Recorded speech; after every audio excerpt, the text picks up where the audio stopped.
I wonder if there's a way to make it so it doesn't keep moving the entire screen over. Mystery for the ages. Blizzard warning. That's new.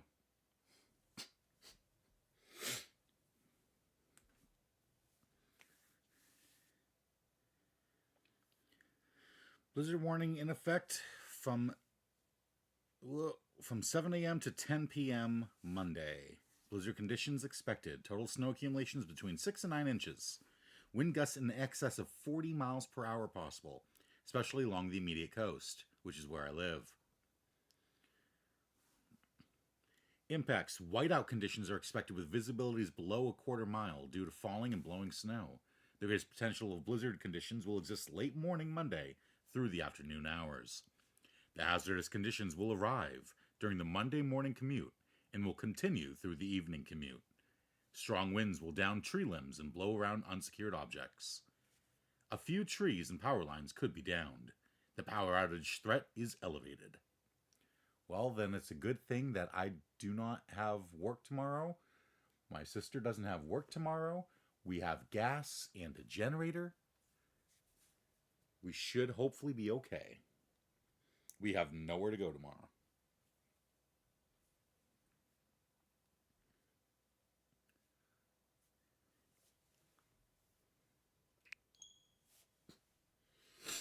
I hit start stream and immediately I got that warning. I'm like, oh.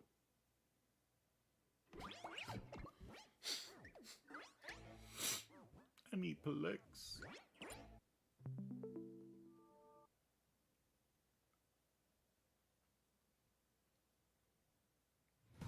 Alright. Let me make sure that the volume is correct on everything. I thought for a second that said 814 subscribers. I'm like, what? How? I'd probably have like a heart attack if that happened. All right, hold on just a second.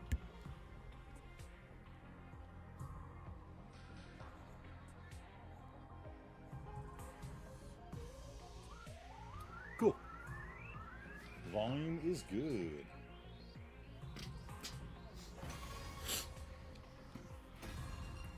There we go.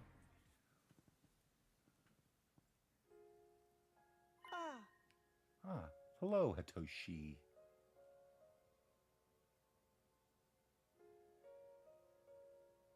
I was wondering why I couldn't chat. What was it?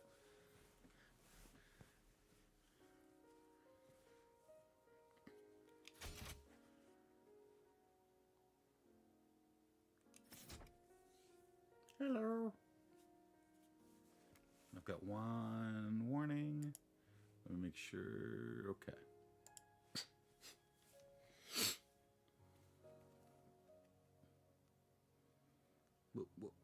Whoop.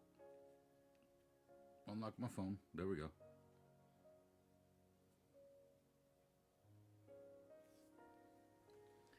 I don't know, but when you said there we go, then you could. Whoa. You're welcome for fixing it, I guess.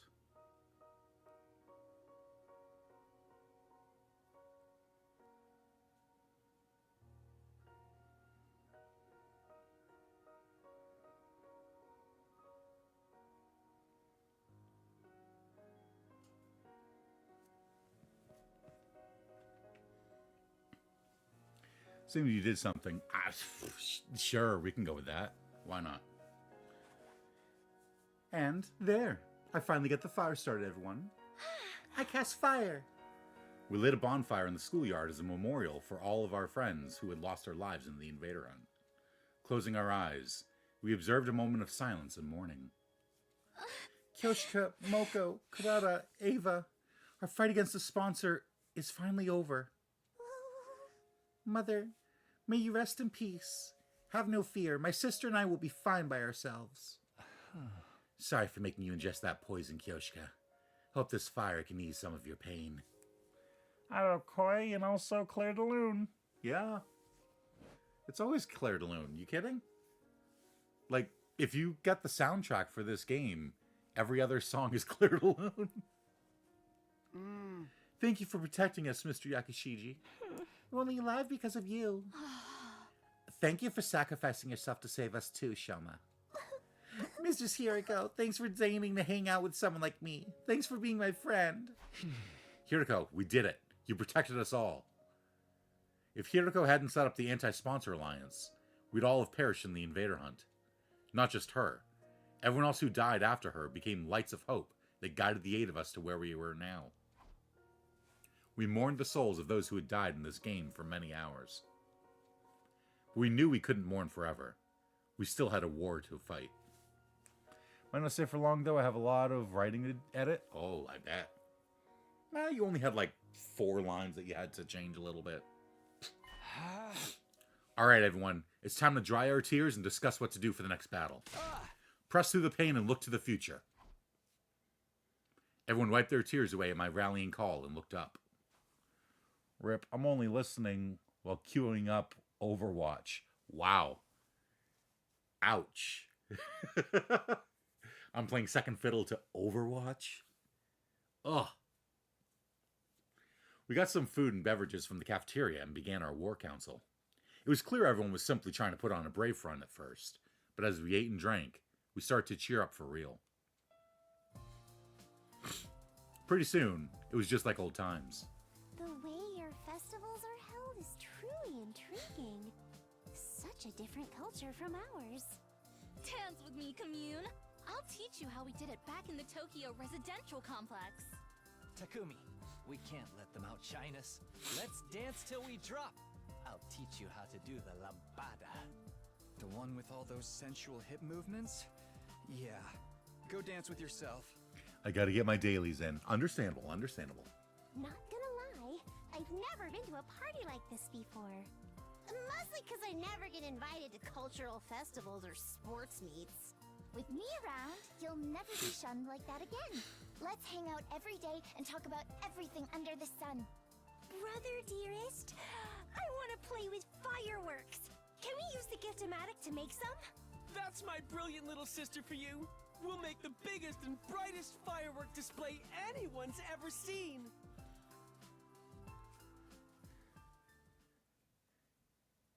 Can't beat that SFM cake. Oh. Oh dear. After that, we kept chatting about anything that came to our minds, never running out of topics for conversation. Well, yeah, they haven't had a chance to breathe for, what day is today? Like day 78 or something like that? So for over 50 days. Some kept drinking and eating, others dozed off as they grew tired. We all had fun in our own ways until late into the night. Day 87. Wow.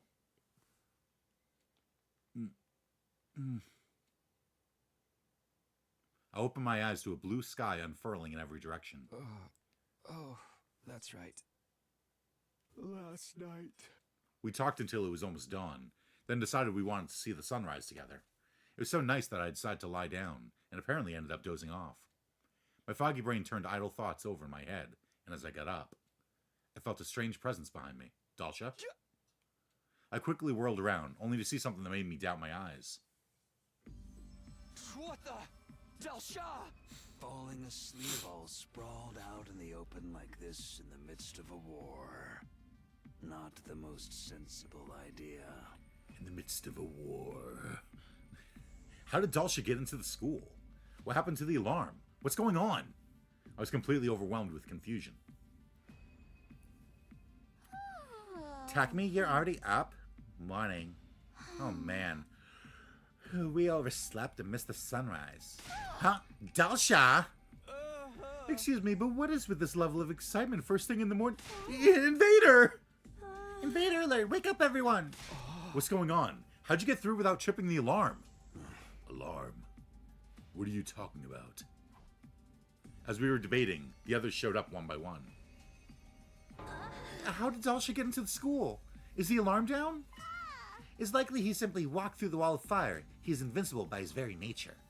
As long as those flames remain undisturbed, the defense system will not detect anything. That's very educational and all. But why are you so familiar with the security system? Before defecting, I was the head of the intelligence department, in charge of analyzing the school's defenses. I'm Shiketh. Little lowly shrine maiden over here was a former enemy?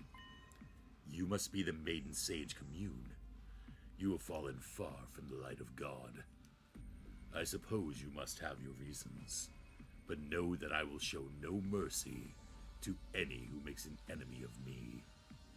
You shall perish alongside these invaders. Damn it. Wasn't expecting to have to fight them like this. All that prep work was for nothing. Now we're going to be wiped out. But just as that thought went through my mind, 1 minute. That is all you get. Go and get yourself ready for battle. Do not disappoint me. With that, Dalsha turned away and put some distance between us. Looks like we've been saved by his code of chivalry. Huh? He did mention he didn't like to do sneak attacks before, right? Fighting fair and square. I'm a fan. Not so much when we're the ones about to fight him. We'll go with the strategy we discussed before. His cryptoglobin is what we need to finally escape from the school. Once we got our infusers ready, the decisive battle began.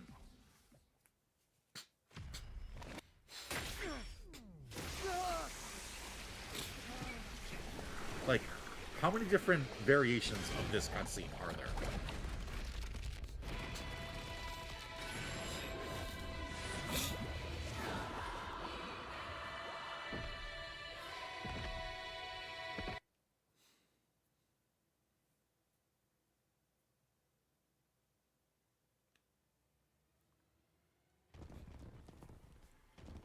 There are like 50? Yeah, I'm not surprised.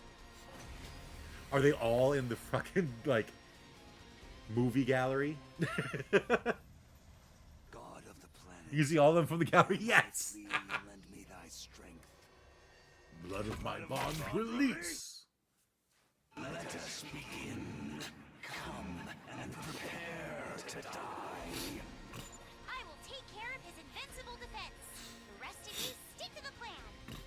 Consider it done. I'll protect my little sister. Our strategy is to make him step on that thing we rigged up yesterday, right? This is a battle of wits, so kill your impulses and stay calm, everyone. Huh. The mines are already placed.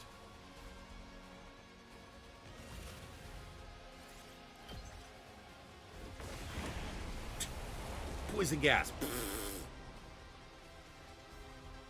We shot him with fart gas. Time. Take this, old man.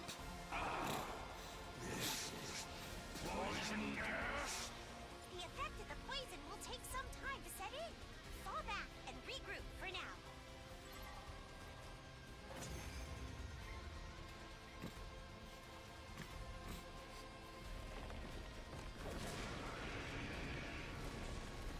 I never would have guessed there was a poison that could work on me.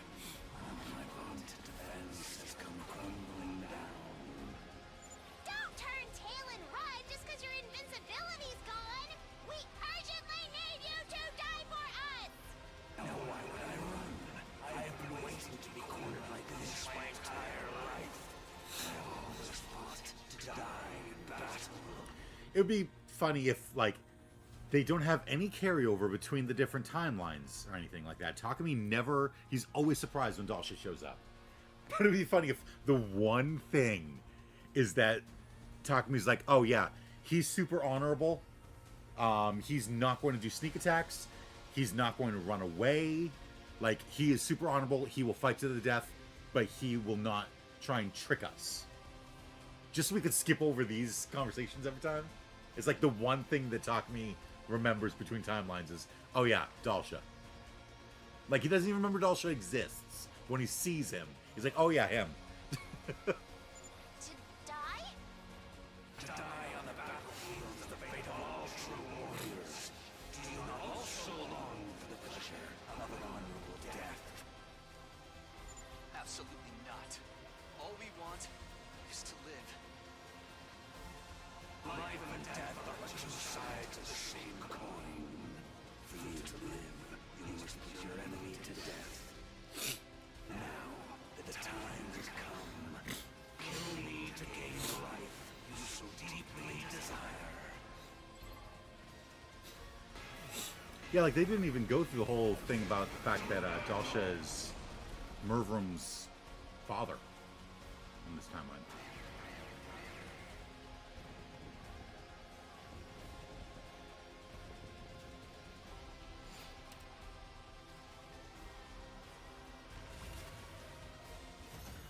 I win? No way.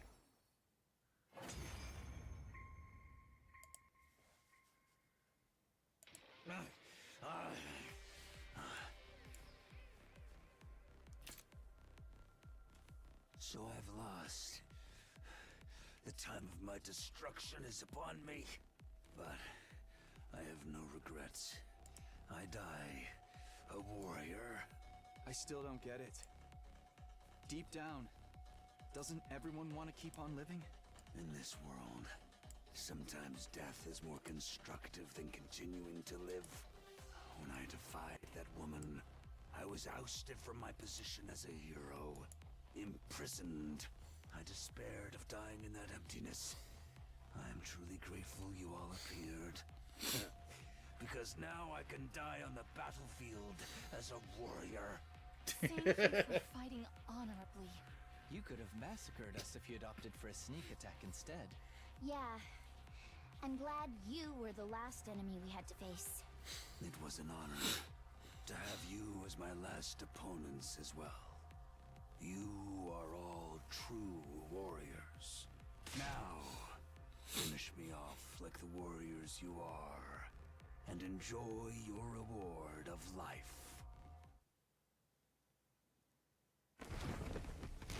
God damn it, Veshnis.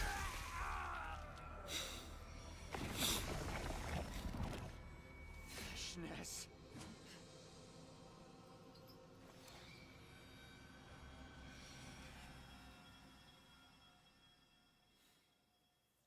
Foolish old man. Why would you think to let these invaders live? Veshnis! You're still alive! I thought we blew you up with that bomb. You really presumed I could be killed by your paltry weaponry? Certainly, I was a little scratched up. But I have since made a full recovery, thanks to the blood of this old bag of bones.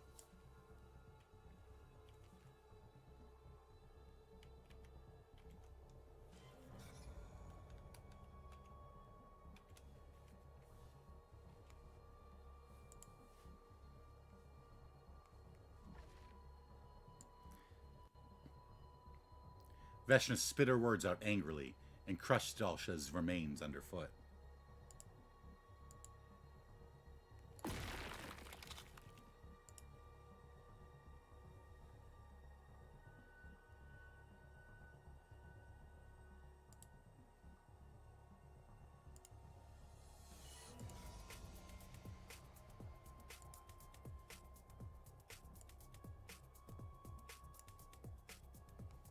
Are you crazy?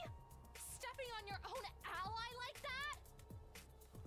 Surely nothing I do now can be as crazy as what you have already done. I heard from that so-called sponsor about your little killing game. I have a feeling someone's bored? No, I'm just being weird. The sponsor was leaking information about us to Veshnis? The Of course he was. invader hunt. How dare you treat my adorable pets as targets for some mindless sport? Nevertheless, your indiscriminate killing spree has also given me some unexpected benefits. So, like, were they all Ato? Because Yagawa said that some of them had been dead for, like, years. Were they, like, Atos that had been, like, transported constantly, like, over and over? All Ato? Who knows?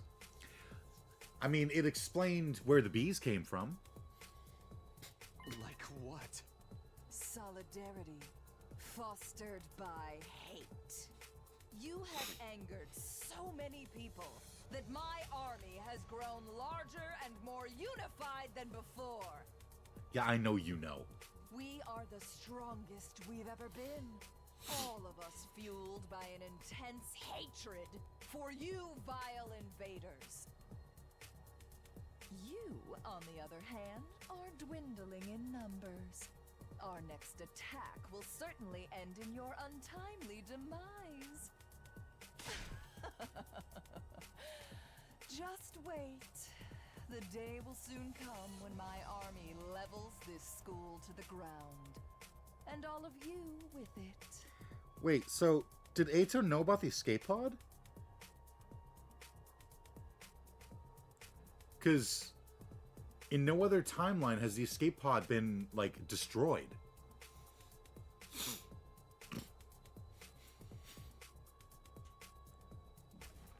With that declaration, Veshnis turned her back on us. With no regard for us standing there dumbfounded, she calmly left. So then what was different about this timeline? That the escape pod gets destroyed? Is it just like plot convenience? Our dim hope that this fight would be over once we defeated Dalsha was thwarted by Veshnis' sudden reappearance. She would be leading her massive army in an all-out attack against the Academy soon. That fact plunged our hearts and minds into deep despair.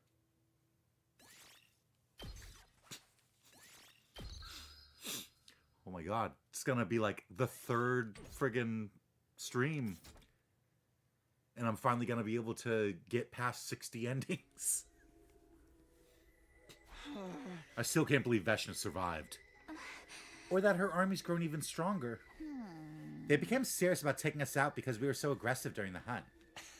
Perhaps this was the sponsor's ultimate objective all along. Why do you say that?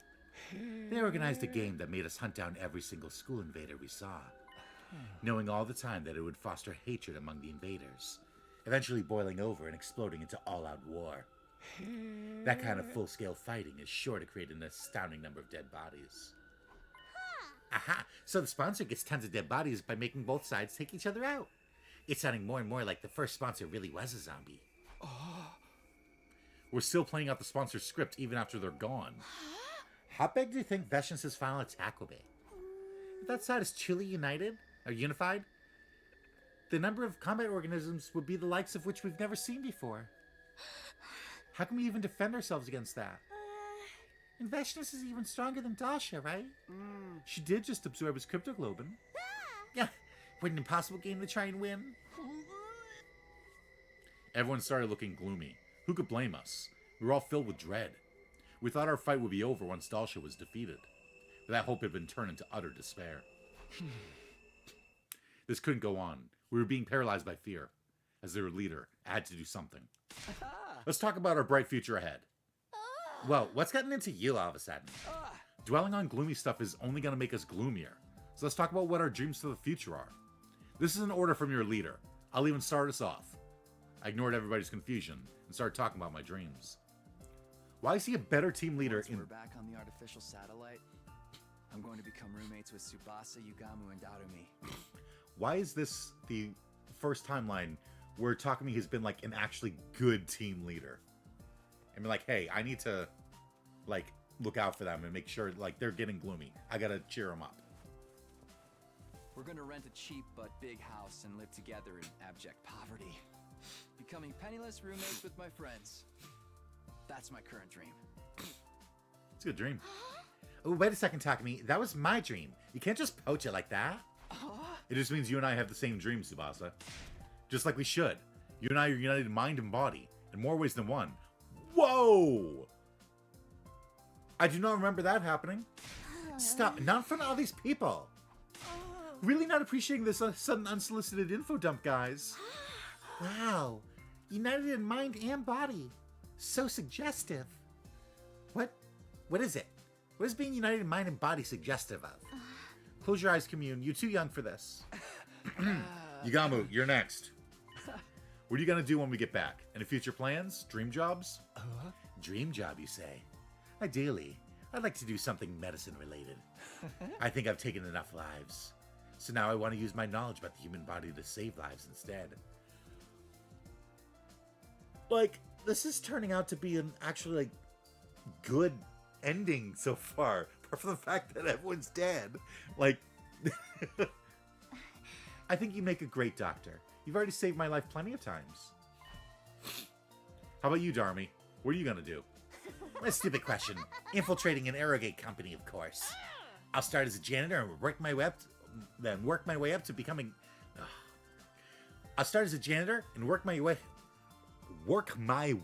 up. I'll start as a janitor and work my way up to become director of my own project. Then I'll fly the spineless adventure game industry with my erotic fantasies. Wow, when did you become so optimistic, Darmy? You call this being optimistic? What about you two? What do you want to do on the artificial satellite? Just live my life out peacefully with Commune, I guess. Take daily walks, go shopping, and enjoy life like an ordinary person. I do not expect a life of ease as a refugee, but I will use my skills and abilities to overcome any obstacle. I'll support you however I can, too. That's what I promised Ava. Your turn, Ima and Kako. If you have any dreams, we'd love to hear them. It just so happened Brother Dearest and I were discussing this matter the other day. Once we make it to the satellite, we'll volunteer to distribute food to any children in need. We really should balance out all the bad things we did here with some good stuff. And what could be better than helping children who were just like us in the past? That's an awesome dream to have. I'll help too. I'll build a powerful cooking stove for you. You'll likely need medical assistance as well. That's where I come in. I can help with that. As we spoke about our plans and dreams, our faces became brighter and brighter. Painting a vivid mental picture of a bright future is a great way to shake yourself out of the paralysis of despair. That was what I learned that night. Not to mention, being around Tsubasa infused me with even more life. Yes, Tsubasa's life. Let's all be Veshnists together. Her cryptoglobe will definitely be strong enough to activate the escape pod. Then we'll be able to make our dreams come true. Thus, energized and looking forward to the future again, everyone started preparing for the final attack with renewed determination. We've got to get as strong as possible before Veshnis launches their final attack. I slapped my cheeks to get into gear and started training. Holy shit, I get free time?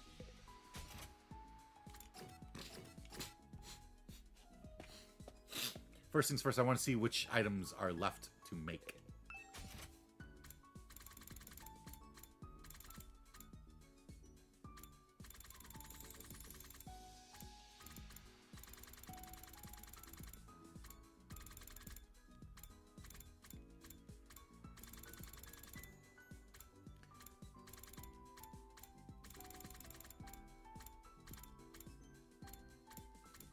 Okay, yeah, the ones that are locked. Okay. So I don't have the girls' underwear.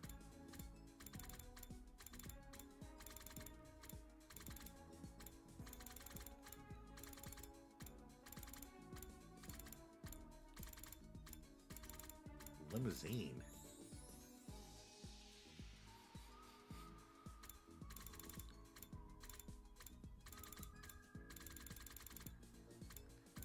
Is that really it? I've almost unlocked every single item. Yeah, because the noise canceling headphones are somewhere around here, right? Yeah. Powerful noise canceling headphones. You can set the frequency to cancel out specific sounds. All right, so how do I get, what was it, the silk fabric and rubber sheets?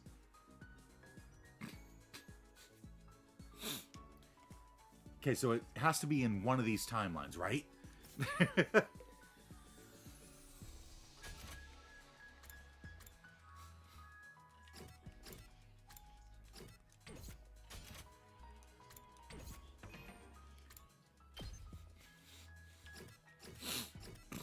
Darmy is maxed out. I still haven't made one of her items. Two of her items. But Darmy is maxed out. Let's see. Let me make something for Tsubasa. Clean tools. Clean tools.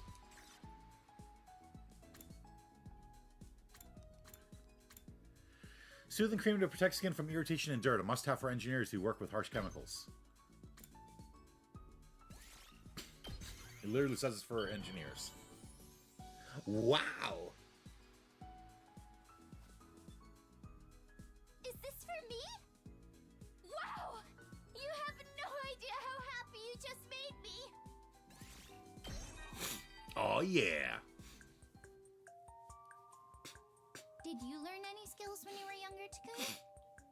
I had to learn the piano and lots of other stuff. But I didn't enjoy any of it. My parents made me learn, so I did. That's all. Weirdly, though, I've always been enamored with machines. I never liked studying or sports, but tinkering with machines? Oh, even an earthquake couldn't make me stop. I guess it just suits me. I'm thinking of working at Grandpa's workshop after I graduate from high school.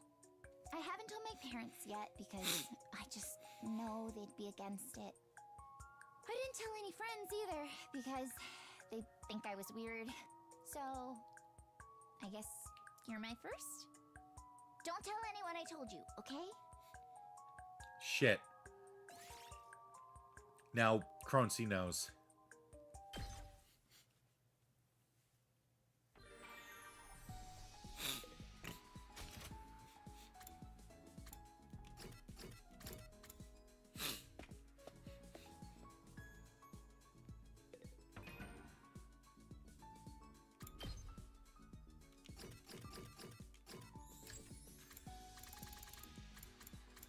Memories machines.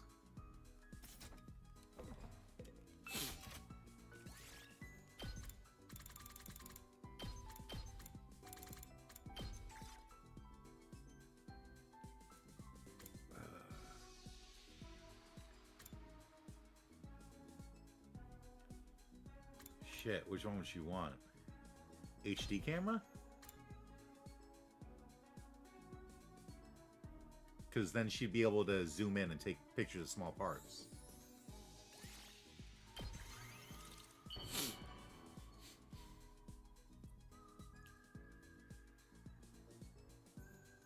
This is nice! Oh. I can really have it? Thanks, Takumi.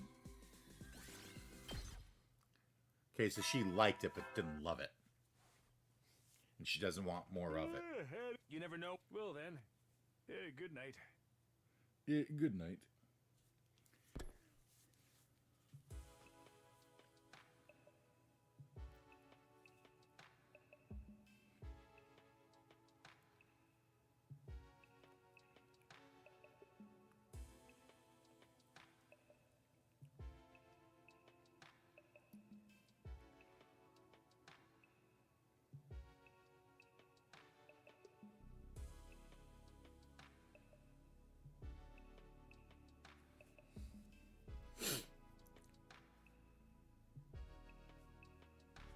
Sorry, my sister sent me a message.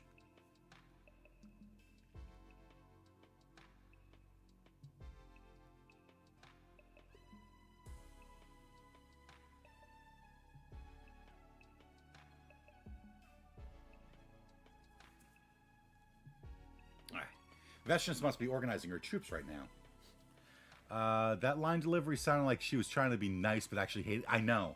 Yeah.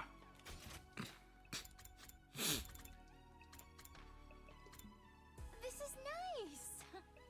I can really have it? Thanks, Takumi.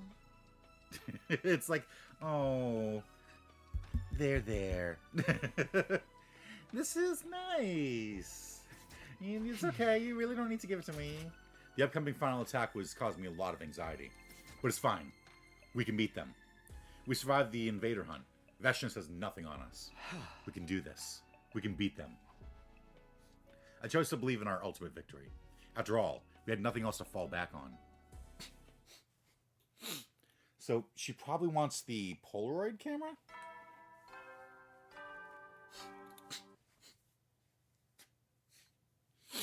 Get prepped. Be ready to get. I mean, I've got all the time in the world to figure it out. Another day of training. Training to prepare for the final battle. Oh. Especially if it does that.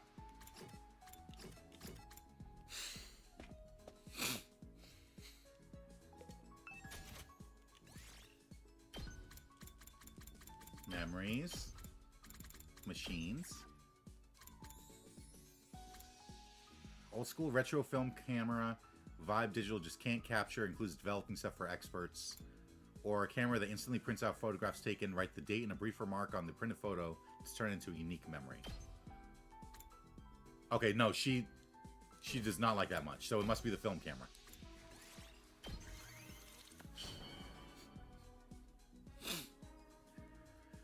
I think I'm gonna lurk for now, but I'll be focusing on writing, editing. for me? No, that's all good. Wow. You have no idea how happy you just made me.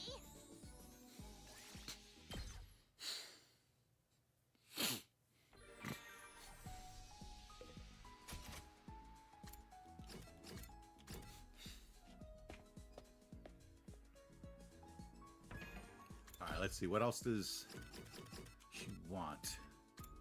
Vehicle ornaments and professional books. Ooh, I might be out of stuff. Vehicle ornaments. Well, a high-end model of a popular motorbike. It's very high quality, but some give up on trying to make it when they see the sheer number of parts. Yeah, that would make sense that she would like that.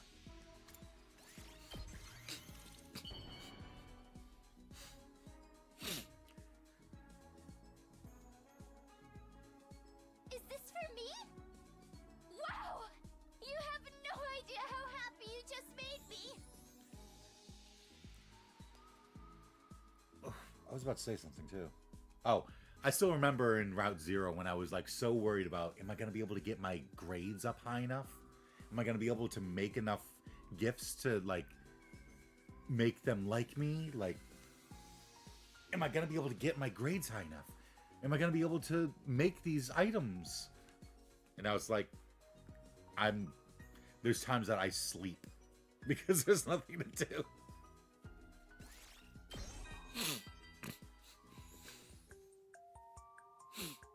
I have a lot of friends, but it's been a little tiring talking to them lately. I don't want to sound like an old woman, but all they talk about is anime, pop idols, and fashion. I try to keep up with the latest trends, but I always end up tinkering with some machine instead. Hours fly by without me noticing, and nothing else goes into my head. But I still love hanging out with my friends. So, I guess I'll have to try not to stand out too much. I'm not forcing myself to fit in, okay? My friends understand that's just who I am. I tend to get tongue-tied in front of new people, though. The other day, I was dragged along to a mixer and ruined the mood because I could barely hold a conversation with anyone. I've still got a ways to go before I can even think about dating, huh? No, like, you're literally like smooching Takumi, dating Takumi in some timelines. Will then.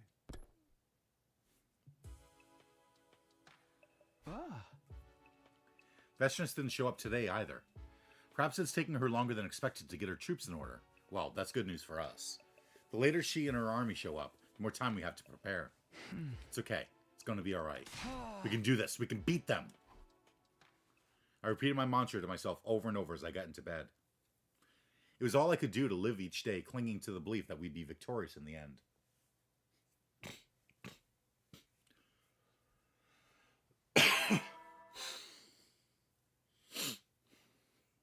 Quit the time. It's been a long and arduous in 10 days. Well then. Who are we? Our 90th day of Academy life. Vestness was definitely going to attack us within the next 10 days. I need to get prepared so I don't have any regrets when she shows up. Wow, it's like, okay, here's all of your free time at once.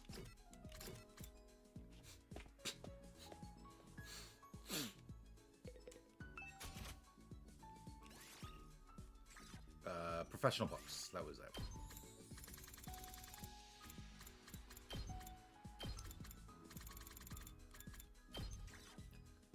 The factory photo book. Photo book of factories at night. People love the magical vibe the lighting gives these rugged settings. Alright, I need metal, though.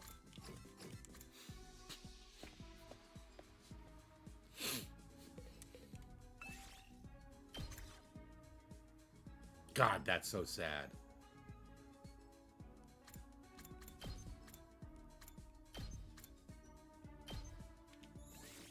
Let's go.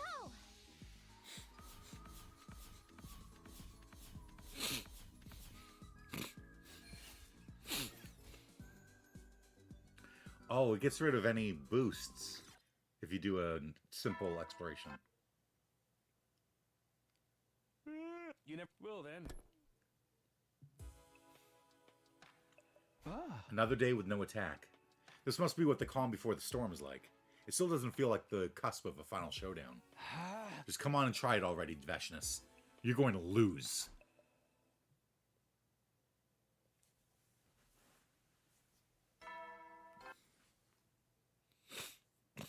Good. It's 9. I hate. So we're. Yet more training today.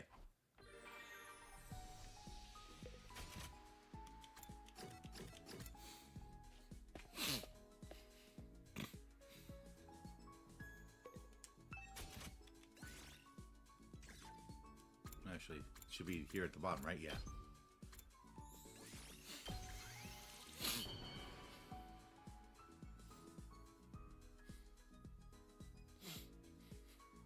Is this for me?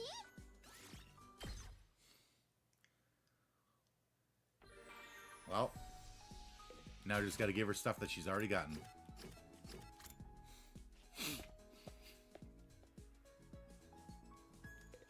Because her report card is filled up, yeah?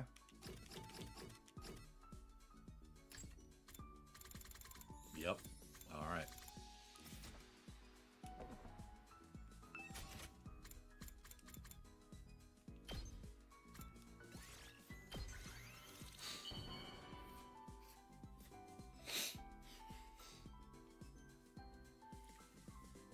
Is this for me?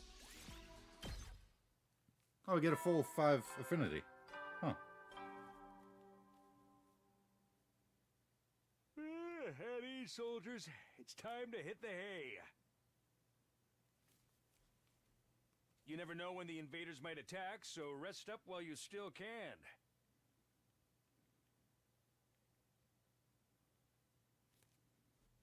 Well then.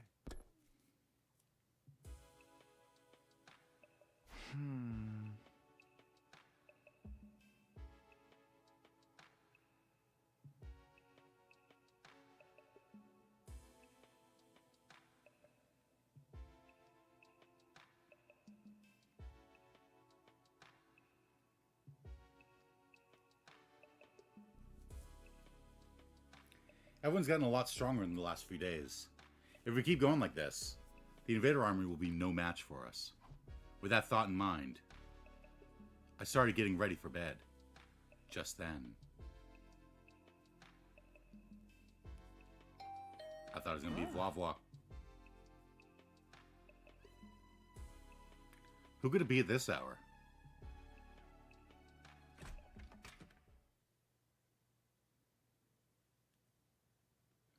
Opened the door hesitantly. Standing on the other side was...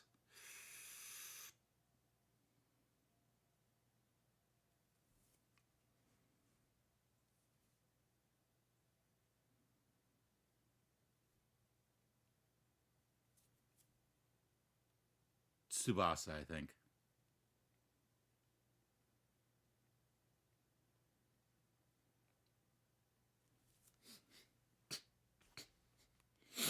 Oh, Commune. It's pretty late. Did you need something? Commune's face was twisted in agony. What is it? I intercepted the wireless comms just now and ascertained the size of Veshnus' army. Really? How big is it? Much bigger than I had anticipated. The Supreme Commander's claim about having the strongest army in history was no idle boast. So, what are you saying? If she comes at you with the full force of that army, your chances of victory are 0. 0? That's an exaggeration, right? We won't know for sure unless we try. We know. You need to give my calculation skills more credit. Not only is the army massive, they have also procured a large amount of extinguishing agents capable of putting out the wall of fire. And do not forget they have Veshnus leading them. The battle is as good as lost already. I was hit by a wave of dizziness and almost collapsed on the spot. Should I even burden the others with this new revelation? They supported me because they believed we could fight off Veshnus together. But now... That's why I've come to you. I have a proposal that can avert total annihilation. A proposal? You mean there's still a way out of this? There is, and it's incredibly simple. We activate your escape pod before Veshnus arrives. The pod. We're sitting ducks right now precisely because we can't make it work. Only Veshnus has Cryptoglobin strong enough to power it now. We need not remain fixated on her. You have Cryptoglobin of far greater power than Veshnus can ever dream of right here in this academy. The Divine Infant. She wants us to kill the baby? I never heard him called by that name before, but I knew who she was talking about. His face immediately surfaced in my mind. You mean the baby in the defense room? In the defense room, on the 3rd floor of the academy, was a baby in a capsule. The undying flames being produced by the baby's body around the clock were also being stored in missiles. It would take 100 days for all the missiles to be filled with undying flames. That was the reason we were here defending the academy. How do you know about him? Have I not already mentioned I once headed the intelligence department on the other side? I'm more familiar with your secret weapons powers than anyone else. In fact, I would venture to say I know more than you and your friends. You have not even been told the half of it. Powering up the escape pod will be trivial with the Cryptoglobin of the Divine Infant. Nevertheless, there are risks involved. Once the baby is dead, the protective wall of fire around the academy will disappear. Veshnus is likely to seize that opportunity to launch her final assault. However, given the current size and scale of her army, it may not be so nimble as it once was. Veshnus and her army don't factor into this. We're not killing the baby. Your anger is warranted. This is undoubtedly an illogical measure. But Takumi, even if you do not kill him for this purpose... Did you know he'll be dead in another week anyway? Huh? The missiles he's creating in that defense room are ruthless weapons designed to erase all life on this planet, including himself. If the baby was going to die on day 100 anyway, maybe it wouldn't be a crime to kill him just a few days before. No, absolutely not. You can't ask me to kill a friend. Even if we haven't seen him in a while, he was still our friend. So what if he was destined to die in another week anyway? Killing him ourselves is out of the question. You're perfectly justified to feel reluctant. It is not a path I would willingly tread either. But hear me out, Takumi, as cruel as this may sound. Might it not actually be your duty to kill the baby? My duty? Why's that? Why, you ask? It is obvious. Because you killed my mother, Ava. My mother, Ava. I do not hate you for what you did, since my mother chose her own fate. But now that you have stained your hands with her blood, you're obliged to keep going in that same vein to the very end. It is irrational that you could kill Ava, yet refuse to kill the baby. My past sins continue to haunt me even now, driving me into corners and forcing me to make unpleasant decisions. What Commune said made sense. It was my duty as Ava's killer to kill the baby as well. You don't need to take action right away. However, do remember that time is running out. I'll be waiting in the underground storeroom. When you feel ready, bring the baby's body to me there. Commune left me alone in my room to think over her proposal. I threw myself into bed and stared at the ceiling, but I couldn't think clearly. I just couldn't.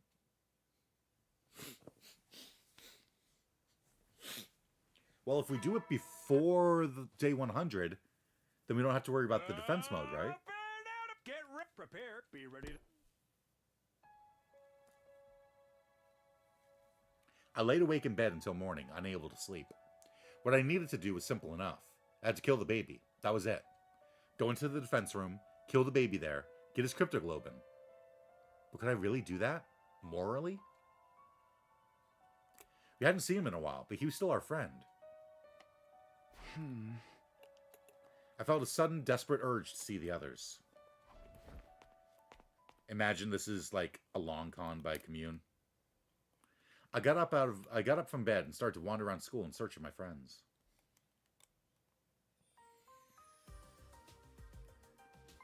Good morning, Takumi. Mr. Sumino, you came right on time. Ima and Kako bounced over to greet me the moment I stepped into the cafeteria. Please, try this. That looks normal. What? What is it?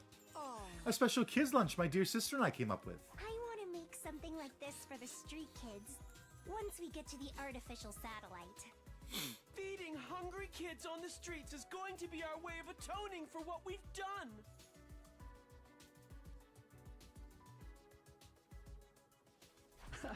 This is actually delicious. I'm sure the kids will love it.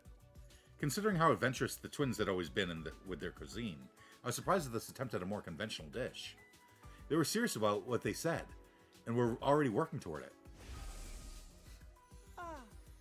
Once we make it to the satellite, we'll volunteer to distribute food to any children in need. We really should balance out all the bad things we did here with some good stuff. And what could be better than helping children who were just like us in the past? I finished the kids' lunch Ima and Kako had made, then left the cafeteria. Okay, so this is trying to manipulate us. It's going, look, everyone has a happy ending ready and waiting for them. They're really striving towards this brighter future. So kill the baby.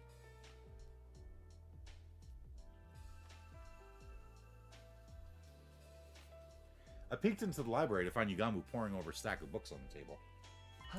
Takumi, drop by for some morning reading too. Yeah, I thought it would be nice for a change. What are you reading?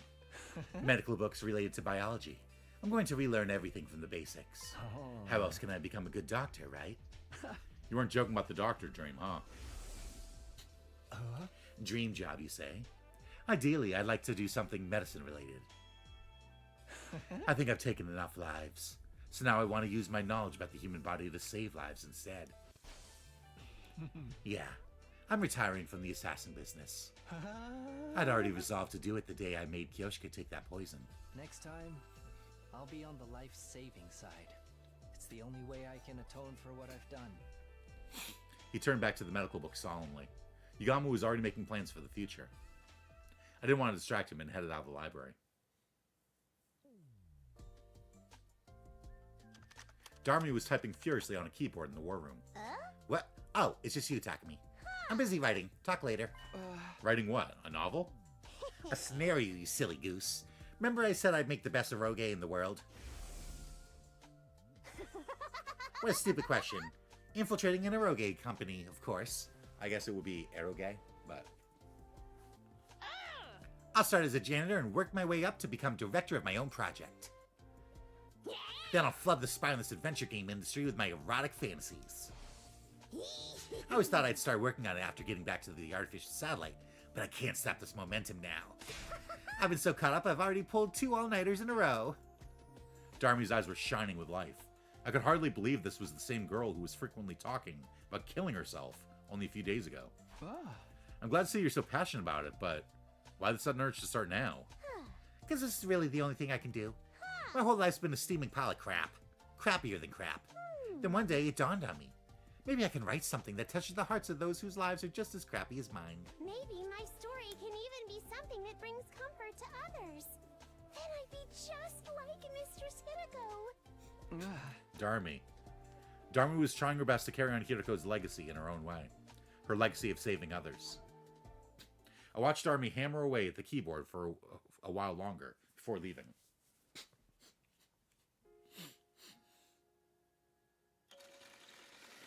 Here's Nozomi. She's just blasting Claire de Lune in here. I heard sounds coming from the metal shop and decided to peek inside, where I saw Nozomi. She was on a sewing machine, working on a piece of clothing. Morning, Takumi. Morning. Are you making clothes? Yeah.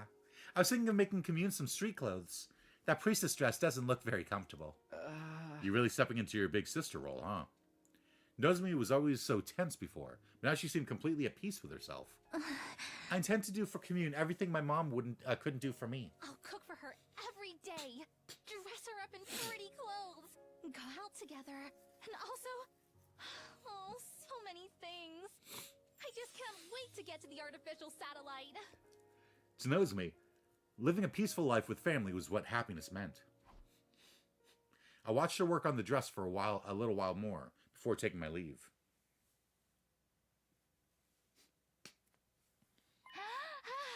Takumi, I finally found you. Tsubasa ran up to me when she spotted me walking down the hallway. What's wrong? What's the emergency? Check this out. It's my attempt at the perfect house layout for our roommate situation. All right, let's see what we got. We've got Yugamu in a bathroom. Why are we putting Yugamu next to the bathroom? He's a creep. Darmi next to the water closet. Okay.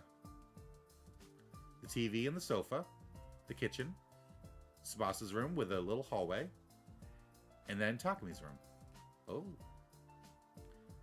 So how do you get into any of these rooms? There are 2 doors, and then it's just open on this side. Tsubasa, you're not an architect. I'm sorry to say. You need to work on your blueprints. I know I'm probably jumping the gun here, but once I got started, I just couldn't stop. She showed me the layout she had drawn up and explained how it would be furnished. The TV definitely has to go here. It's the only space we can fit a sofa big enough for all of us. No east-facing windows in Yugamu and Darmi's room for sure, since they're nocturnal. Your room will be in the corner for more privacy, so no one will hear us when we're alone together. Seeing Tsubasa smile so radiantly as she talked about her life together warmed my heart. I wanted to reach out and hold her closer, to protect her, and give her the brightest future ever. For all of this to come true, we'll have to beat Veshness first, but that's no problem. She and her army will be no match for us.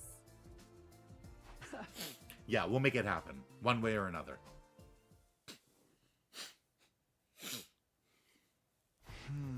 Everyone's already taking firm steps toward their futures. I love it. It's like, hey, so I have a way to do this because you're not going to be able to beat Veshness. So kill the baby. And it's like, that's such a horrible decision. Why would I ever kill the baby? So here's all of your friends that have survived, and they have their futures planned out. Look at them. They're all so excited and happy. But I mean, no, you don't want to kill the baby, so I mean, I guess we can just forget about all those futures. I want to make sure they all get to the artificial satellite and start living those dreams, those lives. But to do that, is killing the baby and taking his cryptoglobin really the only way? If Veshness and her army really were impossible to defeat, it was our only option. But does that make it right? I knew the answer. Of course it didn't. Should I send everyone to the artificial satellite, even if it means doing something terrible by killing the baby? Or should I take my chances and rally everyone to face Veshness' final attack? I have to make a choice. What am I going to do here?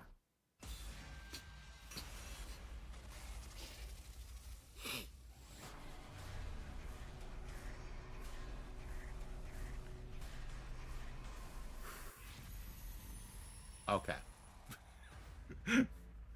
Out of context, this is horrible. Now see, if we kill the baby, we can go back to the artificial satellite.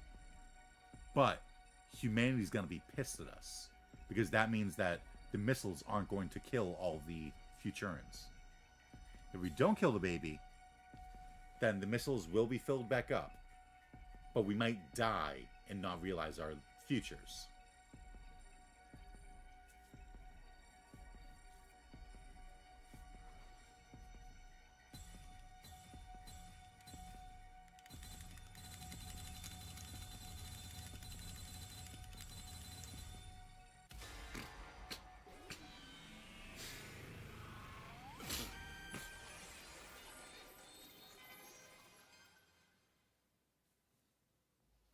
There's no other way.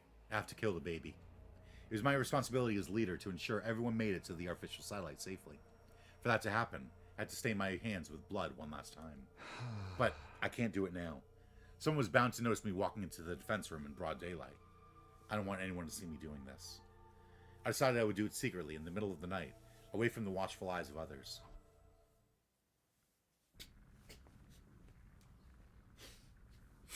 I mean, Shion would understand. If we told him, like, hey, this is the only way for us to survive. In the middle of the night, I quietly made my way to the door in front of the defense room. The baby's on the other side of this door. He was generating undying flames in his capsule, even as I stood there. The door was protected by undying flames too. They would rekindle almost instantly, even with repeated use of fire extinguishers. With undying flames that not even fire extinguishers could put out, this room was an impregnable fortress. But that wouldn't be a problem for me in this enhanced suit.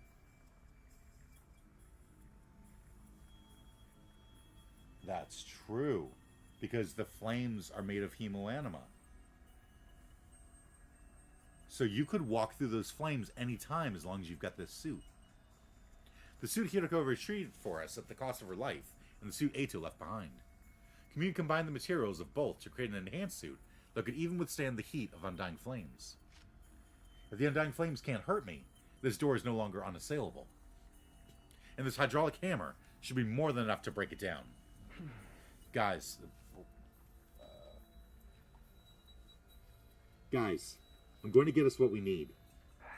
The cryptoglobin we need to launch the escape pod. As I mumbled those words under my breath. Oh, that was supposed to be under my breath? Sorry. I took a step closer to the door. And then he showed up. Hey, Shion. Yup. What the? You! The ghost boy suddenly manifested in front of the very door protecting his physical form. He chose a really bad time to show up again after such a long absence. Why are you so surprised? Aren't you here to kill me? No, of course not. You don't need to hide it from me, Takumi. I have a good grasp of the situation. You need to kill me for my cryptoglobin to power the escape pod you found underground, right? How did you know? I thought you weren't feeling well enough to move around. To inform you about something, I'll keep it short. I'll keep it short. I'm not feeling very well right now. Huh? Not feeling well? In what sense? Right. You can't tell because I'm in this form. Basically, I'm sick. How'd that happen? There's a particular space known as blood space in this world. It's a distinct space filled with cryptoglobin energy. However, a malicious aura from the future has been seeping into a certain part of that space. My true form, the baby, is being badly affected by that aura. So, I mean, it makes sense that the suits that protect you against hemoanima would be the suits that help you parallel leap if you aren't parallel leaping, but you're traveling through blood space.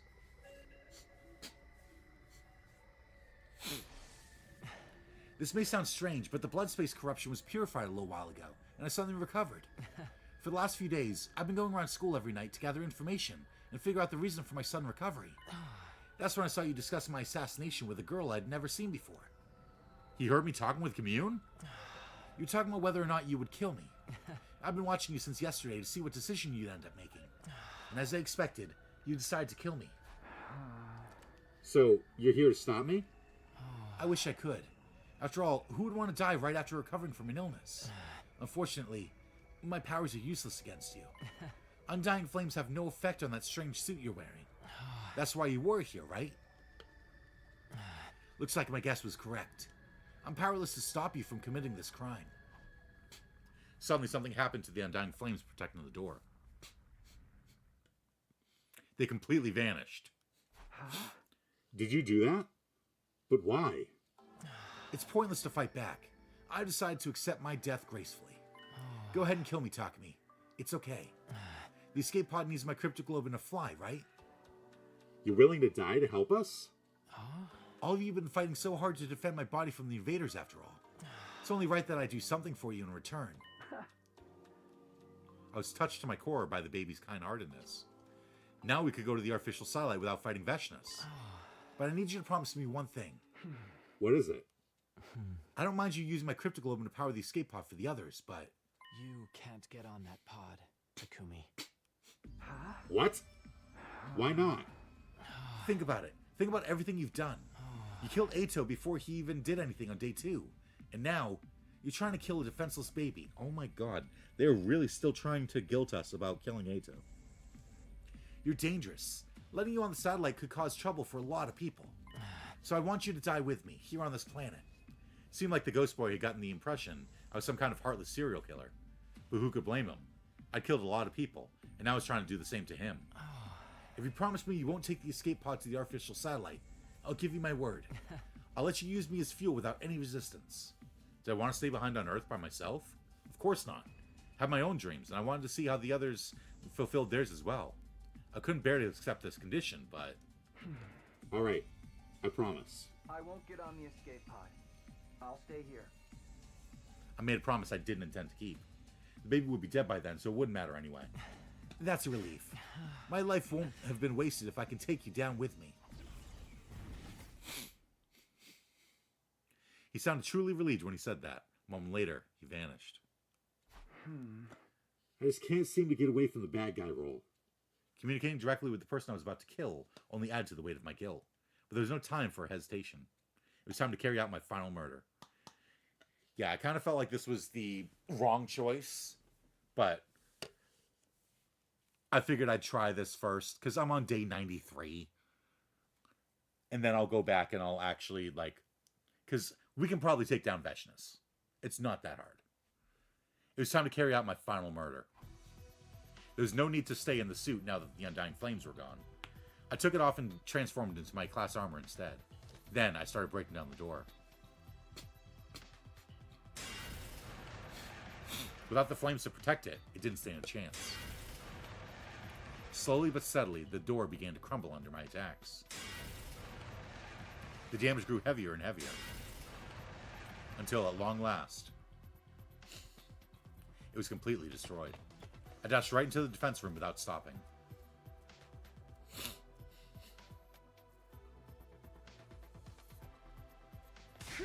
Duh! With a loud cry, I charged toward the baby's capsule.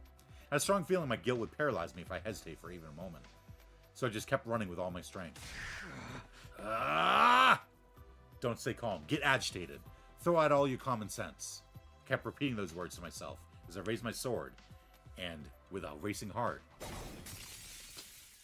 sliced through the capsule with the baby still inside it. System down. System down. Emergency. Emergency. Switching to reserve power supply. Restore system immediately. The emergency announcement began playing as I took the baby's body out of the capsule. Full system. Error. Emergency. Reserve power depleted. All systems shutting down. All systems shutting down. The lights went out. I quickly ran through the bedarkened school campus. I handed the body over to Commune, who'd been waiting in the storeroom. Takumi, you did as I asked. I'm sorry you always have to be forced to take on the painful responsibilities. I'm truly sorry. Never mind that. Just get the escape pod ready. I'll go call the others. I ran up the stairs of the school toward the roof. Wake up, everyone! Head to the escape pod hangar right now! Wake up, the escape pod is ready! I pounded on every door on the roof to wake everyone up. Huh? What happened? Is there an enemy attack? Just head to the hangar now! Everybody wake up! I ferried my confused friends toward the underground hangar. Everybody crowded into the escape pod. What's going on? I thought we couldn't use the escape pod without Veshness's cryptoglobin. Did you find a substitute? Who in the world could sub for Veshness? Hey, wait. What do we do about the invader army? I glanced out of the window as we were running here, and the wall of fire was gone. The school's completely defenseless right now. Isn't the wall of fire powered by the baby in the defense room? If the wall is down, something must have happened to the baby. I hate perceptive brats like you. And here's the escape pod suddenly ready to take off. Does that mean the fuel being used to power this pod is... Takumi! You didn't! The jig was up. My friends had figured out I'd done the unforgivable once more. I closed my eyes and kept silent, fearful that they would turn on me. However, Sebastian and Yugamo each took one of my hands into theirs and squeezed hard, tightly, without saying anything. I'll share your guilt with you. That was what it felt like they were trying to tell me. I'm sorry, Takumi. You did that despicable deed? For us? That makes us accomplices. You should have just let me tank bad guy roles like this. One by one, the others started commiserating with me. The moment it hit me that they weren't going to despise me, tears of relief started welling up in my eyes. It made my desire to go to the artificial satellite with these people even stronger than before. Commune? How long until takeoff? Just a little more. The takeoff sequence is proceeding smoothly. We just have to trick the AI into thinking today is day 100. As soon as she said that, the inside of the pod started shaking, making it difficult for us to keep standing. To your seats! This is gonna be a rough launch. Expect at least 8G. What the heck's 8G? I didn't know phone tech was that advanced already. I think she means the gravitational force pushing against our bodies when we take off. How strong is 8G? 8 times the force of gravity. Strong enough to rip your heart out of your body if you don't strap down. Get to your seats, everyone. We quickly found our seats and buckled up. At around the same time, An omnidirectional attack will launch in 400 seconds. Leading up to the omnidirectional attack, all defenses will be rerouted to the intercept system. Special Defense Unit members, please board the escape pod in the schoolyard immediately. the announcement that was supposed to play on day 100 blared out from the hangar speakers. Commune had successfully hacked the system and tricked the AI into thinking it was day 100. My heart was racing and my breathing became faster. Finally, we were finally returned to the artificial satellite.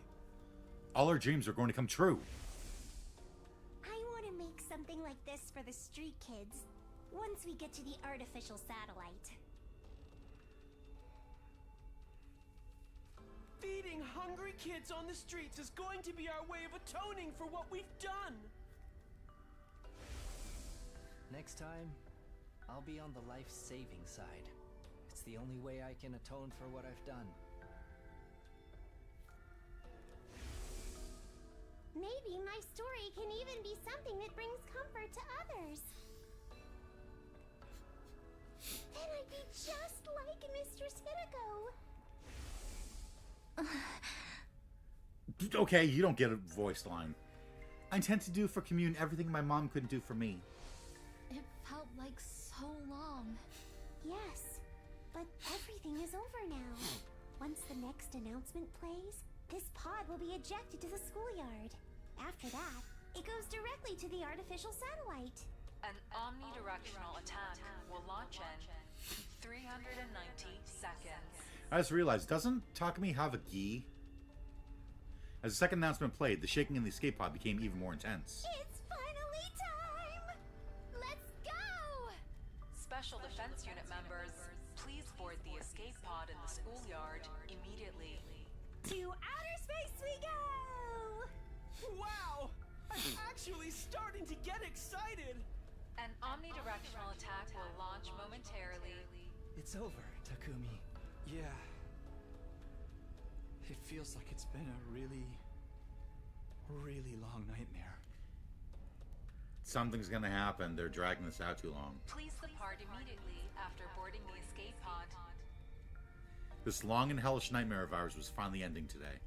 We were going to the artificial satellite. Repeat. An omnidirectional attack will launch moment. Yup. Huh? The announcement got cut off halfway. It wasn't just the announcement. All the mechanical noises around us had stopped. The inside of the pod was eerily silent. What's happening? What's going on?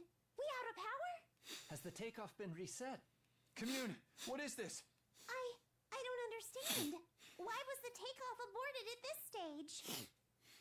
Commune stood up from her seat in a fluster and booted up the internal PC to check what had caused the disruption. What? Insufficient propellant energy? That is impossible. Not even the baby's blood is strong enough to power the escape pod? It can't be. His cryptoglobin was supposed to be in a league of its own. Exactly. For it to be insufficient is inconceivable. Just 1 second ago, the power was so strong, I was having trouble keeping it in check.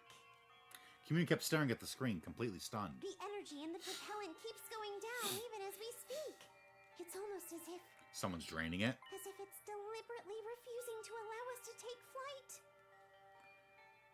Oh, yep. The moment Commune said that, I suddenly remember what had transpired before. You promised that you wouldn't get on the escape pod. And so Shion's like, hey, Takumi, you fucking promised. The promise I made to the baby just before he died. But I need you to promise me one thing. What is it? I don't mind you using my cryptoglobin to power the escape pod for the others, but... You can't get on that pod, Takumi. Was the escape pod being stalled from taking off because I broke my promise? Was his will preventing me from reaching the artificial satellite? I should have gotten off the pod the moment I realized I was the one holding it back. Everyone will be saved. Everyone except me, but... I just couldn't give up on my dream. Becoming roommates with Tsubasa, Yugamu, and Darumi on the artificial satellite. Happily living day to day despite being dirt poor. I did the unforgivable so that we could all attain that dream together.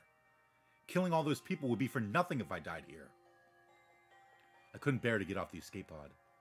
Weighed down by my hopes and dreams for the future, my body simply refused to move. Isn't there anything we can do? We just need cryptoglobin, right? Kill me and take mine! Mine too! I'd gladly die to make sure Mr. Tsubasa stays alive! Look at this, Takumi. Everyone is willing to sacrifice themselves. And yet you are being greedy. What the heck are you two suggesting? That's not happening. Calm down, brother dearest. No, I should be the one to get off.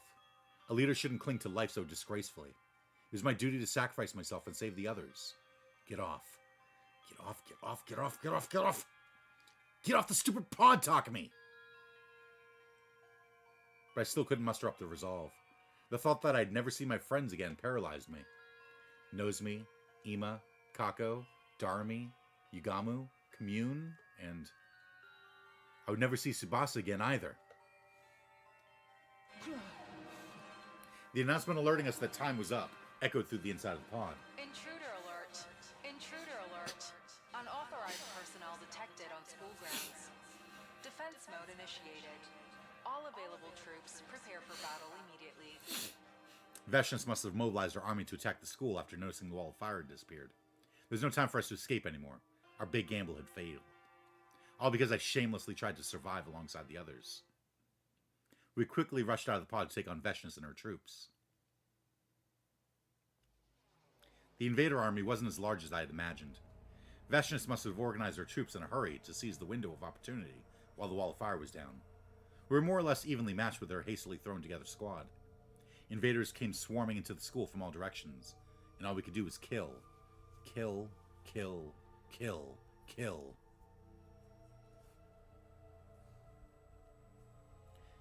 By around daybreak, we had virtually annihilated all invaders except for Veshnius and her main force. All that remained was the Supreme Commander herself. If we could take her out, we could survive this. We were so close to a miraculous victory, but it wasn't meant to be. Our greatest weapon, the Revivomatic, broke down from overuse. Unable to come back to life, we started losing our lives one after another. And in the end, though we barely managed to defeat Veshnius, she took each and every one of us down with her.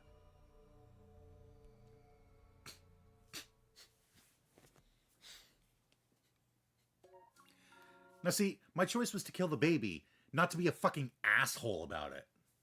Ending 86, killing game route. So close and yet so far.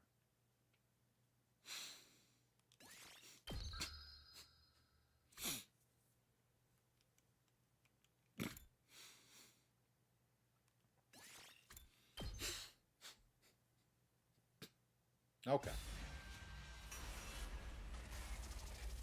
Now to do the one that I originally wanted to do.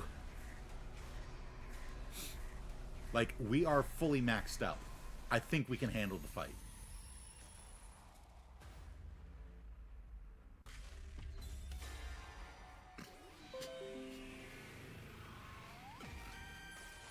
It's your future.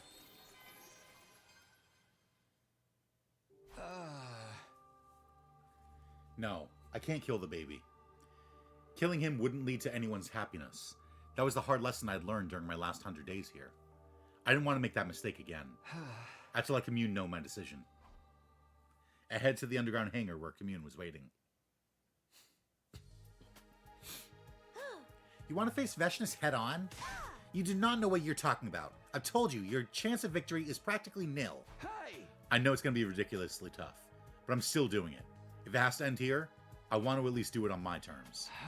Powering the escape pod by killing the baby and using his blood? Nothing good. The path with the quickest solution. The one that will bring the most benefit to all. The quickest solution. That's exactly why it should be avoided, I think. Yeah, that's right. Pardon? What are you mumbling about to yourself over there? Listen, Commune. I killed a traitor by the name of Eito Atsuki on my second day here. He was cunning and evil to the core. I was so sure I couldn't let him live. I thought the quickest way to solve that problem was to kill him. Thinking back now, that was when this hellish nightmare began. Sirei was destroyed, Gaku was murdered, and then the whole killing game business began. Eito even reappeared when he should have been dead. Also, he could take revenge on me. If it means killing an ally, the quickest solution should never be taken. That's what I believe now. You come back to this part? Yeah. I decided to kill the baby first to get that out of the way. Not realizing Takumi was going to be an asshole about it anyway. You're right that we're fighting a war, so killing the enemy is more or less expected. Oh, we killed baby. Yes, we killed baby and then became an asshole. Like, yeah, totally. I totally promise that I won't get on the escape pod. And then he got on the escape pod, and then he realized, oh, Shion is stopping us from taking off because I broke my promise. I'm gonna sit here. I'm gonna cause everyone to die. But it also means we have to look after our own. Killing an ally is an idea we should never entertain. You picking now to spout foolish sophistry? The bottom line is that you're reluctant to take a life, yes? I ask that you recall our conversation last night. Even if you let the baby live now, he will die in another week anyway, burned up by his own flames. He does not have long to live either way. We ought to burn the last embers of his life in a way that means something. Yeah, I actually have an idea about that. Can we bring the baby with us when we leave? I don't understand. The baby's being kept alive in a capsule inside the defense room right now. Do you think we could transfer that capsule to the escape pod? I'm hoping to bring him along with us to the artificial satellite. If anyone can make that happen, it's you, Commune. Veshness is gearing up to attack. And you want me to think of a way to keep a baby alive? Yeah, I don't like how Takumi just becomes an inexplainable asshole in that moment. Exactly. Like, as soon... It's like, kill the baby, because I figured, at least, because I think we can take on Veshness. But I figured we'll go through the kill the baby route, because at the very least, Takumi can talk to Shion and be like, hey, you want to protect all your friends? Let me use your cryptoglobin. We'll all escape. We'll all be safe because of you. But as soon as Shion said, you have to promise me you don't get on the escape pod, in my mind I went, oh, okay, well, everyone else gets to live. Takumi's gonna die. Fair enough. At least everyone else gets their dreams. And then Takumi became an asshole. Like, what? Make it make sense. This is lunacy. Your priority should be keeping your allies alive. I am. That's exactly what I'm doing. The baby is one of my allies. I didn't want to kill any more than of our own, or stand by and watch them die. Those are my honest and true feelings. Have you been brainwashed by some strange cult, Takumi? Some strange cult of Takumi? I've had enough of you. I can no longer count on your assistance. I have no choice but to carry out the deed myself. Before I could say anything in response. A hazy flame appeared, along with Ghost Boy, the spectral manifestation of the person we've been talking about. Who are you? Where'd you come from? Did Vesha send you? It's okay, Commune. He's one of us. This is an avatar of the baby in the defense room. I placed myself between Commune and the Ghost Boy before speaking to him. I haven't seen you in a while. I thought you were too sick to manifest yourself. To inform you about something. I'll keep it short. I'm not feeling very well right now. Huh? Not feeling well? In what sense? Right. You can't tell because I'm in this form. Basically, I'm sick. How'd that happen? I did a really cool skateboard trick. It was sick. There's a particular space known as blood space in this world. It is a distinct space filled with cryptoglobin energy. However, a malicious aura from the future has been seeping into a certain part of that space. My true form, the baby, is being badly affected by that aura. This may sound strange, but the blood space corruption was purified a little while ago, and I suddenly recovered. I'm not exactly sure what happened. His recovery was probably related to the end of the invader hunt somehow. Maybe the corruption was purified after the malicious entities had all died out. So he said it was a malicious force from the future.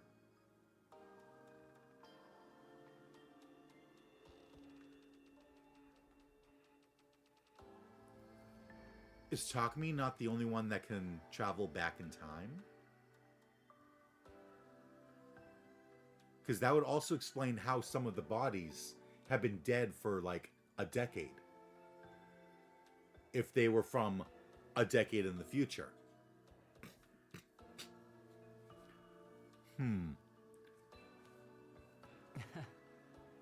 For the last few days, I've been going around school every night to gather information and figure out the reason for my sudden recovery. Imagine my surprise when I saw you discussing my assassination with this girl last night. I've been following you since yesterday to see what decision you would end up making. That's creepy. Stop that. I was honestly surprised by your decision, that you would let me live. You, of all people. Of course, what sort of person did you think I was? A serial killer. What else? You killed Eito in cold blood before you even did anything on day 2. I didn't say anything at the time, but I held the deepest contempt for you after that. Now I'm starting to think I got it wrong, though. Have I misunderstood you this whole time? If I have, then I'd like to apologize for my mistake. There's no need for that. I don't blame anyone for despising someone like me.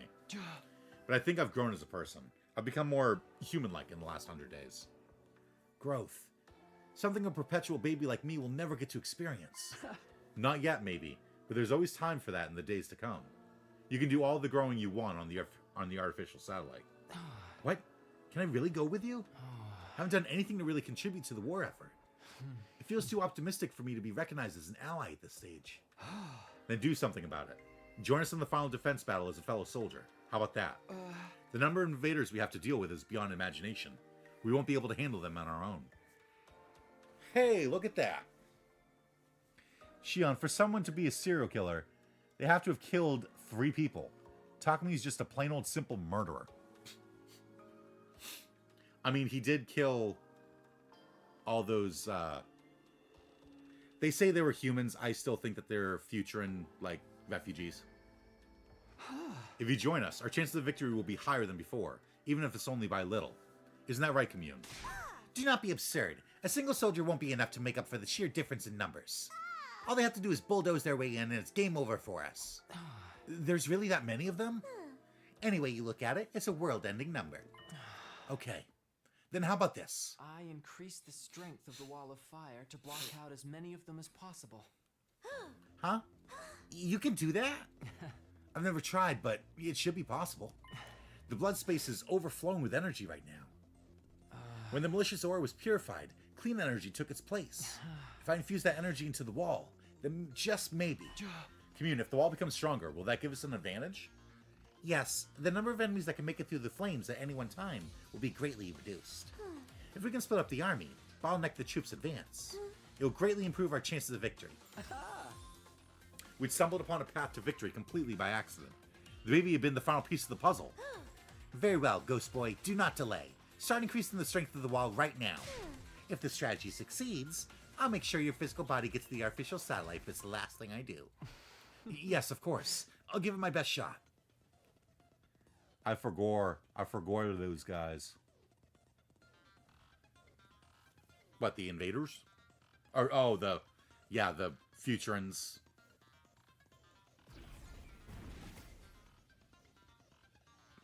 He disappeared in a hurry at Commune's urgent command, likely to begin strengthening the wall of fire. The moment I decided to rescue someone who'd been destined for death, a new path had opened up to us. It was like it was meant to be. This was the path I should have taken from the start. I should have chosen to save lives rather than take them. If I hadn't killed Eito back then. But it was too late for regrets. I had to focus on saving the baby. A way to take him out of the defense room and up to the artificial satellite with us. That was what we needed to figure out now.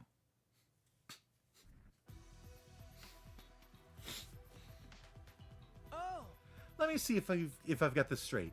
Basically, you want us to break down this door and get into the defense room, right? So we can save the baby that's inside? Can we do that, though? Isn't the capsule using a life support system or something? That is what we need to do. Get inside and ascertain. Wasn't this door protected by undying flames the last time we saw it? When did they disappear? The baby must have extinguished them to make things easier for us. Helping us in return for helping him, huh? It's like a fairy tale. Yeah, except this is grim reality. Anyway, help me break down this door. We stood in front of the door with our class weapons in hand. Alright, guys. We'll attack the door all at once, on the count of 3. 1, 2, 3! Without the undying flames to protect it, the door was no longer impervious. Slowly but steadily, the door began to crumble under our attacks. The damage grew heavier and heavier. Until at long last, it opened. The second it was open, we all went rushing through like an avalanche. And inside,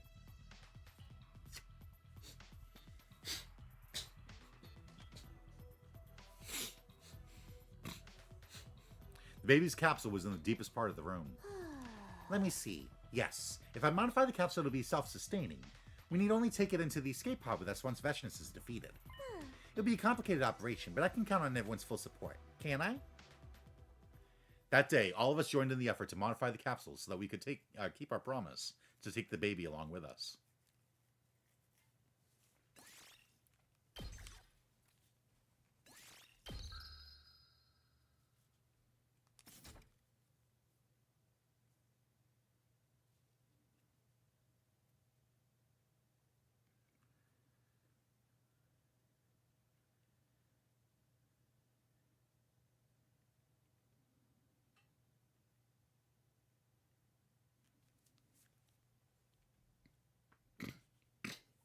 We just skipped all the way to day 99. 1 full week after we began working on the capsule modification. Intruder alert. Defense mode. It's Veshness. She's here. I leaped out of bed the moment the alarm went off.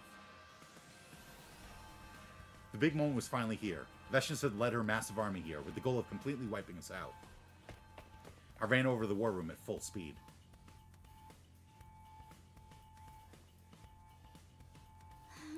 It's finally here. Look at the screen. I've never seen an army so big.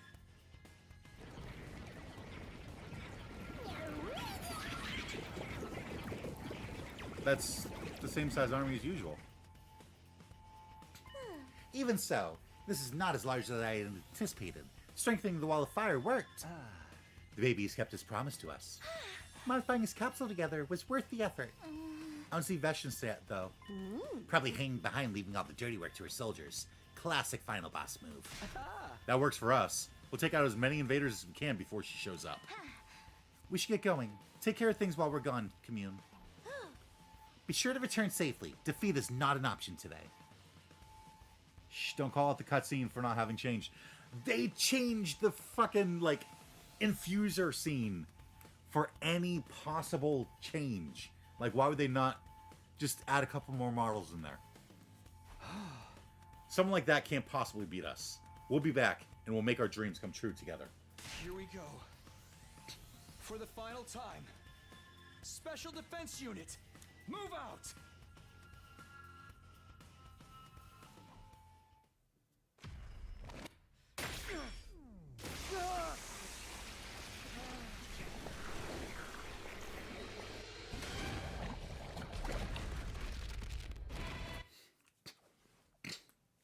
Like, they changed the cutscene for anything else.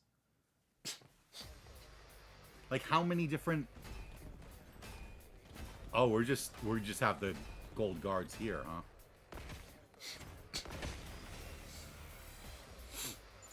Wow! Take a look at that! There's so many of them! Just what you'd expect to see in a final battle. Stand firm and tall. They're no match for us. Better clean up the small fry before the bigger Veshness fish arrives. Let the battle begin! Not like this! I don't want to fight! To be fair, Making those variations of the Infuser cutscene is easier than adding more invaders for one running cutscene because they have animated the parts for all the SU members anyway. Ah, that's true. That's true. Alright. I figured it wasn't going to let me skip. Here we go. This should do it. I've got this.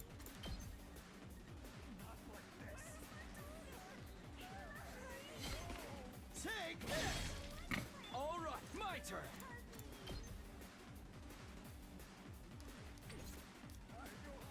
I've got this.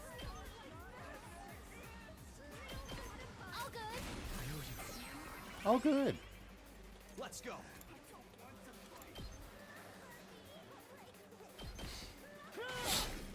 Got it. I've got this.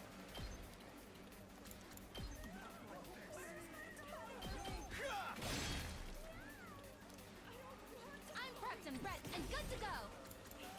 Wow, that's some power. Ready when you are.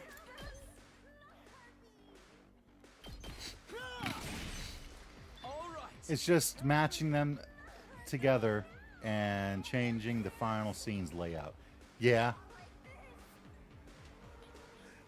I'm taking the wheel. Just a quick drop out. Ready when you are.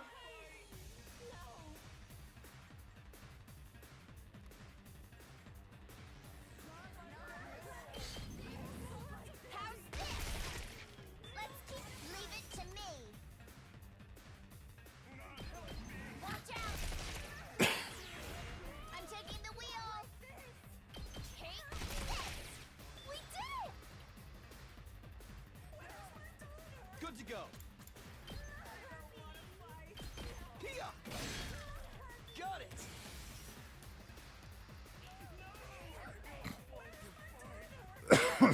Oh, this side's not doing good. Okay, I don't have to deal with that side. Okay.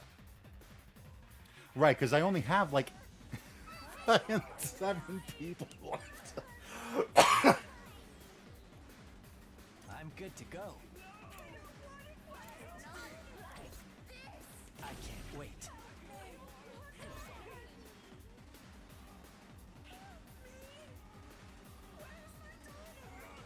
Let's do it to it.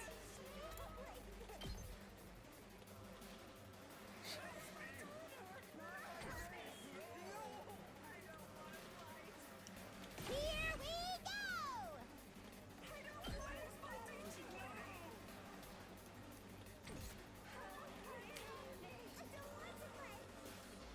It's killing this. Perfect. Here we go.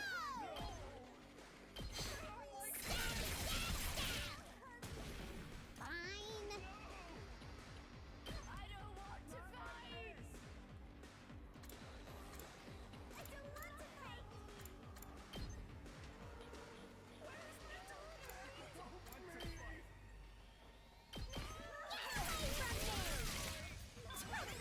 Let's go.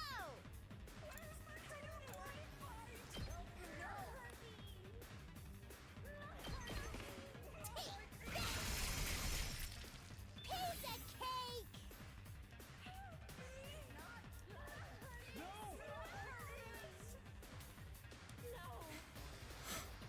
Do I have another support person? Yeah, I'm gonna give you I'm ready. Blast Yell as well. Much stronger now.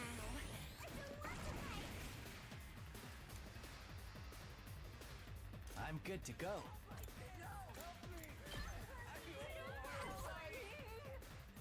Okay. Get set. Let's do it to it.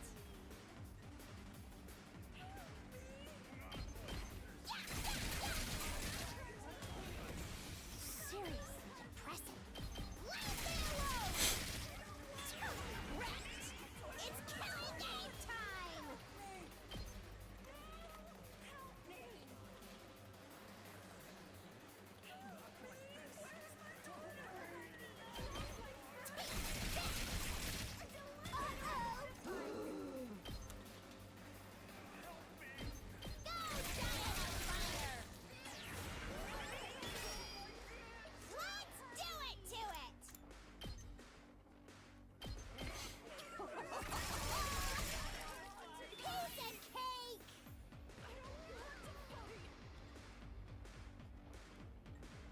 I'll do my best. Okay, okay.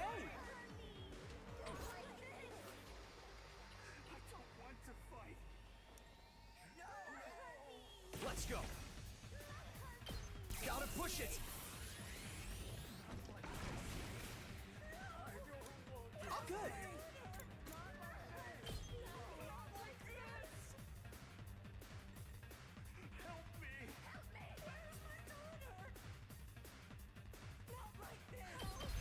What a nuisance! I guess I'm up.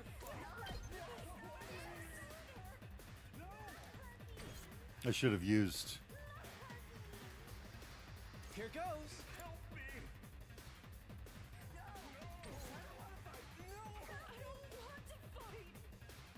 Okay, okay.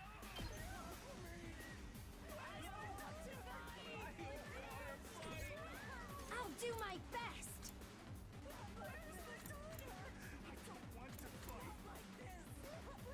Wait. This inflicts attack -2 on user. This just stuns me. Okay. I'm ready.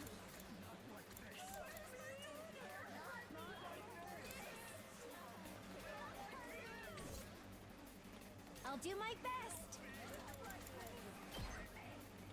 Here goes. I'm ready.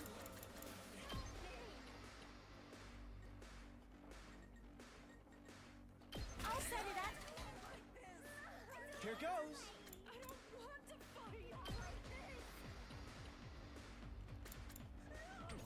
I guess I'm up. Yep. All good.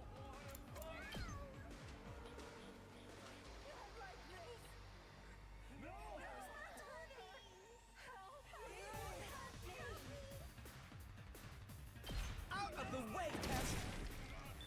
I guess I'm up.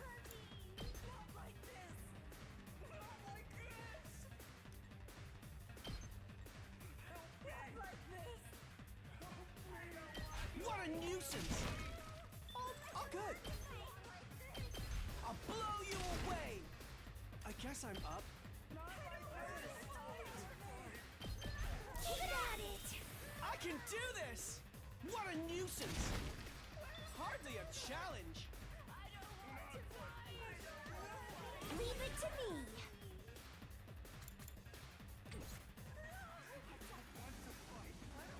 Here goes.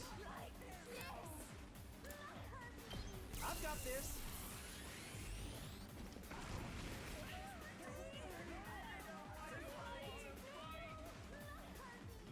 That side's good. That side's good. This is the only side to worry I'll about. do my best.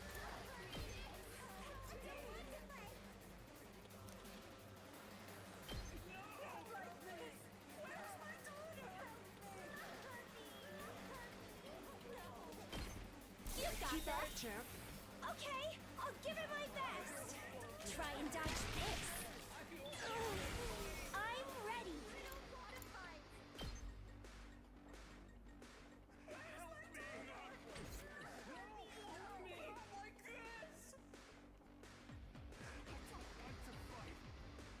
Oh, good.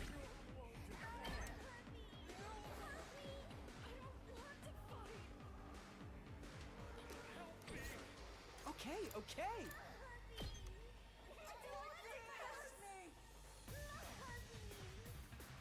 Ah. Out of the way, pest. Here goes. I can do that though. This one will blow you away. The rest is in your hands. I'll do my best.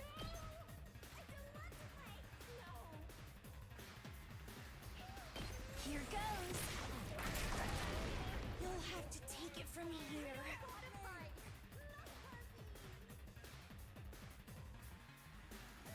Ready when you are.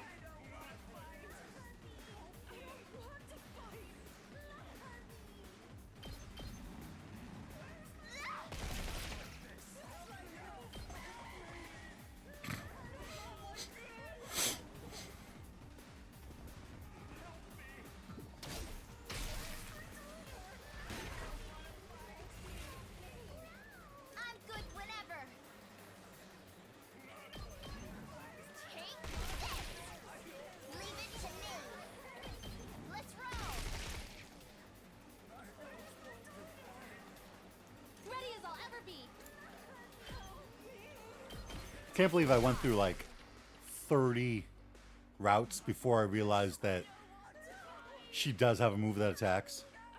Time for action. I can't wait.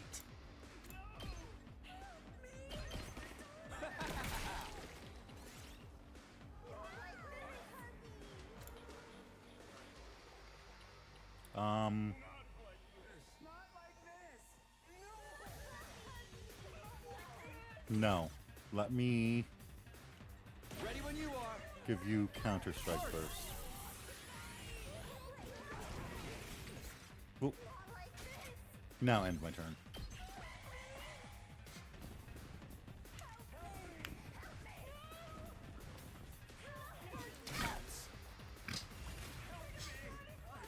Let's go.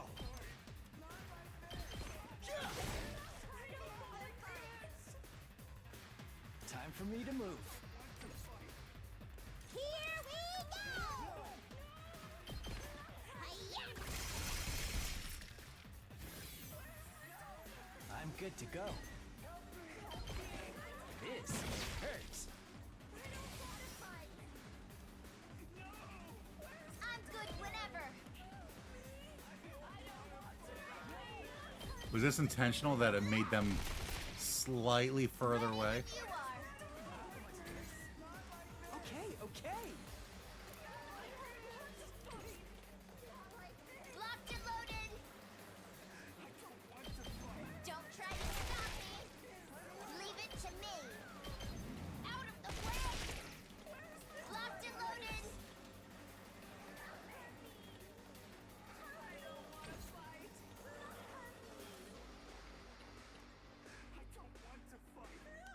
Ready when you are.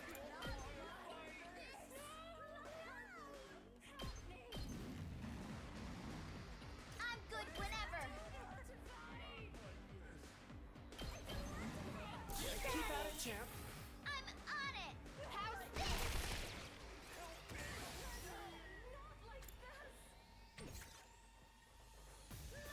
Huh?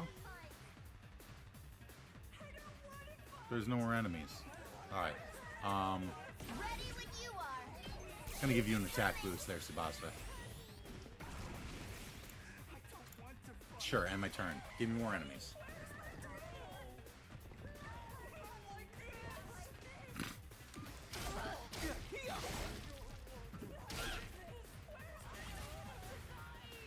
Leave it to me. Watch out. Good to go. It's killing game time! Take that! Fine. Can I give you... When you are. No, early strike. Engines at full throttle. I wanted counterattack, but that works too. I can't wait.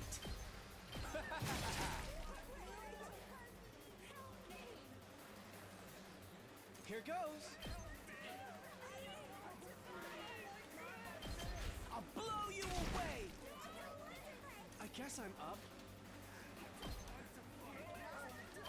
Get at it! I can do this. Try this on the size.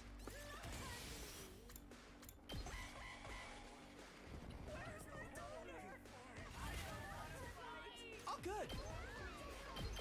I'll blow you away. Finally.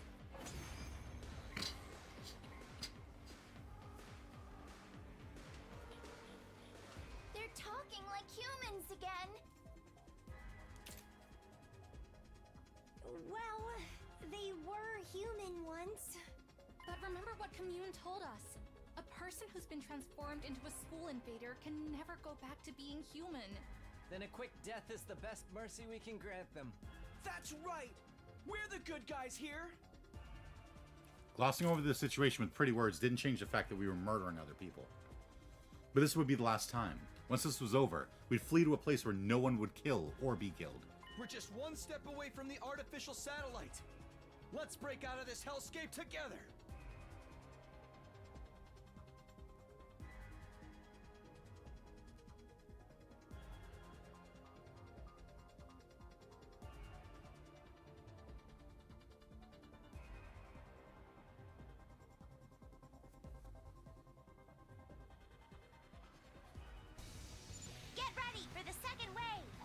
This battalion will be on the same scale as the one you just fought.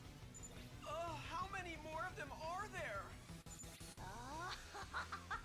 Is it just me, or are they starting to look like a swarm of locusts? Focus on the battle, guys. Don't lose heart. Hold strong, everyone! Let's do this!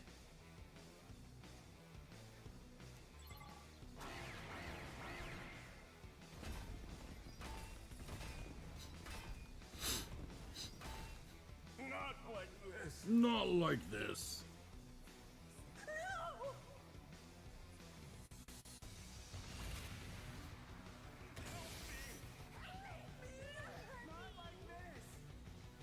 My turn!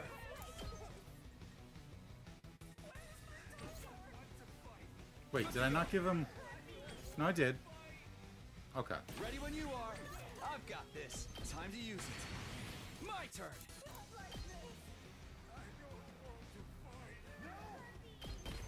Yeah!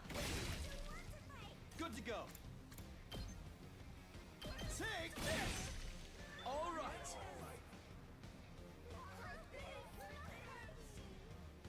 I'm good whenever.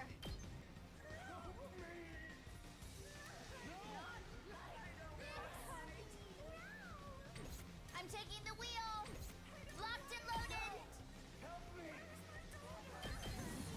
Out of the way. Oh, I just realized that I should have... Whenever. Whenever you're ready.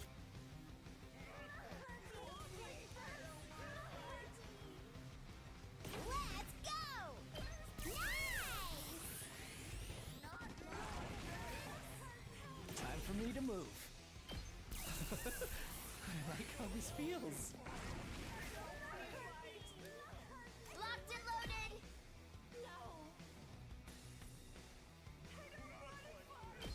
Hi-ya! Let's keep it up. Leave it to me. Not like this. Watch out. Ready when you are.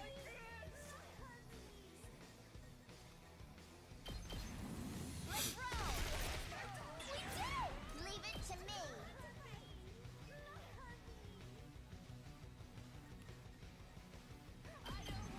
How's this? Let's keep it up. I'm taking the wheel. Out of the way. We did. Say when.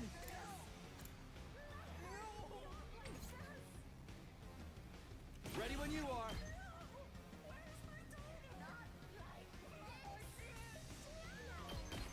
One last strike.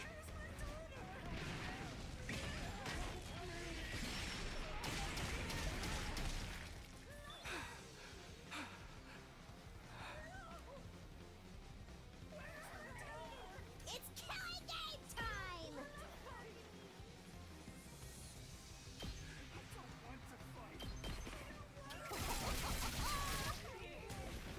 Okay, okay! Stay away! Here we go!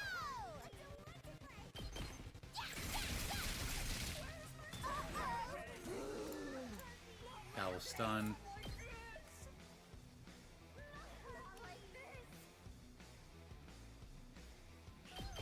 Despawn or something! Let's go!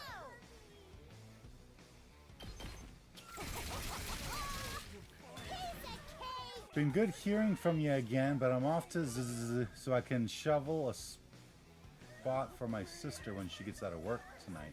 Stay warm. Yeah, you do the same.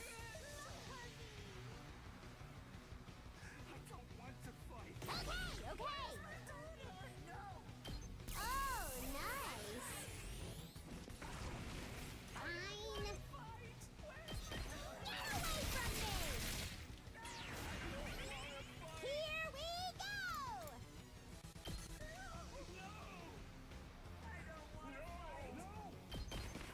Take this! Oh!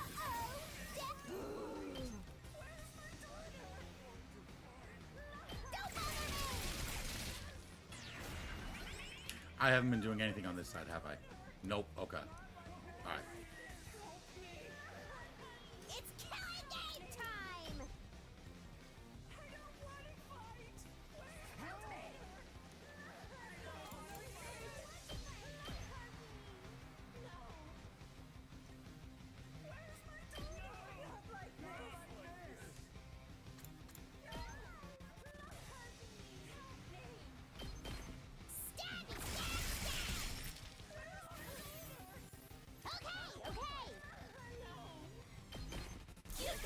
Champ.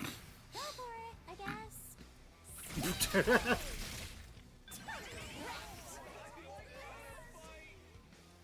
Leave it to me. Sure. Keep it coming. I'm ready.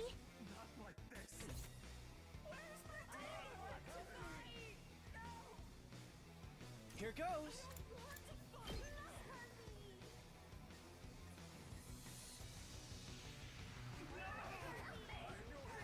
Okay, I'm really banking on you guys. Keep at it. 2 of them? I can do this. I don't think What a that's enough. nuisance. Yeah, that's not enough. I'll do my best. I'm ready. Here goes. I'll do my best. I'll set it up. I'm all set. Here goes.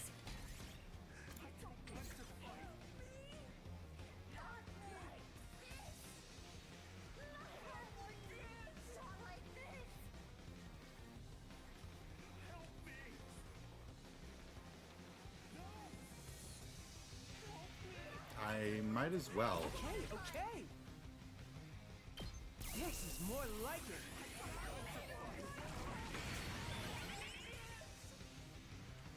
Here goes. Especially since now I can get 2 more AP. I can do this. Out of the way, pest.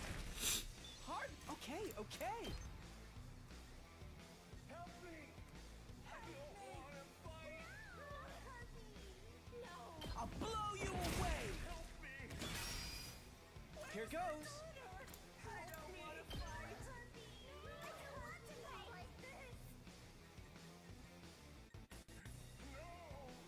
No! I can do this. Try this on the sides. All too easy. Oh my god. It just keeps giving me more AP.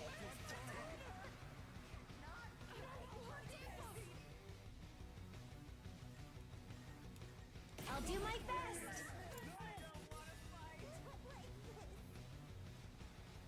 I feel so powerful.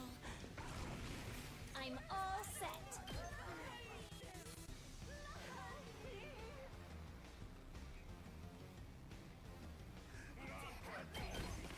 Taking the shot.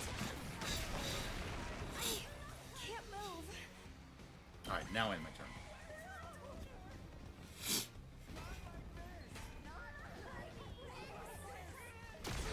Feel ow.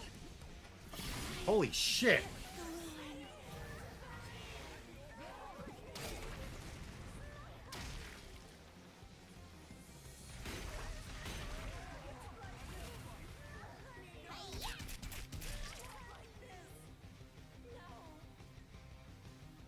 Okay, so Vasa can just kind of like mop them I up. guess I'm up.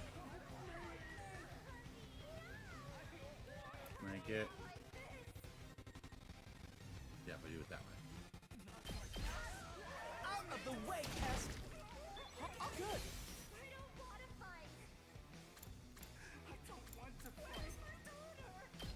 What a nuisance. Okay, okay. Ha! Oh, I'm wasting Here voltage. goes. Locked and loaded.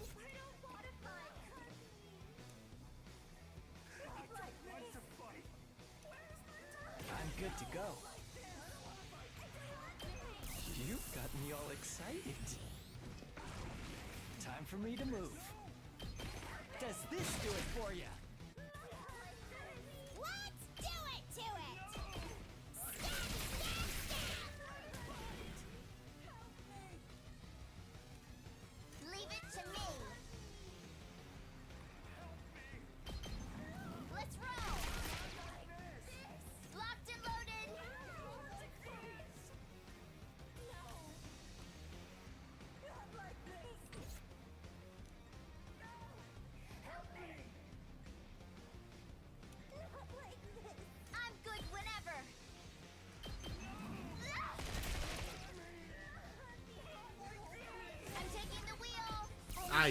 Meant to hit B, but okay.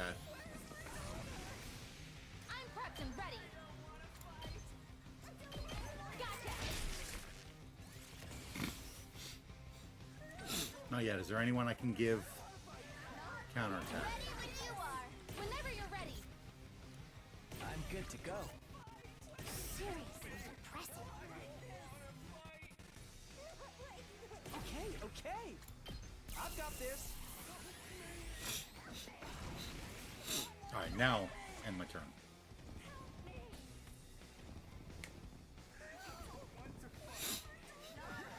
Blow you away. Here goes. Ha! I guess I'm up. Out of the way, pest. I can't wait.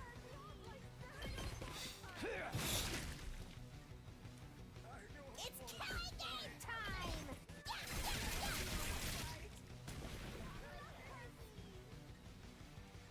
Let's go. Does everyone have last yell unlocked? Okay. Attack boost. I could probably give him an attack boost. I'm prepped and ready. Time for me to move. I like how this feels. Alright. You take care of them. And then Tsubasa, take care of them. Let's go!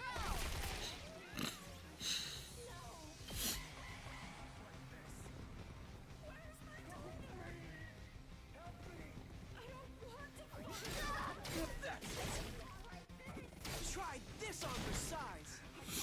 Ha!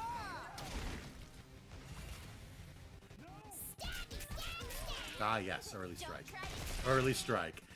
Oh my god. Oh, Let's get to the like this team is a force to be reckoned with. Good to go. I guess I'm up. Try this on for size. I'm back. Welcome back, Kako.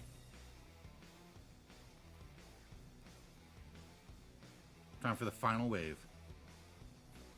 All right, that's all the regular troops taken care of.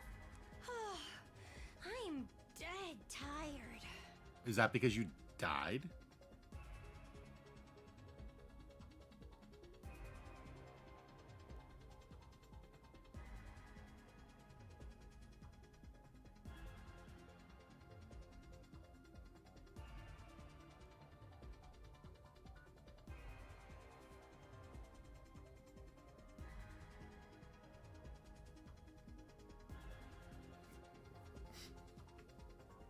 Keep your spirits high, sister dearest. That was just the preview. The main event is yet to come.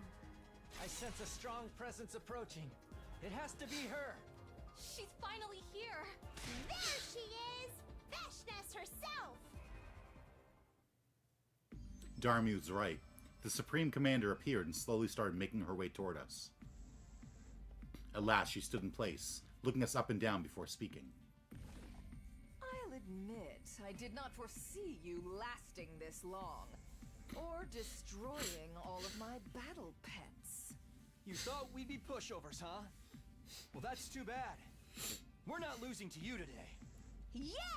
We're the elite few survivors of that brutal killing game! Look at what's become of your strongest army in history and tell us. Do you feel like surrendering yet? Oh my god, they're so full of, like, exuberance. Surrender? Surely you jest. You have not even seen my real army yet. Watch and despair. You shall now witness the worst nightmare of your lives. Come forth, my elite slaves! Uh-oh.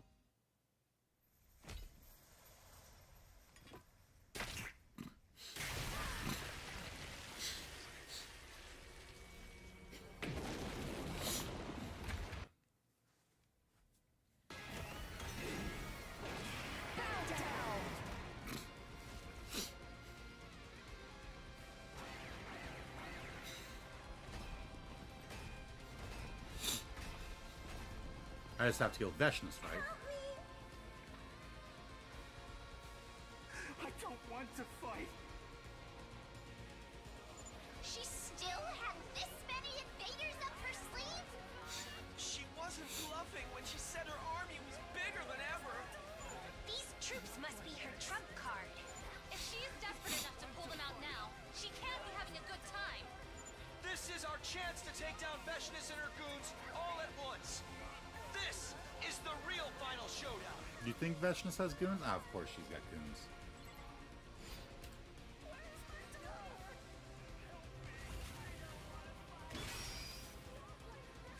My turn. Let's go. This should do it. My turn.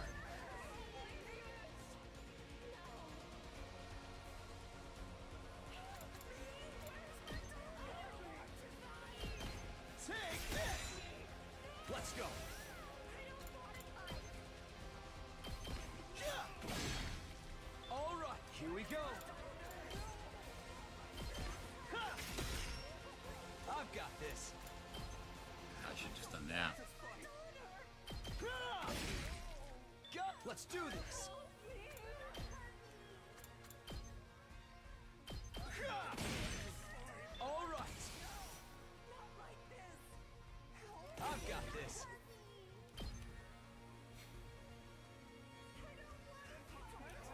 What's her? Yeah, she has a counter. It's that. Okay. Say when. So if I Let's go. do that, she can't hit me. One last strike.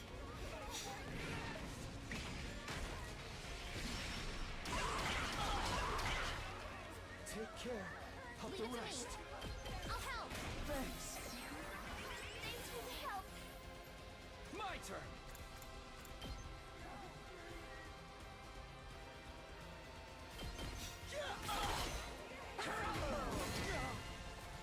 Here we go. Take this. My turn.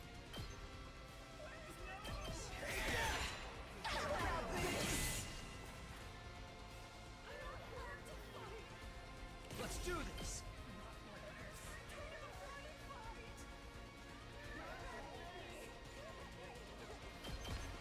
One last strike.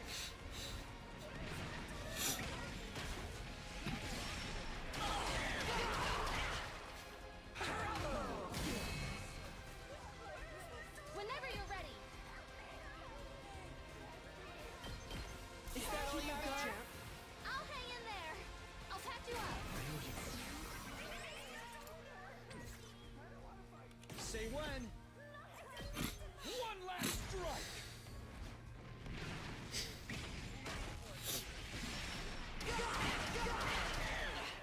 Take care.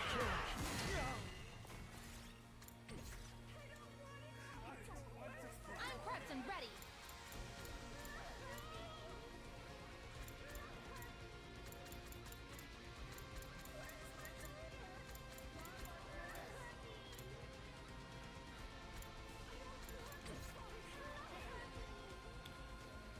Let's see.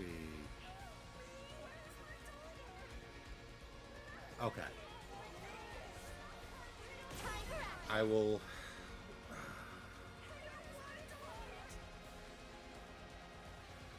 Yeah. I will move again. That's a real boost. Whenever you're ready. Because. Oh, she only does 3 attack? Oh. But they will kill him. Time for action. So heal him. Is that all you got? I'll hang in there. I've got your back. Thanks. Don't end attack. Don't end turn now. Now is when I set up all these fences that I've been holding on to. I'll set it up. Okay, okay. Yep. Time for me to move. I'll just put this here. Let's go!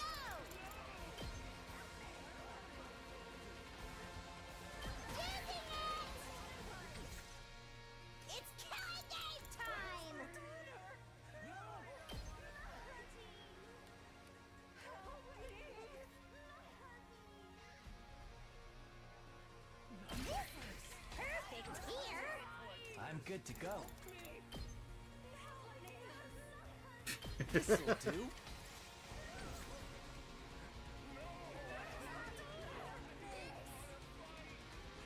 I've got this. I did set one up over there, right? Yeah, I saw two. Okay. Time to use it. Let's go. This should do it. Here we go.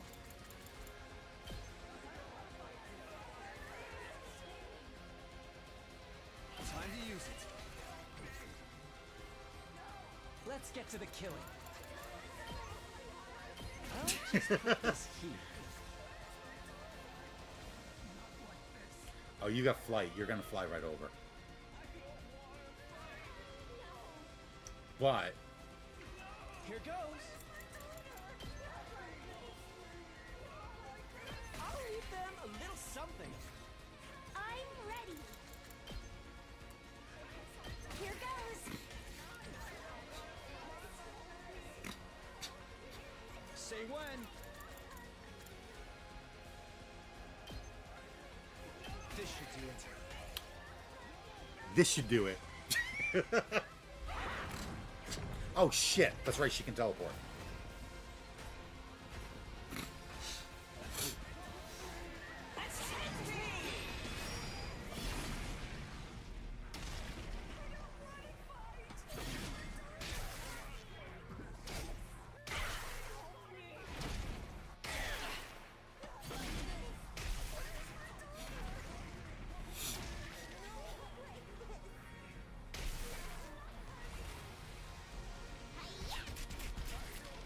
Taking the shot.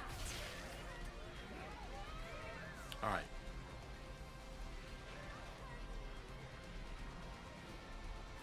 I've got this.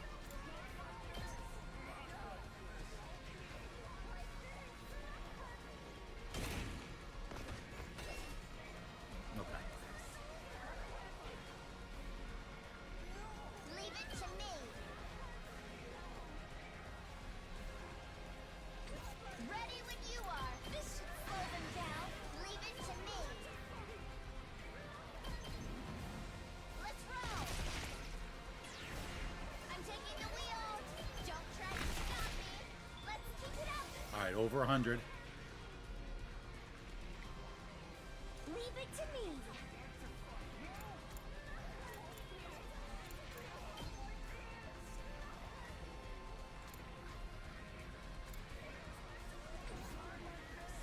All good. Do you have a move that ignores shield? No. You do Let's though. go.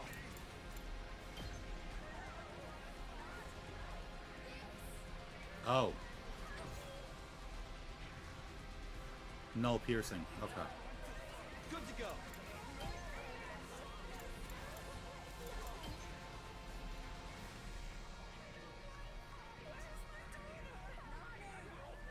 Nah, but I got this. Let's go.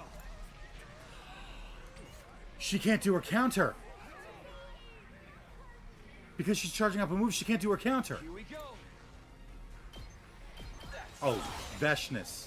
You fool. Good to You go. absolute buffoon. Say when. One. What? Why is it only 19? Let's go.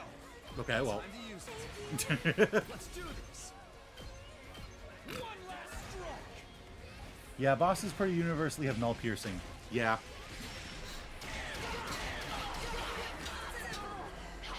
The only thing null piercing is actually useful for is that one enemy that puts up a shield when attacked. Yeah.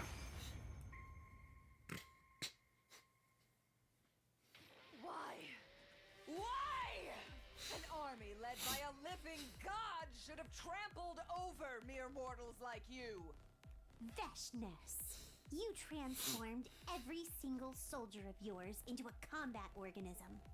Honestly, they would have fared better as humans. In the end, your own tyranny was your downfall. Is that why I didn't see a single human in that large army? Cammy's right. We would have had a harder time making ourselves fight Rego humans. Cammy? Commune? You have no regard for any human life other than your own.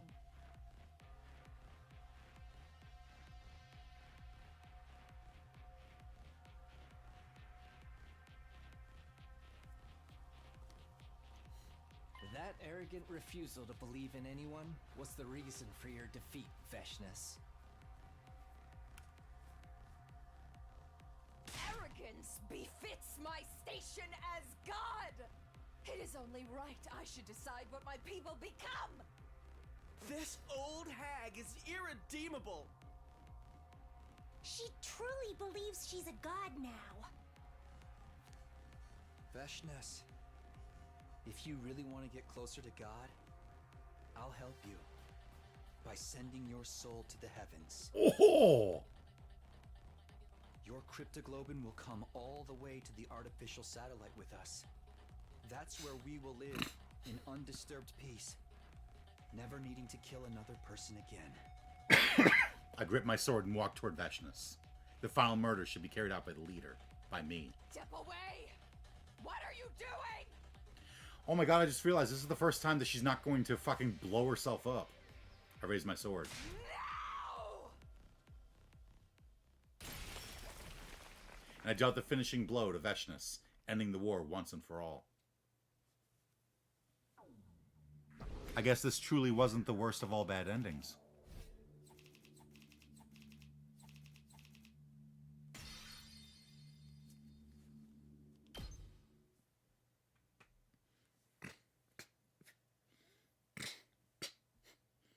And then came day 100. We all boarded the escape pod together. And finally blasted off into space. Oh!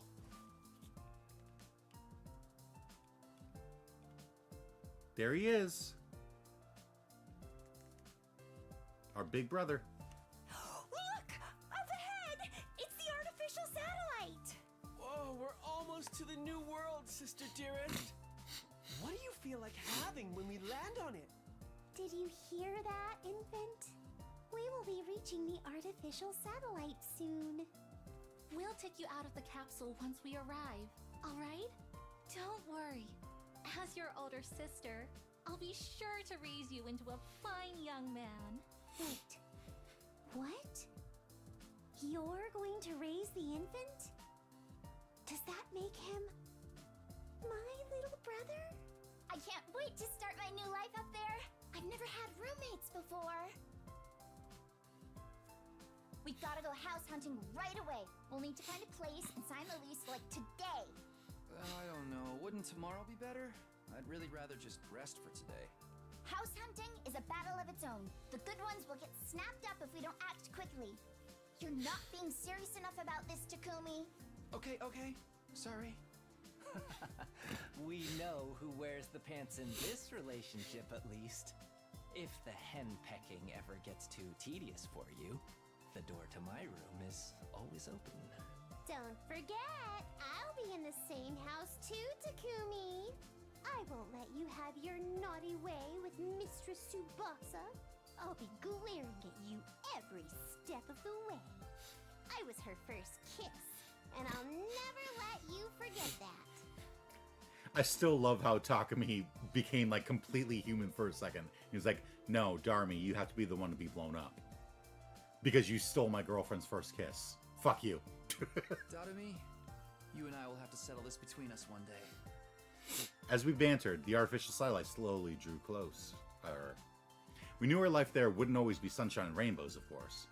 As returning war veterans, we would probably feel out of place in civilian society. Life may not play out exactly as we imagined. I wouldn't even put it past them to treat us as war criminals, the ones who let the Exodus Project fail. And there would be plenty of sleepless nights as we remembered the terrible things we'd done. Why did the Exodus Project fail?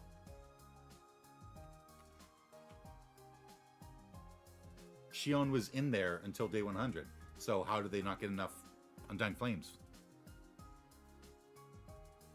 They knew Tsubasa and Takumi are the best pair so well, they did that in 2 separate routes, right?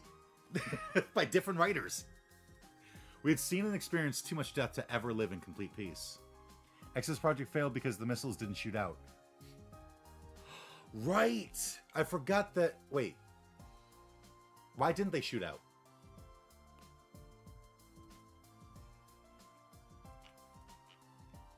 But together we could handle anything. No matter what the future ended up throwing at us, there was no trial we couldn't overcome together. As long as we had each other in the light of hope, we could go anywhere and do anything. That was the lesson we had learned from the last 100 days of death and betrayal.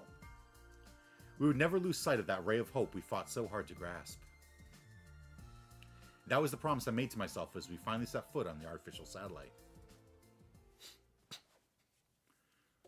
Okay, but we don't get to see what's going on in the artificial satellite. Okay.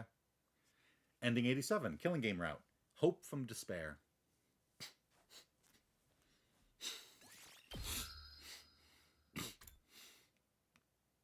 Well, alright. Where's the next? Who will we fight first? Let's fight Dalsha first, right? It was Dalsha or... Yeah, it was Dalsha or the sponsor.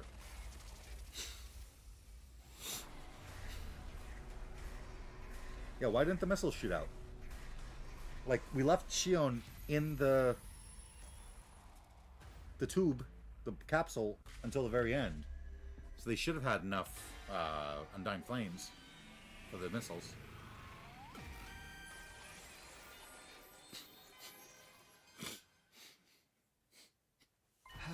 We'll fight Dalsha. It's way better if we can avoid fighting the sponsor. We have no idea what they might throw at us, after all. Avoiding fighting an unknown entity sounds logical to me. Then our next opponent is Dalsha. I'll give it all I've got this time. That ogre popped me like a balloon. I need to get my revenge. Commune, please get to work on the poison for Dalsha. Indeed. Follow my divine footsteps towards your fated victory.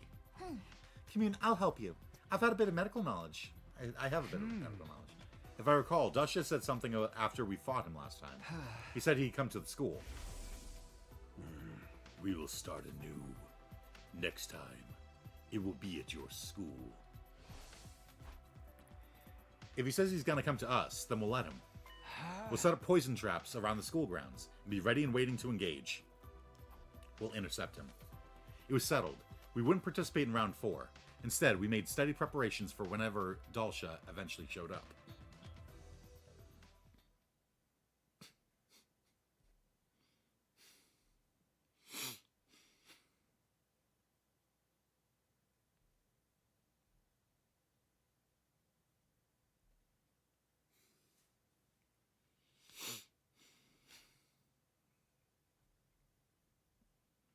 Day 87 was when Dalsha finally showed up to the school.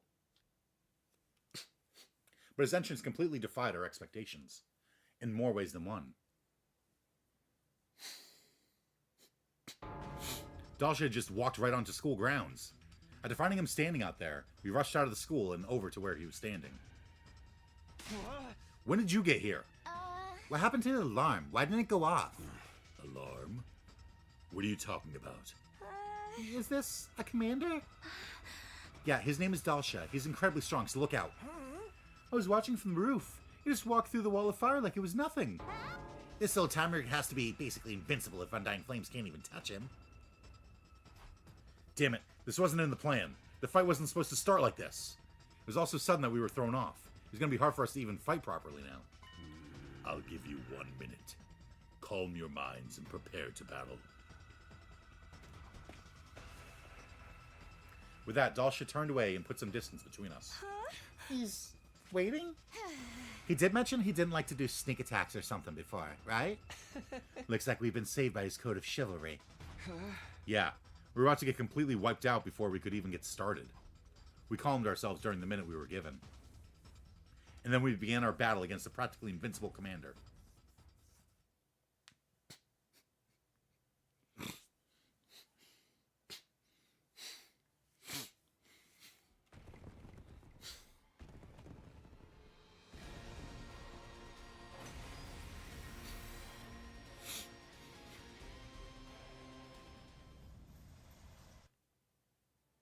Let us begin.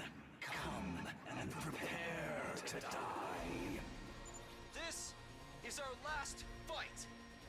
Everybody, stick to the plan. What plan? Nobody told us anything. We have traps buried around the school grounds. We just have to get him to step on one. Reckless attacks will get you killed. We're going to need to use our wits for this fight.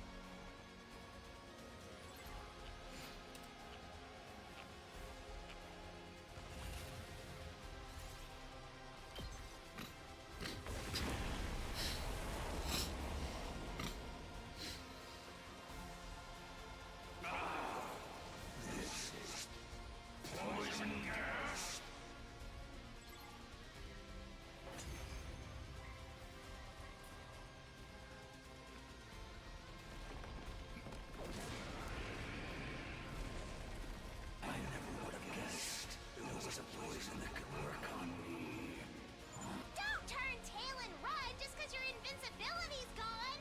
We urgently need you to die for us! Now why would I run? I have been waiting to be cornered like this my entire life. I have always fought to die in battle. To die? To die on the battlefield of the fate of all true warriors. Do you not also long for the pleasure of an honorable death? Absolutely not. Because all we want is to live. Life and death are two sides of the same coin.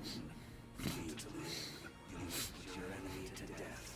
Now that the time has come, kill me to gain the life you so deeply desire.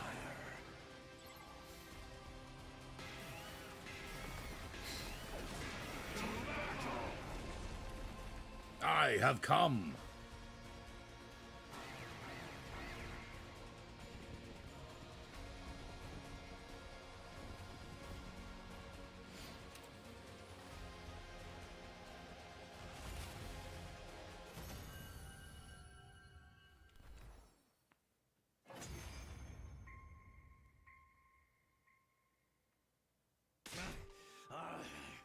So I've lost.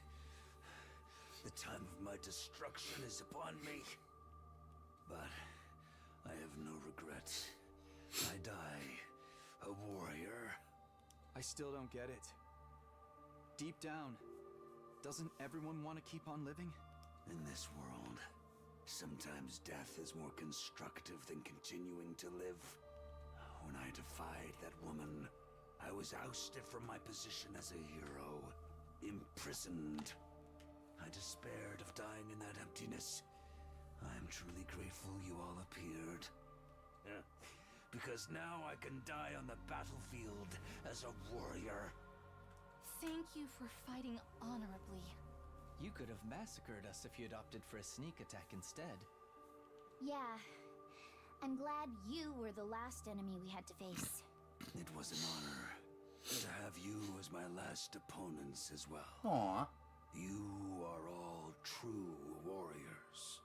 Now, finish me off like the warriors you are, and enjoy your reward of life.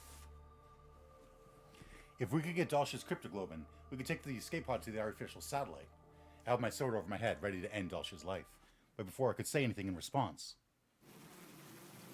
What? Oh, right, because the sponsor's alive. The sponsor's bees descended furiously from above. What are these insects? They lifted Dalsh's body high up in the air, and before I could so much as blink, they'd sucked all the blood out of him.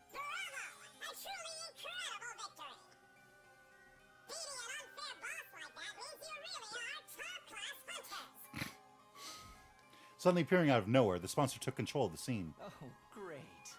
You're always just in time to ruin things. Get out of here! I don't even want to look at you! What are you doing here, sponsor? This isn't your scene. Drop Dalshaw's cryptoglobin and get lost. Oh, Takumi! It's so glad to see you're feeling better. But if you're not sick anymore, you should really be hunting. But Invader Hunt without you is hardly worth running. Turns out, every good game needs a villain. A savage murderer like you. shut up and give us the Cryptoglobin. Do you want me to kill you right here? The sponsor cleared their throat and began to imitate the previous sponsor.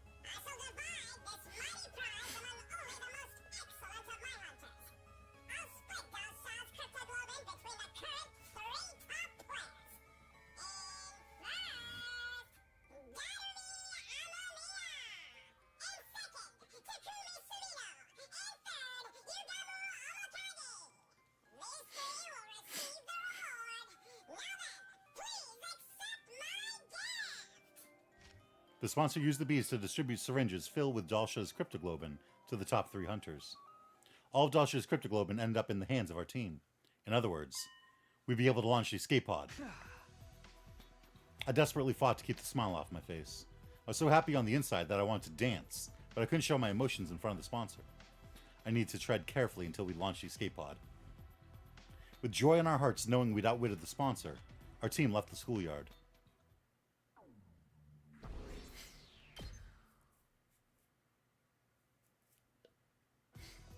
With Dalsha's Cryptoglobin in hand, we headed right for the hangar. We ran down the halls at full tilt. We arrived at the gym, then through the hole hidden under the loose floorboard. We went to the escape pod hangar. Commune, we got Dalsha's Cryptoglobin. We finally did it. Commune, give me a high five. We held up our hard-won syringes of Cryptoglobin, and that's the good news to Commune. But, Commune? Maybe she's taking a nap. Hey, little Shine Maiden girl, come on out already.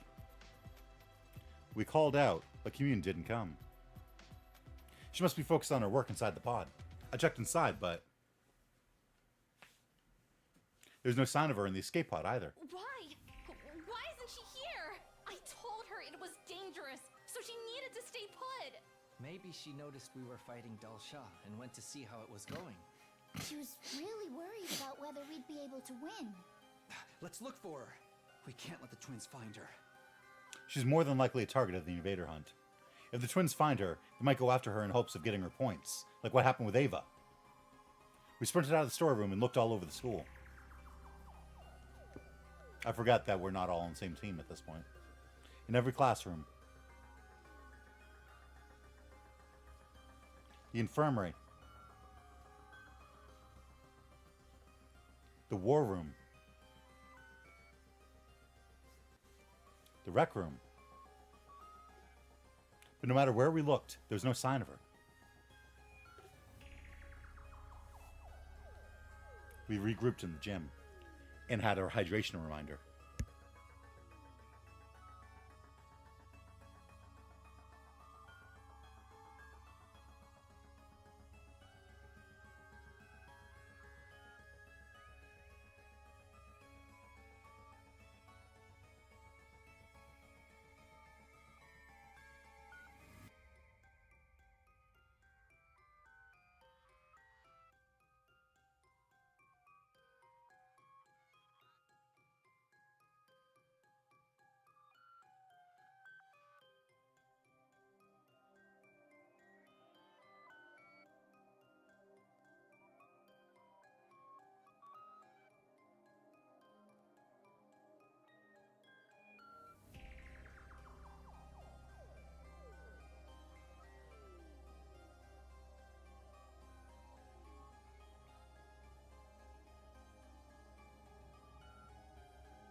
I just realized with the giant supposed blizzard coming tomorrow, I don't have enough drinks. We don't have any water or anything. We got milk. We got milk. But I'll have to get some drinks before we get snowed in.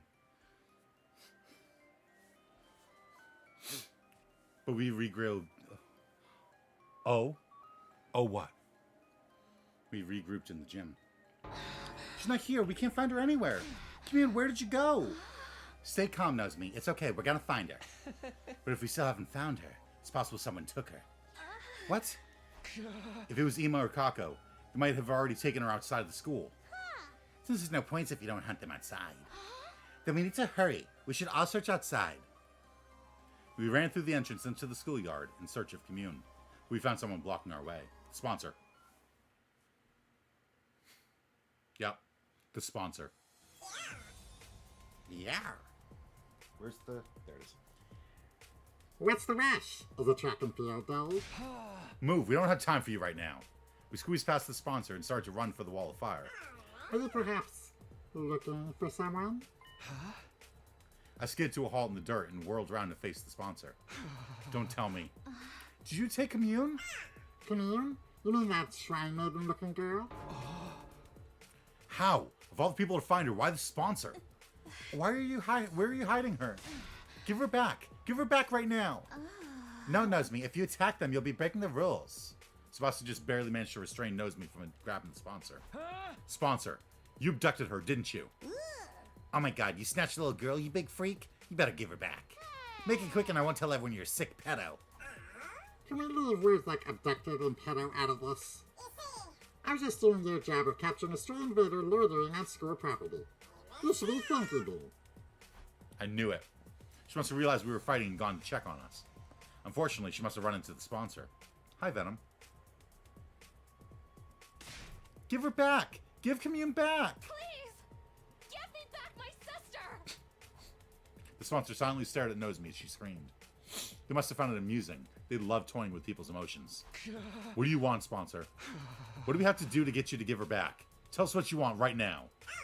Can you stop accusing me of kidnapping? I swear I didn't snatch the invader girl. Liar. Then where is she? What a strange question. She's been with you this whole time. With us? What?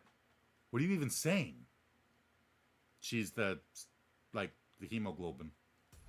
I mean, I just handed her out to the top 3 players. Hemoglobin. Chemoanima cryptoglobin. Handed her out. You mean the syringes? What do those have to do with... Then it hit me. A vicious chill ran down my spine. I immediately pulled the syringe out of my pocket. No. No way. That's Dalsha's cryptoglobin in there. It has to be. It wasn't all that much, but that little girl has some cryptoglobin inside of her. I sucked it out of her and put it in that syringe along with Dalsha's. A special blood donation service for my hardest workers.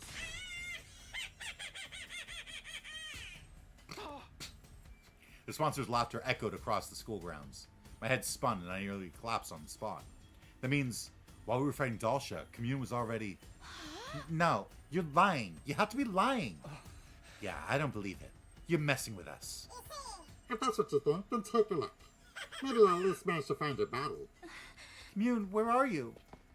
Nozmi was walking on unsteady legs, her expression stunned. Commune, where are you? Answer me, please! After that, we walked every inch of the school in search of Commune. The sponsor was just lying. There's no way she could be dead. That's what we wanted to believe, but... After night fell, we found a body in a corner of the schoolyard. It was drained of cryptoglobin and completely desiccated. We were sure it was her.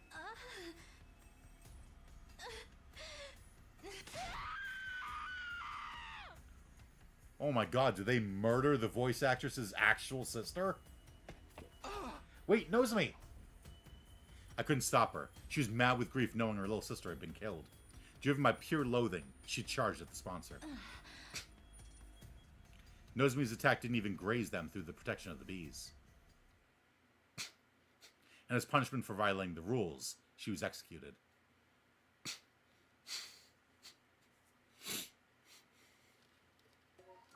Okay. And it just ends there, I guess. Ending 85, Killing Game route. A cruel end for Commune. It knows me, but okay.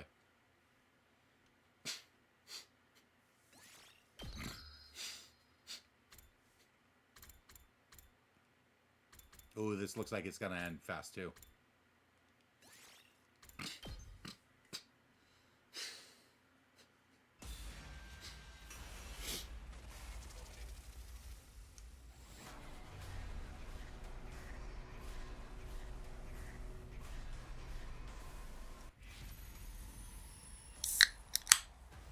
Knows me? We don't care about knows me. Tsubasa's the canon girl this route. Tsubasa's just the canon girl, period. Like, did he ever get, like, romantic feelings for Nozomi in any of the other routes yet? Even in the romance route. I mean, I guess, yeah, in the romance route at the end, he's like, yeah, no, Nozomi, I love you. And she's like, okay, stay away from me. It's kind of sudden. But at that point, it's like, it was more, he was just kind of like settling. Tsubasa is best girl. She is. Like, I went into this game expecting that I was going to like Darumi the most.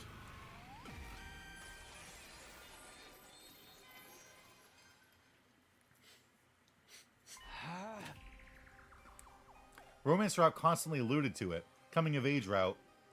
Second scenario had to be brainwashed to remove that.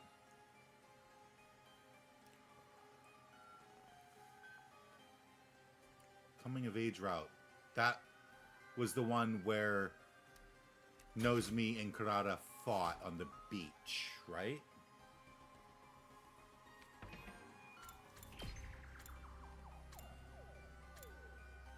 It was somewhere down here.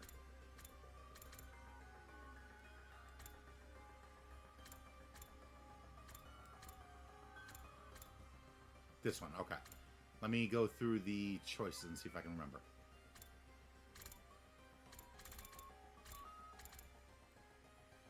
Except Flame Boy's request. Except Nozomi's Hemo Anima. Okay, right. Right, at the end, he's like, no, I can't do that to the girl I love. The coming of age route ended on an actual confession. That's right. And on the confession, it had the stupid fucking CG of everyone being like, woohoo, go Takumi. Yay, everything's good now.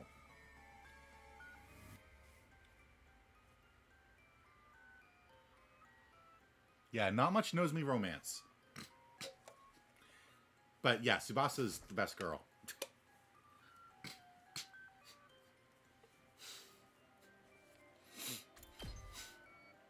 Like, yeah, I went into this game expecting that I was going to like Darumi the most. She's a fucking psycho. She looks like Miku.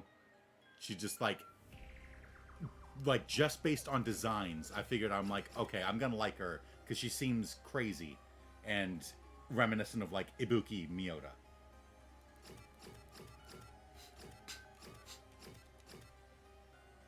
Kiriko I thought was going to be very plain and boring, and she's turning out to be like one of the most important characters.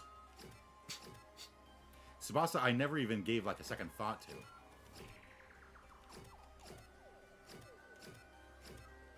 But like, yeah, of the characters, like, I'll go through, like, when I do my tier list of all the endings, I'll also do like a tier list of like what I think of the romances with Takumi, and maybe with other characters. Like how certain characters would make a really good pairing. I don't need your help. I'll find more School Invaders myself. I went in expecting Kako to be my best girl, but yeah, no, it's Tsubasa. It's seriously. Tsubasa is great. Stubborn little Takumi. You'd really rather see Tsubasa die than accept my help? I won't let that happen. After firmly turning down the sponsor's offer for help, I walked out of the leisure lounge. Then I returned to my room and waited for morning to come. What? Wait, so Tsubasa's on the bottom. She's gonna die. I gotta save her. Let me just go to my room and go to sleep. Went outside to hunt for invaders with my usual party and the newly recruited Darmy. We got on the bus and Tsubasa drove us as far out into the wilderness as she could. An abandoned hospital. An art gallery we stumbled upon. And a massive high-rise building. We spent 2 days searching in all kinds of places. But even then, if you do a ship list with Takumi, Eito has to be one of the options.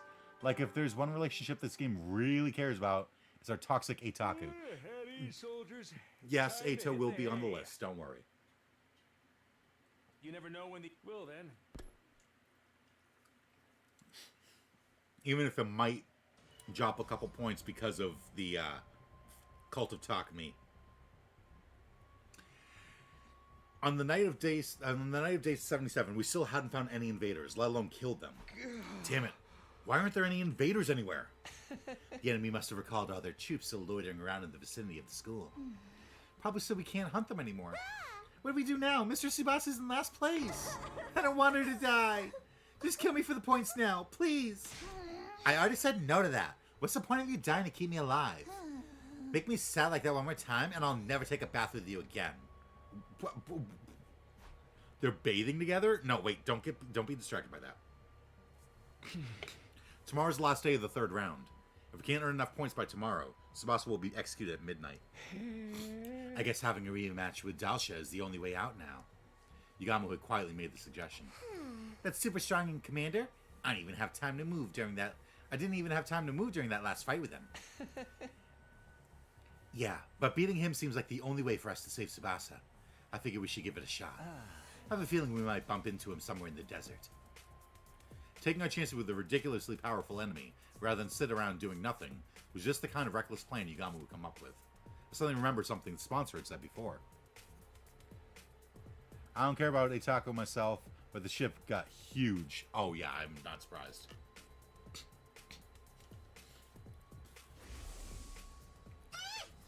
That's right where you belong. The more desperate someone gets, the more they're willing to dirty their hands to change their situation. How exciting. We're in such a tight spot that taking a major risk was the only way to turn things around. How's this sound? We'll head for the desert first thing tomorrow morning, find Dalsha, and take him down. That's the only way, right? Well, fine. Too bad for you, Dalsha. That old man popped me like a balloon before. I need to get my revenge. Right. Beating him will get us his cryptoglobin for escape pod fuel as well. 2 birds with 1 stone. Despite our headstrong proclamations, the grim smiles on our faces betrayed our true feelings. For all our psyching ourselves up, deep inside, everyone knew it was virtually impossible for this plan to work. Then it's just going to cut to a CG of them all on the ground dead. I found myself unable to sleep even as the clock ticked over from midnight into the new day. Like, there's no gay subtext. There's just gay text with him. Right? Is this really going to work? Once morning came, we would be seeking out the powerful warrior Dalsha for battle. Our goal was to earn enough points to pull Tsubasa out of last place. It was the only option we had. Still, we all knew how terrifyingly strong Dalsha was from our last battle. None of our attacks could even scratch him back then. Isn't there another way? An easier target to earn a large amount of points from. Suddenly, an image surfaced in my head. Takumi! The faces of Takamaru and his team. Since everyone in the Special Defense Unit were targets as well, if we killed them, Tsubasa would be safe. No, what am I even thinking? I shook my head vehemently in an attempt to shake that horrifying thought from my mind. How could I abandon my scruples like that? Am I really that desperate? Trying to solve this by killing other friends was out of the question. I'd be playing right into the sponsor's hands. Also, if you kill the whole team, that means someone on your team's gonna die. Come on, think. What are our other options? Something with a high success rate that didn't involve harming our allies and ensured Tsubasa's survival. I tossed and turned in my bed, thinking the problem over all through the night. There had to be a better way to save Tsubasa from certain execution. Before long, Morning had arrived.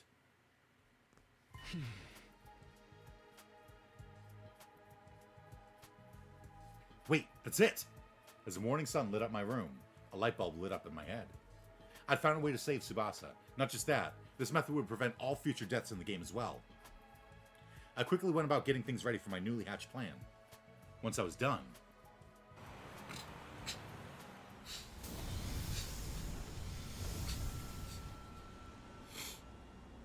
what's his plan?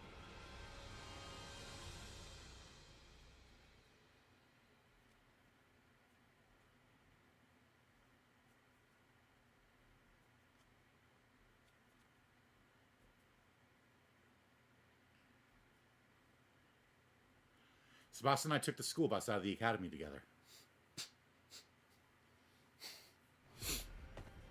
After we reached flat ground, Tsubasa switched the bus to cruise control and came to sit by me. What's this all about, Takumi? You made me drive off in such a hurry. I mean, I don't mind, but shouldn't we have gotten Yugamu and Darmi as well? They don't have to come along for this. This is our escape, just you and me. Our escape? Yes, we're running away. From the sponsor and their bees. Coward. I looked up at the sky from the window and saw a single bee tailing the bus. That bee was the game monitor, put there to stop the participants from escaping the hunt. Oh yeah, I don't think you were there at the time. Sora said, why, like when there was all the future and refugees that Takumi had to kill to save Tsubasa? Sora said, why don't you just kill the bee? That's an invader bee. And I went, no, I don't think so. And then it turns out that it was an invader. So Sora was right. They could have killed the bee and gotten points. It would follow us to the ends of the earth, so running away was pointless. Or so we had been made to think. The truth was. Will that bee really follow us everywhere we go? If we use the bus to cover more ground, maybe we can wear it down eventually. Yeah, I didn't know that they were invaders. But that bee's physical abilities have been enhanced with hemoanima. It's not going to get tired that easily, right? I have no idea, but it's worth a shot. No one's ever seriously tried running away from the game before. If we manage to get away safely, you'll be saved. Not only that, but no one else will need to be executed in your place either. Because according to the rules, only the person in the last place of each round gets executed. If Tsubasa kept running away while she was in last place, nobody would ever be executed again. That was how the game would have to go, according to its own rules. But doesn't that mean we'll never be able to go back to the school? Yeah, but don't worry. I've stocked the bus with more than enough food, water, and fuel to last us a long, long time. I forgot they did answer what the bees were. Yeah, I was going to say, you were being all coy about it, but I'm like, hey, they actually do explain the bees. It's not the food I'm worried about. Why are you here with me? Now you can't go back either. Me? Nah, don't sweat it. Just like that? Shouldn't you think this through a little more? What's there to think about? Tsubasa was the most important person in the world to me, so I chose to go with her. It was as simple as that. Takumi, you really are an idiot. She smiled, looking a little exasperated with me. You're so reckless. Maybe daredevil is a better word in this case? What were you expecting? Love is blind, after all. Love? Cut it out! You sound like some sleazy pickup artist. Tsubasa ran back to the driver's seat with a bright red face. After that, we continued to drive the bus, never stopping once. I think I thought they weren't explained because they never did explain why the bees are able to pass the cryptoglobin on. Yeah, like how does it teleport into Ato's tummy?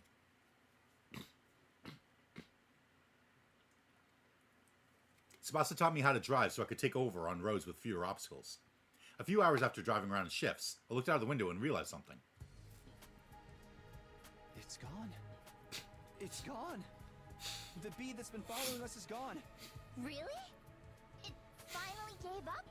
Yeah, but we can't assume anything yet. We should keep going, just to be sure. We kept on driving the bus for a few more hours. Eventually, it became dark outside. I can't see in front of us at all. Are you sure we can't use the headlights? I don't think that's a good idea. Bugs are drawn to bright lights at night, aren't they? There are too many obstacles lying around here for us to use cruise control. I guess the safest option is to stop for now.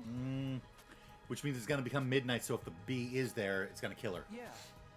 I don't see the bee anywhere. We'll stop here and rest until the sun comes back up.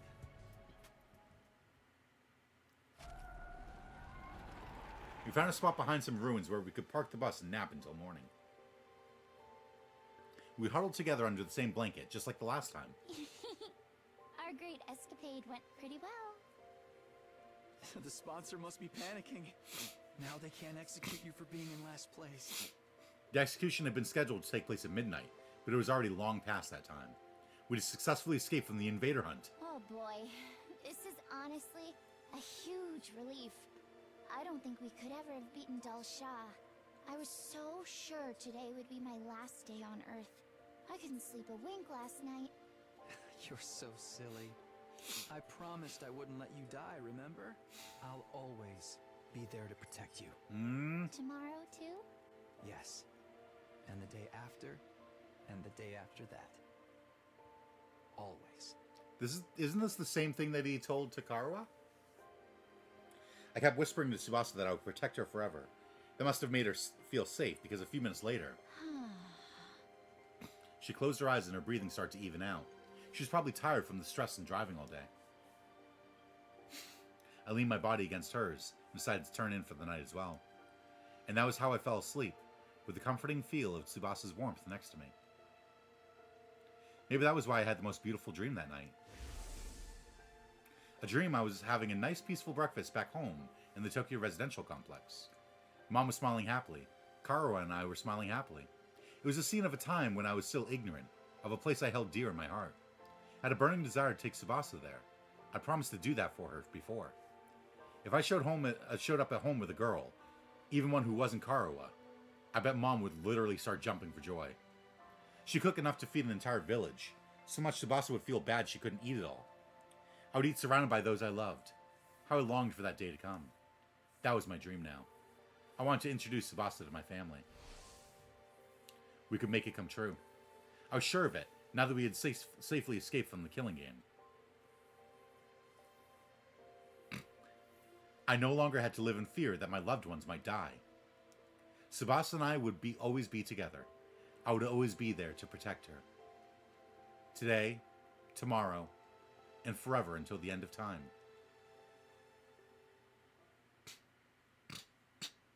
Yeah, I saw that coming. This ending is so tragic and creepy, and I didn't see it coming. I love it. Yeah, I saw it coming. I'm like, oh, they looked out the window and couldn't see the bee. I guess it's safe. Let's stop the fucking bus. Ending 88, killing game route. Escaping our fate.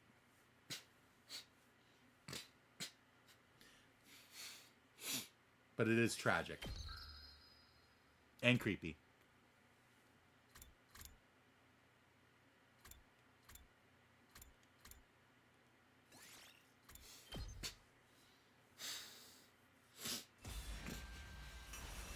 It's a really good ending, but it's not a good ending.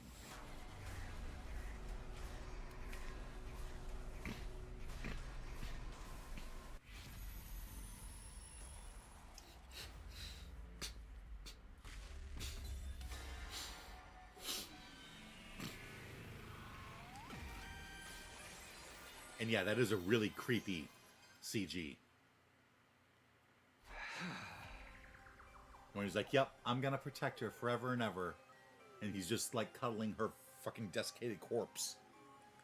No, I can't do it. I can't kill you, Ava. You're not thinking clearly, Takumi. If you don't kill me now, Nozomi will die. But I just can't. You're basically an ally to it at this point. Ally to us at this point. Listen to me. You need to do this for Nozomi. You must kill me. Press that button now. You too? What's this killing stuff all about? It's like this, Nozomi. I explained the situation. I told her how Ava was offering to die in order to save her. Also, the concept of an ending being that the two drive away and live for the 40 or so days they have left until the missiles seemed like a concept that would work. Yeah. I'm like, it actually could work because who knows if the rest of the team manages to survive and keep the school safe for the next 40 days, then they would die, but they would die like together. And it would be like bittersweet romantic kind of thing. So it could have gone either way, but I figured that she was going to die.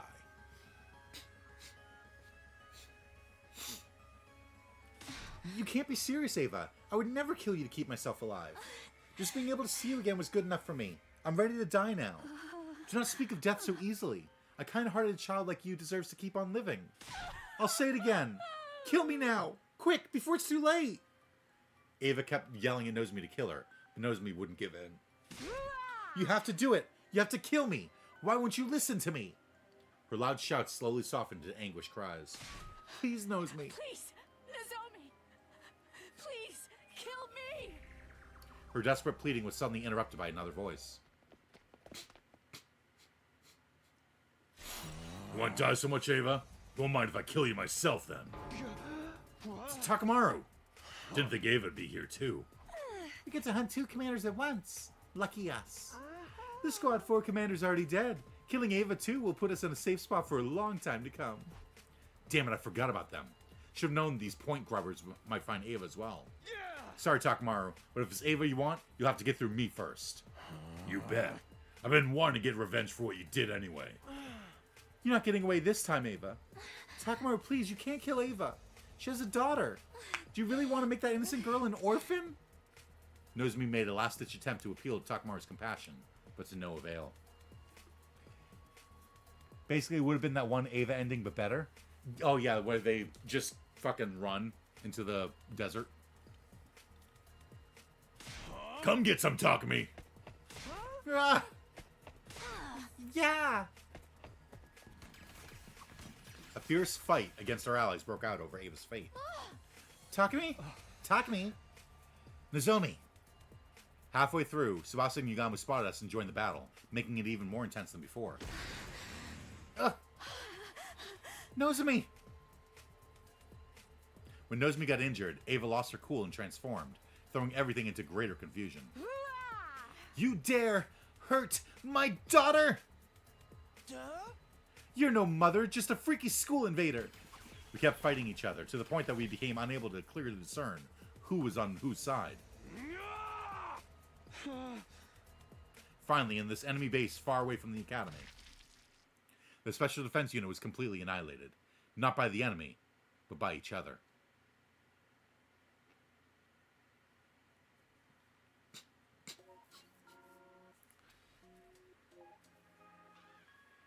Also, I love that they didn't even do a background for Ava's form here. It's so fun. Yeah, like they've clearly got the background there. They could have just used it. Yeah, like not even mentioning the whole pregnancy thing. That dynamic is just all kinds of yikes. I'm not even going to mention the age gap. Oh yeah, because she's... Actually, we don't know how old she is. But I mean, Takumi, how old are the clones anyway? But, like, it's nice. And it's like, hey, they're going to like, because I got the ending before I found out that Takumi is Futuran. So at the time I was like, yeah, it's like a symbol of humans and Futurans, like, combining. There's a future where they can, have peace because there's, common ground between them. But yeah, now that I know that they're Futurans, like, it kind of loses some of its impact. Ending 89, Killing Game route, battle for Ava's points.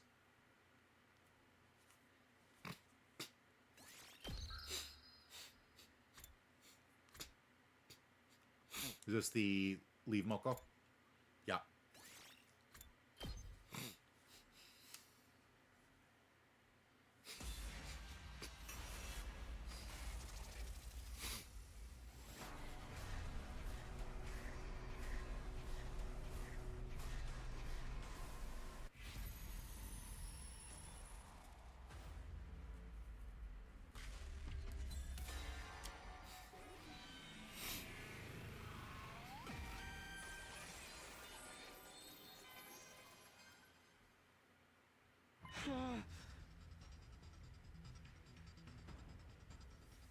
No, you can't expect us to agree to that.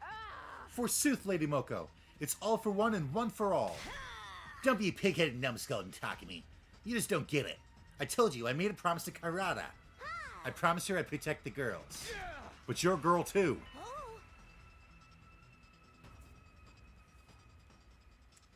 Holy shit, I am. Oh my god. SCU's physical age is unknown, but I assume it matched the mental, so 16, 18 for Takumi since he's in high school. Yeah, but it's like, since he's a clone, it's like, how long has he existed?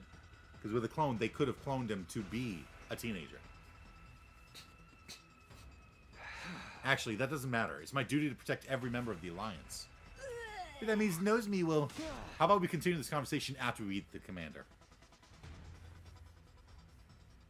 Our grueling battle against the Squad 10 commander raged on. He also doesn't get a background. Yeah! Ha! Whenever we backed him into a corner, he would slip away, recover, and the whole process began all over again. His ability to turn back time made the battle drag on, but after a long while... Yeah! Yeah! We unleashed a concentrated attack on him, and at long last, we brought the Squad 10 commander down, once and for all. Nozomi! Nozomi. Once the commander had fallen, we rushed over to Nozomi to check on her. When we got there, we were relieved to find she was still breathing. If we took her back to the school and treated her right away, she could still be safe. Don't die on us, Nozomi. I mean, could they? They aren't actually cloning them from anyone. They're clones using Shion's DNA. So they're cloning them from Shion. Which, I mean, Shion is a baby. So I guess, yeah, it does kind of make sense that, you know.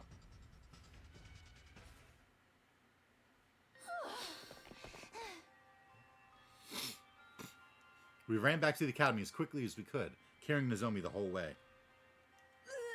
Don't die, Nozomi. They've got me saying Nozomi instead of Nozomi now. Hold on just a little longer. As I ran, I prayed hard for Nozomi to survive this. I didn't want to see yet another friend dying on me, especially not Nozomi. So, assuming that, I'd say they're clones the similar way that Dolly the sheep was a clone. Came all the way back to prevent her death in the first place. All that would be for nothing if she died now. Once we get back, I'll grab Yugamu and get him to treat Nozomi's injuries. He's so familiar with the human body, this shouldn't be a problem for him. Kept going through the steps I'd take in my mind. As I kept going through the steps I'd take in my mind as I ran with all my might. Hey guys, was the school always so far away? We've been running for a while, but we still couldn't see the wall of fire. Not even a single flame. The huge wall had been a major landmark. It wasn't the kind of thing we could just miss. It's really strange. We're definitely not lost, so... Mayhaps we've been shrunk? Anyway, this is the right direction, so let's just keep going. All of us clearly felt this was an ill omen. Nevertheless, we kept running in the direction where the school should be. When we finally arrived, an astonishing sight greeted us. Huh? We could barely recognize the school. What happened here? Why has the school been destroyed? Are you sure this is Last Defense Academy? We didn't take a wrong turn somewhere? Found it hard to believe this was really our school, too. But it was. It was practically in ruins, but there was no mistaking it. I understand now. The Squad 10 commander was merely a decoy. A decoy? He was there to draw out and hold back the majority of the Special Defense Unit's fighters. Then other commanders would be free to destroy the academy while we were occupied. A two-pronged offensive to conquer an enemy stronghold. It's the oldest trick in the book. Now it made sense why that commander fought so inefficiently and kept dragging the battle out. He was trying to buy the other commanders time to launch their attack. And I'd fallen for the enemy's gambit, leaving the school poorly defended. That in turn had led to its destruction. Shortly after we arrived back, Nozomi died from her injuries. Now that we'd lost our base, we didn't even have anywhere to erect a tombstone for her. All we could do was wander around the town ruins for the rest of our lives.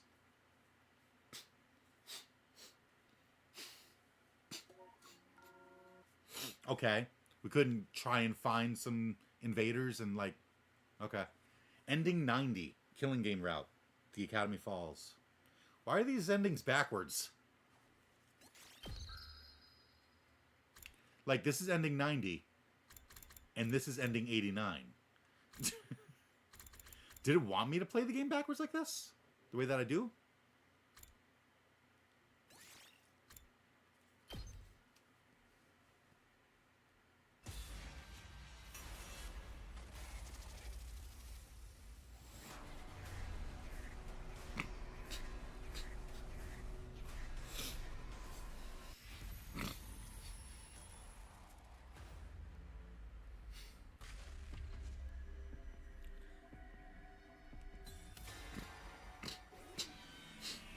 Oh yeah, this completely changes everything.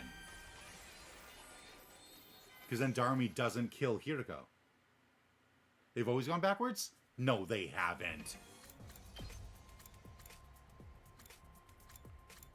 Ending 21. Ending 20. Ending 19. Ending 18. 17. 16. 15. Yeah, no. Or if they haven't in the specific routes, that's just... They go on the... Okay, on the Kill Ato side, they go backwards. So on this side, they go forwards, and on this side, they go backwards. Interesting. So then... Right, there isn't one in the middle. I'm like, so then... How will they go in the route in the middle? But there's no... You either kill Ato or you don't. Yugamu was right. If the anti-sponsor alliance got wiped out now, all hope would be lost. The best we could do is survive and carry on Hiriko's will. As I made to leave, my gaze fell on her, now on the verge of death. I'm sorry I couldn't save you, Hiroko. But we'll definitely bring down the sponsor. I promise. Yugamu and I turned around and started running as fast as we could. I'm sorry, Hiroko. I'm sorry. I mumbled words of apology over and over again under my breath as we dashed across the town ruins.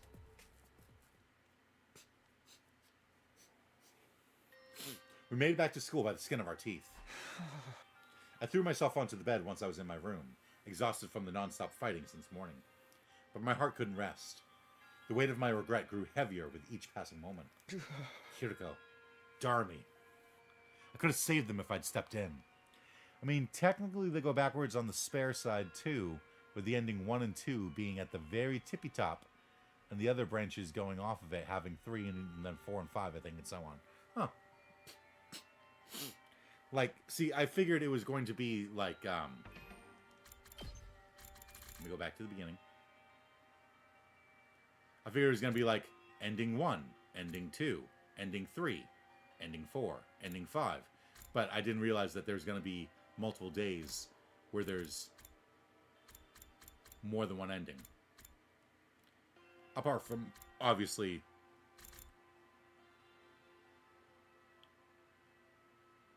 day 100. Oh, that looks nice. Look at all that.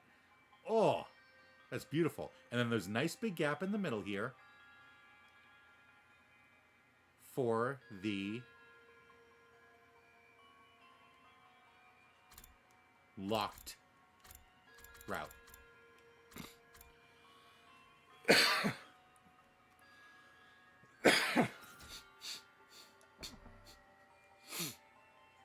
I abandoned my allies to certain death. No, I didn't. I shook my head, yelling in an attempt to reject my self-reproof. By the time I'd seen them, it was already too late. No, it was already too late for Hiroko. My decision to flee was to avert total annihilation. I'd made the right choice. I didn't abandon them to die. They're already beyond saving. Is that Yugamu? You might be here to talk about what to do next. Now that Hiroko's dead, we need to have a serious discussion about the future of the Anti-Sponsor Alliance. I opened the door to let Yugamu in, but somebody else was on the other side. Sponsor. Oh. Takamaru. Ima and Kako too? What do you guys want? What do we want? Quit playing dumb, you freaking scumbag! Takamo grabbed hold of me, an enraged look on his face.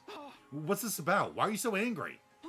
Why wouldn't we be? 2 of our friends just got killed. 2... You mean Hiroko and Darmy? We checked the rankings just now and saw they died all of a sudden. That didn't seem right, so we did some investigating of our own. And guess what? We received eyewitness reports that confirm you committed the crime, Mr. Sumino. What? crime? Nozomi saw you leaving in a hurry with Hiroko and Darumi this morning. 2 people you were hanging out with suddenly dropped dead. What do you think that means, genius? I'll tell you what it means. It means you killed them! I didn't. It wasn't me. We went out to hunt invaders together, but then the Squad 3 commander showed up, and then...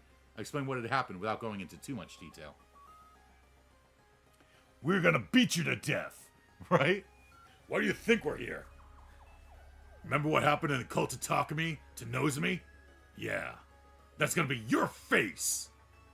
I told them about Hiroko, Darumi, Yugamu, and myself, forming a team to carry out a certain operation. When the commander suddenly showed up, he killed Darumi and Hiroko.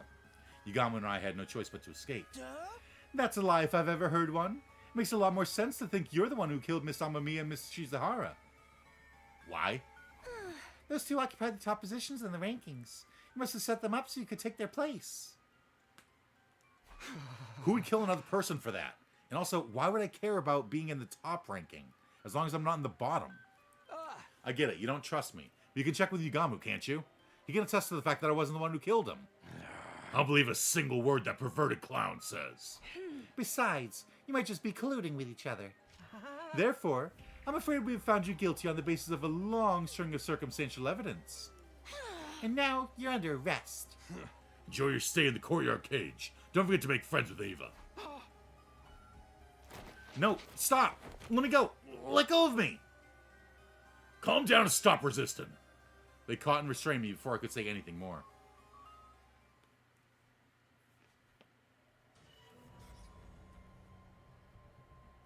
I was thrown into one of the cages in the courtyard. I didn't kill them! You've got it all wrong! Let me out of here! No matter how hard I tried to protest, Takamura refused to listen. I was left to languish in the cage. I stayed there day after day after day. Eventually, we reached the end of the first round. Since I couldn't take part in the hunt anymore, I'd fallen to last place, and the bees came for me.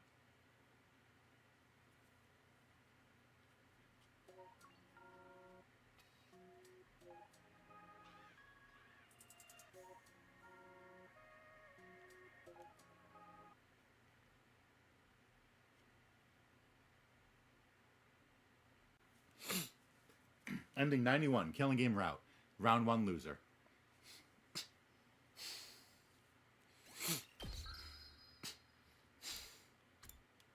Alright.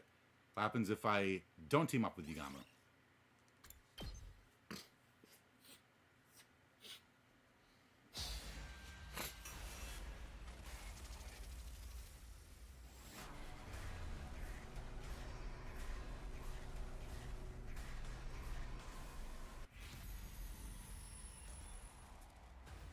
Team up with Yugamu?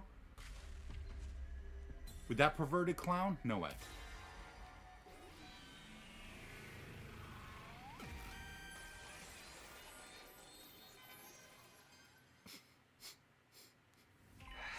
Sorry, I can't team up with you. I was convinced Yugamu had to be plotting something, given that he went out of his way to approach me after I'd been ostracized.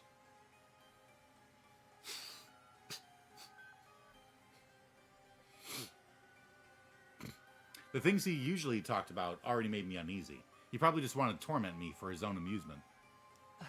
Oh, for the love of murder. You're a cautious one, aren't you, Takumi? Turning me down is as good as having a death wish, you know. Unless you have someone else in mind. No, I'm not going to team up with anyone. I'll survive by myself. So stop following me. With that, I ran away. I ran and ran until I was nearly out of breath, trying to get away from Yugamu as quickly as I could.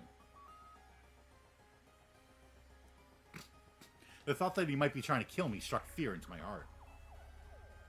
But no matter how far I ran, I didn't feel safe. After all, I was up against a professional assassin. I continued to run around with heedless abandon. Where am I? I realized I'd ended up in a place I'd never seen before. Where is this? Which direction is the school? You don't know where this is? This is where the shrine is with the box of blessings. I started looking around at my surroundings. All of a sudden, a huge swarm of school invaders popped out from the shadows. Of all the times to show up. I spun around and began to flee. Despite my best efforts, I was unable to shake off the pursuing invaders. They kept coming after me relentlessly, trying to intimidate me with their weird cries the whole time. I've been running for what felt like hours, but they were still hot on my tail. In fact, there were now even more invaders than before.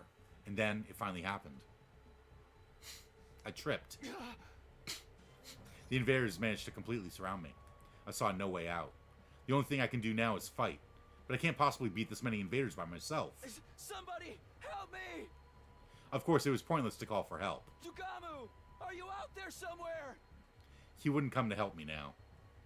Not after I slapped away his offer to work together so thoughtlessly. Sorry, I can't team up with you. Why did I turn down his offer to help? Oh, right, because I'd gotten so paranoid. I lost my mind after falling out of favor with everyone else, and took that frustration out on Yugamu. But all he really wanted was to save my life. It was too late for regrets. I was truly alone now.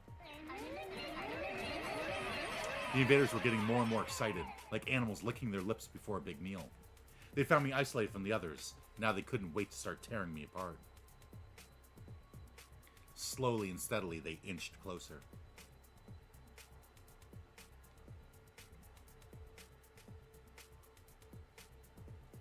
And the closer they got, the stronger the smell of death became.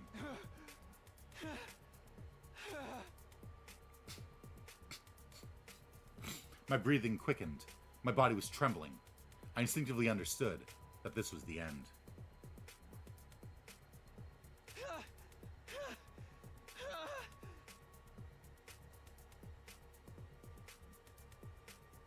As I looked death in the face, I finally understood. How powerless someone who is completely isolated could be. Somebody who had lost the trust of others. Who had lost the ability to trust others.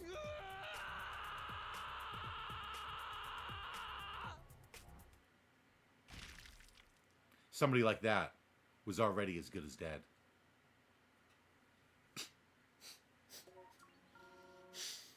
Is it as good as dead? As good as dead! Ending 92. Killing Game route.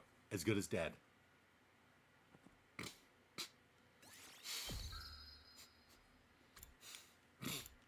Alright, so is that all of them on the Killing Game route here?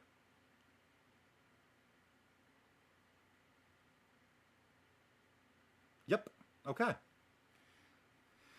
Okay, so what is the next one? What's the next choice? What's the next choice? Come on, come on, come on, come on, come on. Go back. Okay. What is it? Oh. Okay. And that's the Killing Game route. Really? That's it? No more Killing Game? Darmy will be so sad. Oh yeah. Switch doesn't have achievements to tell you when you're done. Oh, do you get achievements for every route finished? Yeah. I don't know why Switch doesn't have achievements. Every other console and, like, platform has achievements. Switch should really have achievements. It'd be so nice. Why couldn't Kodaka put achievements in the Switch version? There's some in-game achievements in some Switch games. No more Killing Game. This choice leads to a different route. Whoa.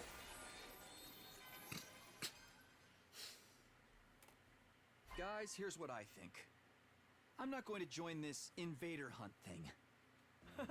Right, of course not. A rational decision. Hope you can all follow my lead in this. I know I will. There's nothing to be afraid of if we all reject it together. Hey, don't speak for everyone just yet. Wait, you mean you're joining? Of course. I'll never get a chance to live out my fantasies like this again. Besides, the name Invader Hunt makes the game sound like it's gonna be an absolute blast. I'm with Takumi on this one.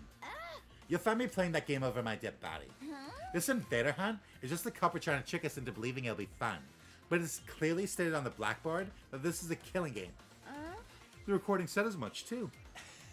I'll follow you Takumi's lead as well. It's against my artistic principles to kill for entertainment. This message doesn't make sense anyway. The sponsor said those not in the game will be eliminated. We'd still get eliminated sooner or later if we did join. Don't be stupid. Nobody has to die if we win, right? Right? Jeremy, are you listening to yourself? Huh? You're taking this I love killing games persona a little too far, aren't you? I am not. I'm just saying what I really think. Darby's pigtails swayed as she vigorously shook her head in denial. There was definitely some uncertainty in her eyes. What about you, Hiroko? You haven't said anything yet. Either choice is fine with me. What do you mean? I mean that this is not the good timeline.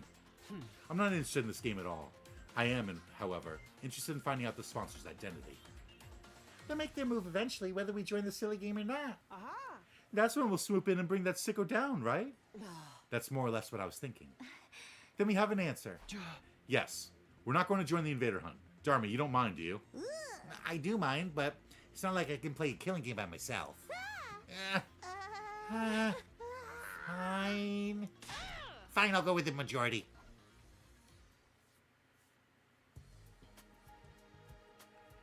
And yeah, the game has an achievement for getting all the endings in each route. That's nice. That's good. I like that.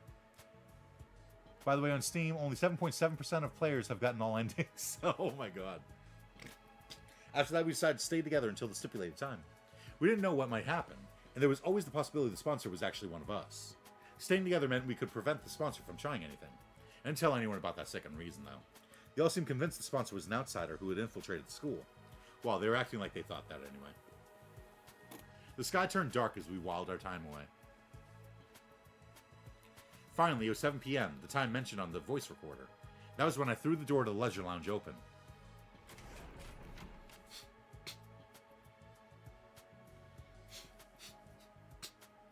Not because I wanted to join the game, of course. I was there to declare, as team leader, that none of us would be joining. Everyone else stood outside just in case. Turning around, I could see the others trying to peer in through the door, which was slightly ajar. There was nobody inside the room, not even a faint presence. After looking around, I lifted my head to the ceiling and shouted, "Hey, are you there? Can you see me? I'm here to tell you none of us will be joining your stupid Invader Hunt." No response at all? Have it your way. That's all I wanted to say. Have a bad night.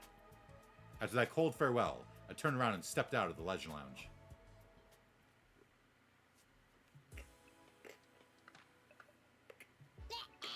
Oh boy, you really said it. And after the sponsor said they'd kill us all if we refused to play the game. Don't say I didn't warn you. Will we be okay? Gaku got killed the last time we did this. But that killer fled and went outside the wall of fire, right? Most likely, yeah. That's why the sponsor of this game probably isn't one of us. Kako even said this morning that the handwriting was different this time. I can't be completely sure because they used spray paint. If the sponsor was the one who killed Gaku, there's also the possibility this entire thing was just a prank. So we need not be unnecessarily shaken? That's if the sponsor wasn't the killer. The truth of the matter remains to be seen. Everybody fell momentarily silent after that. Question. What's the plan for tonight? Plan? Our sleeping arrangements. Where should we all spend the night? I'm definitely sleeping in my dear sister's room. I'll stay with Takamaru. No way. What? You don't trust Takumi, even after he saved my life. You and me are through, man. Wow. So this completely changed.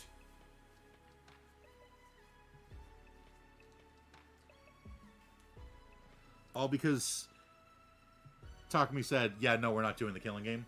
He's like, "Yeah, now I'm on your side." But the Tsukumo twins aside, why don't we sleep in our own rooms like normal? Just lock the door and you'll be fine. I agree. There are 13 people here. Making everyone sleep in pairs would leave one person out. All right, but why not put that person with one of the other pairs? We should avoid having 3 people in one room. It's too risky. Risky? Why? Not again. Our team's already discussed this to death, and now I have to repeat myself? Despite her complaint, Hiroko carefully explained to those from the other academy why we decided having 3 people in a room together was a bad idea. That does make sense. We should all go back to our own rooms then. No, you just triggered the mother of all death flags. You don't even know it. Well, anything to spice things up around here. I think I'm gonna go now. I need... Oh, I thought this said EXP. I'm like, you need XP? Okay. You need EAP. Alright, well, eat well, slurp well. It's 5:35 here. Okay. That decided, we all returned to our own rooms to sleep after dinner. Ima insisted on sleeping in Kako's room, but nobody protested on that point.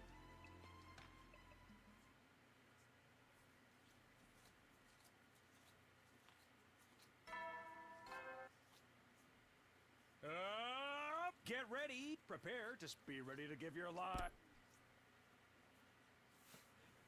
In the morning, I head to the cafeteria for breakfast, only to find that everyone else was already there. 1, 3, 9. Oh my, how is it that I count 14 souls? Because you're terrible at math. There are only 13 people here. You see, nothing bad happened. So it's just a prank after all? But by who? And for what purpose? If you're asking me, I think the most likely suspect is... We all turn to look at Darmy. I mean, yeah. Well, wait a minute. You're accusing me of being the game's sponsor? I don't think so. Darmy doesn't have the guts to pull off something like that. You underestimate me. I may not have guts, but I've still got my brain meats. They're small and overpowered, but they're there all the same. Oh, for the love of murder. Hey, can't we just be happy that nothing happened?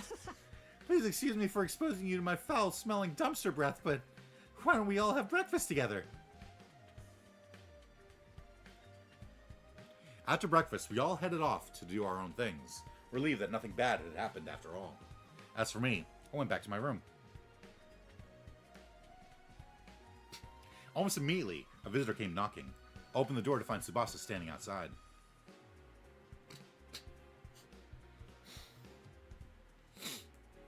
Did something happen? You asked about Ava's mask yesterday, remember? I brought it here for you. Oh, thanks. Sorry for the trouble. I took the mask from her. What are you gonna do with that? I was thinking of returning it to Ava. What, you trust her now? Not really. It's just... Oh, I know. You fell in love with her. What? Of course not. Tsubasa narrowed her eyes at me, and I felt my palms get sweaty. Never mind. It's none of my business. Everyone's free to love who they want. I told you, that's not it. But since we're talking about the mask, I looked it over out of curiosity and found something pretty interesting.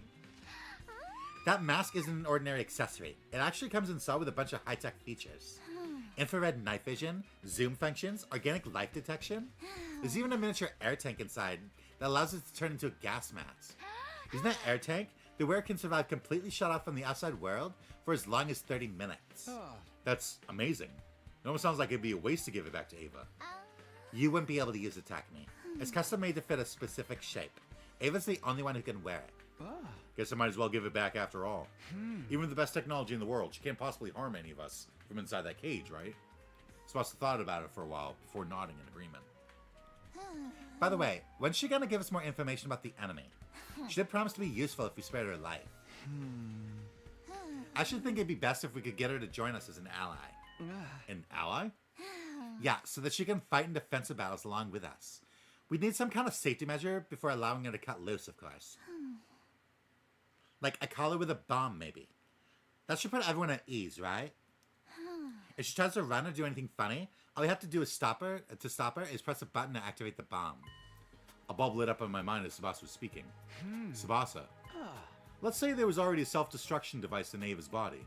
Would it be possible for someone else to activate it? It depends on how the bomb was built. If the detonation mechanism was designed to be triggered remotely, then maybe. Huh. In that case, your plan might actually work. The detonator is on a joint on my left-hand pinky finger. Moving in a particular motion triggers an explosion. Wait, you're being serious? You weren't just speaking hypothetically? Do you think that's something you could do? You want me to create a detonation device for the bomb inside her? Yes, once it's done, we'll have the perfect safety measure. And then we can allow Ava to join us, huh? Alright, I'll give it a shot. Awesome, I'm counting on you.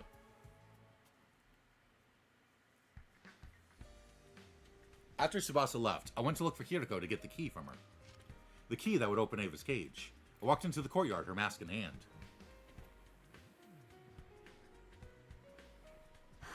Takumi. Here you go, as promised. That's my mask. This is the Takumi isn't a fucking asshole route. It sure is. I opened the cage using the key Hiriko gave me. After handing Ava's mask to her, I closed the door and locked it again.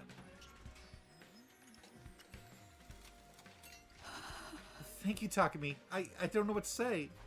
No need. Just keeping my promise. Well, I'll be seeing you.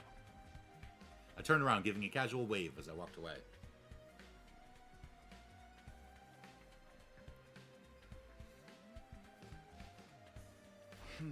I'm back in my room, but now what? There's nothing for me to do here. Might as well go take a walk around school. Free time!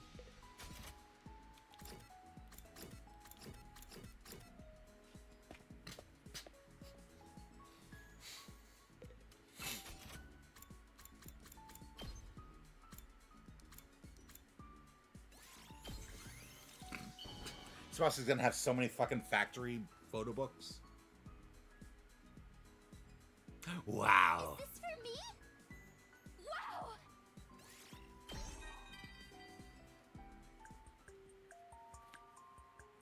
Have you ever thought about what you'll do after we get out of here? I have. There's a ton of stuff I want to do. Eat dessert with my friends, sing some karaoke together, go shopping, go to a hot spring with my family. I mean, we deserve a little fun after fighting so hard for mankind, right? Maybe they'll even give us cars. No, wait. I'll upgrade the equipment at the workshop. I'll invent a next-generation car that can move on land, through water, and in the air. That we can fly around and go wherever we want. A vehicle like that should be a piece of cake for artificial satellite technology. Just thinking about it is making my heart beat faster. I can't wait to get started. Uh-oh. I'm rambling on about my niche interests again. Sorry for making you listen to that. Your bond with Tsubasa Kawana is stronger now.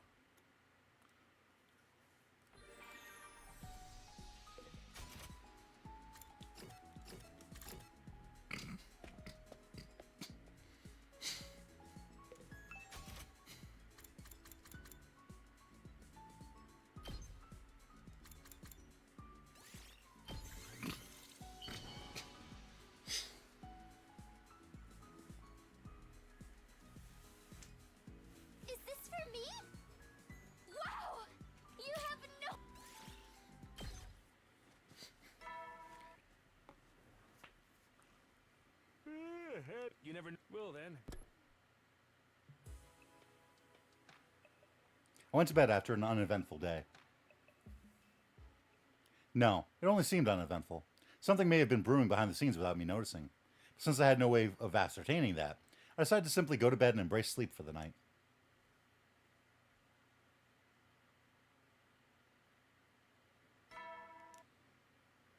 A body has been discovered. Get prepared. Be ready to. I woke up as the morning announcement played. It barely finished when a piercing scream resounded in my ears. I jumped out of bed and dashed out of my room. Hiroko, Tsubasa, and Takamaru were out on the roof already. Was that Shoma just now? Yeah, I came running out when I heard it. I was already here when she came out. The scream came from the back of the building. Are you sure? Trust me, I got a dog's hearing. Okay, let's go. We made our way down the stairs as quickly as we could and headed for the back of the school. It didn't take long for us to reach our destination, where we saw... Oh, shit! Shoma! I rushed over to check his pulse and breathing. Nothing. He's dead. No way! By this time, other team members had come running as well. It was Nozomi, Moko, Kyoshika, Yugamu, and Kurata. They gasped, and their eyes went wide when they saw Shoma's body. Shoma! Impossible! What is this?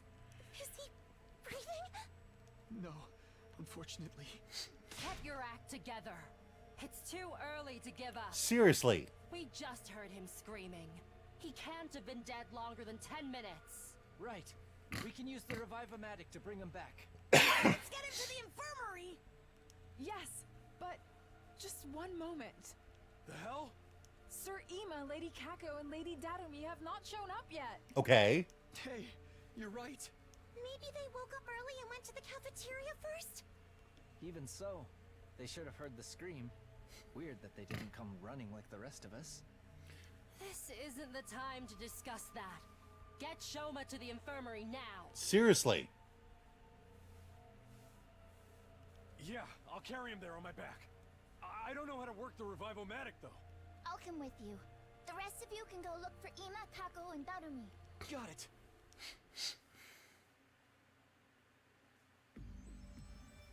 Takamaru put Shoma on his back and immediately ran off to the infirmary with Tsubasa. The rest of us then split up to look for Ima, Kako, and Darumi. Since the person who attacked Shoma could still be lurking nearby, we split into teams for safety.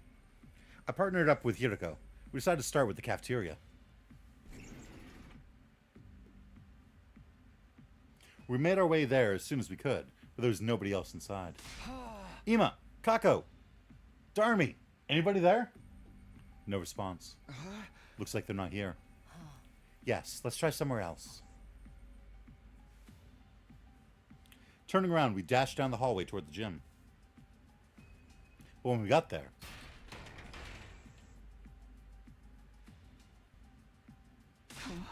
hey, I can't open the door. Is it locked?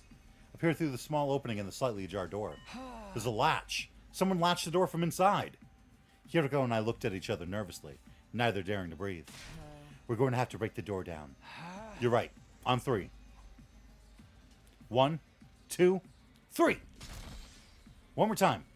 1, 2, 3. The door refused to budge even after we threw ourselves against it numerous times. Soon the noise we were making started attracting the others to the gym as well. We need some help here, guys. What we were trying to do was obvious enough that we didn't have to explain. Everyone agreed, took a couple of steps back, and prepared to charge the door. Ready? Go! The latch broke apart with a cracking sound, and we all tumbled into the gym together. And lying on the floor in front of us was Darumi. Oh, Poison? This is unbelievable. I ran to Kako and put a finger on her neck. There was no pulse. She was deathly cold. Hiriko came from behind me and started examining Kako's body. When she finished, she turned to look at the others and silently shook her head. But it's okay. She couldn't have been dead for too long, like Shoma. Then we should take her to the infirmary now. Yeah. Nozomi ran over to Kako and lifted her up. As she did, something fell out from Kako's right hand.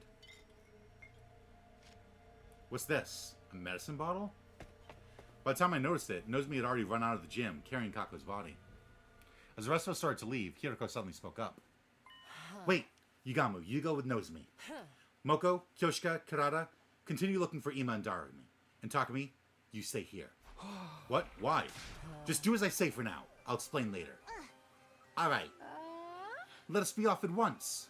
The others nodded at each other and then ran toward the hallway, leaving only Hiriko and myself at the scene of the crime. Why only me? There's only one exit here, and it was latched shut.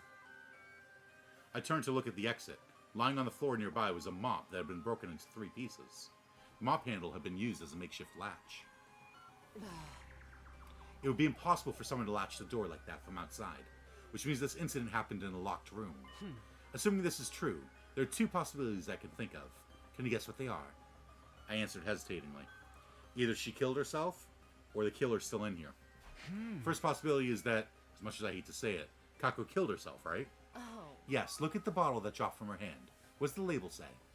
TTX. It's an abbreviation for tetrodotoxin.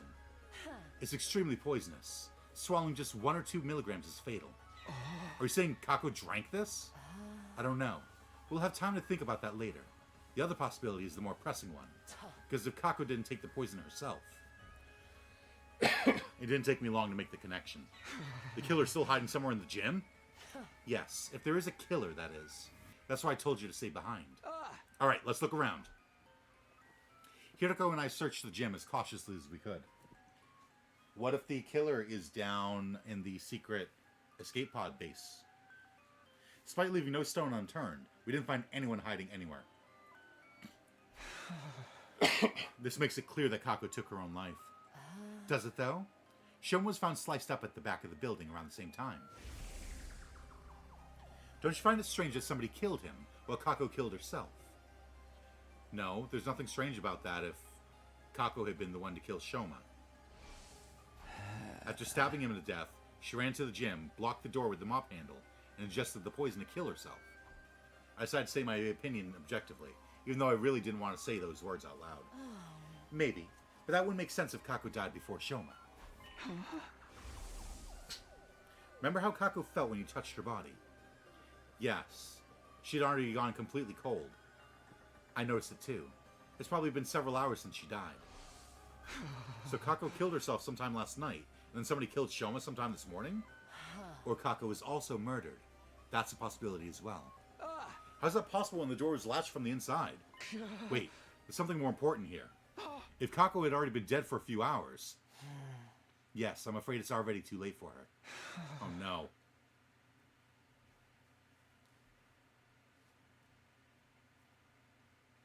Tsubasa knows me and Yugamo were in the infirmary when Hiroko and I arrived.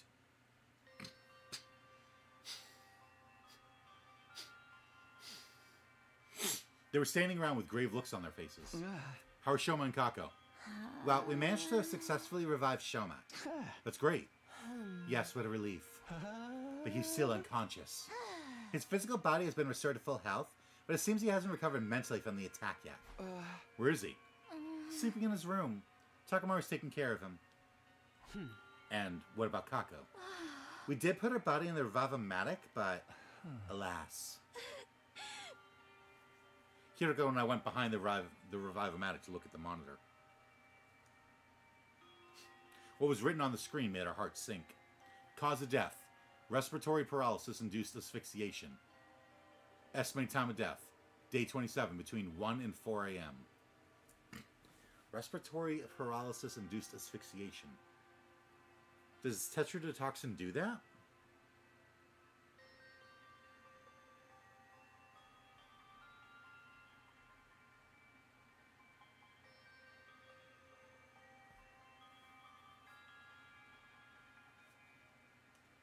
Traces of TTX poison detected in body. Oral intake of TTX presumed to have led to respiratory paralysis-induced asphyxiation. No external injuries found on body.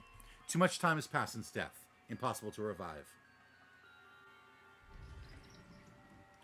The silence of the room was broken by the door being thrown open and 3 people running in. Darmy, you're safe. Where were you all this time? In the rec room playing slots.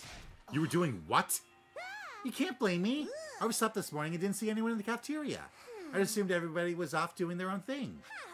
Kyoshiki and I found her in the rec room and dragged her here. We've already told her about Shoma and Kako. Still, we didn't yet know if they'd been successfully revived, so here we are. Did it go well? Just then, 2 other people barged into the room noisily. Oh shit. Miss Suzuki told me what happened. I fell asleep in my dear sister's room last night. When I woke up, she was nowhere to be found. I've been looking around for her ever since. I saw him running around the hallways like a headless chicken and brought him here. Where's my dear sister? What has happened to her? I explained the situation to everyone who had just arrived. The news that Kako could no longer be revived hit everyone like a ton of bricks. Tears started welling up in Moko and Kyoshika's eyes, while Kurata was sniffling away under her mask. Darmy alone shed no tears. She had a vacant look on her face as she stared absently into space. And as for Ima... No! No! No! Dear sister! My dear sister! No! With an anguished cry, the distraught Ima lost control of all reason and started lashing out. We managed to wrestle him to the ground and pin his limbs down, even as he struggled violently. Wait here while I go grab the gamma feel. Joe, what's that? Powerful anesthetic. We have some in the biolab. Yugamo dashed off as quickly as he could. He came back a while later with the gamma feel, which he then injected into Ima. The drug caused Ima to weaken and slump over. Yugamo observed him closely. All is fine now. He's unlikely to wake up before tomorrow morning.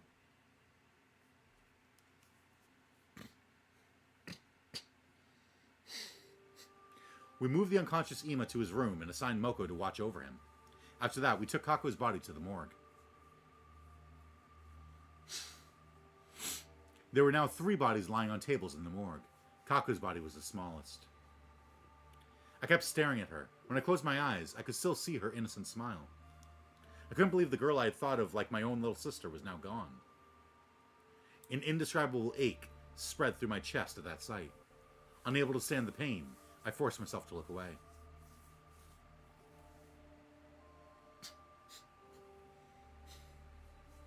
After that, we went to the courtyard to check the cages. Ava was still inside hers, the door securely locked. Hiroko and I went on to tell the others what we'd learned from investigating the gym. The improvised latch, the bottle of poison, and how there had been no one else inside. While we were talking, the sun had set and the darkness of night was slowly taking over. It was already evening. Since nobody was in the mood for a meal, we gathered in the leisure lounge instead of the cafeteria.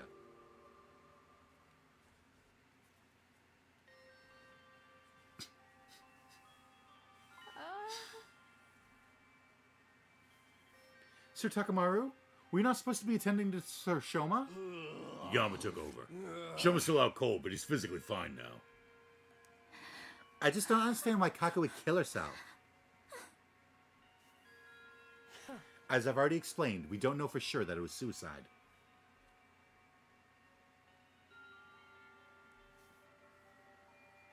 We haven't found a suicide note, not in the gym, on her clothes, or in her room yet.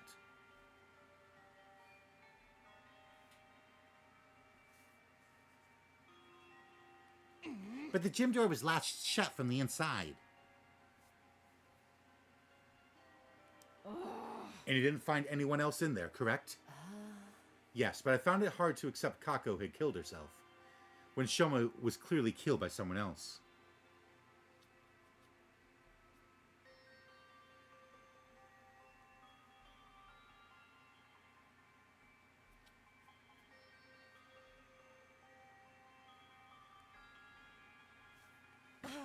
Why would she even do such a thing?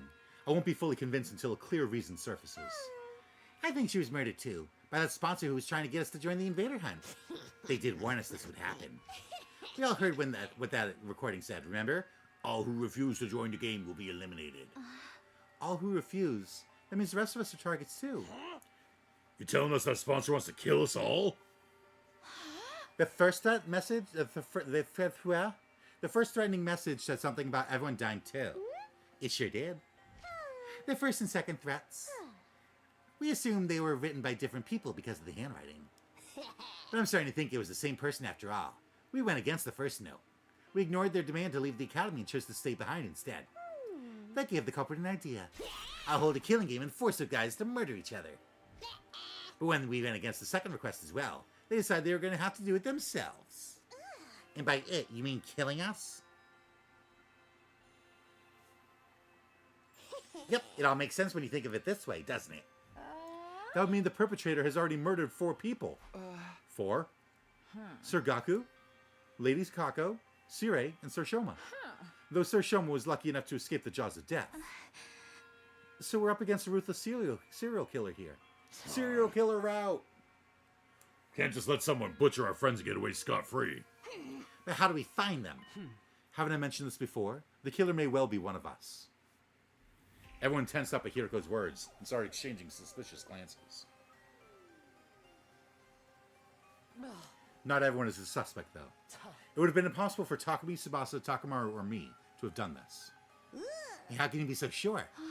Oh, that's right. The 4 of us met each other on the rooftop this morning, immediately after hearing Shoma scream. He was stabbed at the back of the building. Even if we could teleport, there's no way we could have appeared on the rooftop right after slicing him up that badly.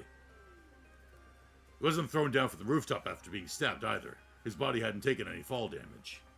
I was going to say we got to rule that out, because they could have just stabbed him and then thrown him over the edge.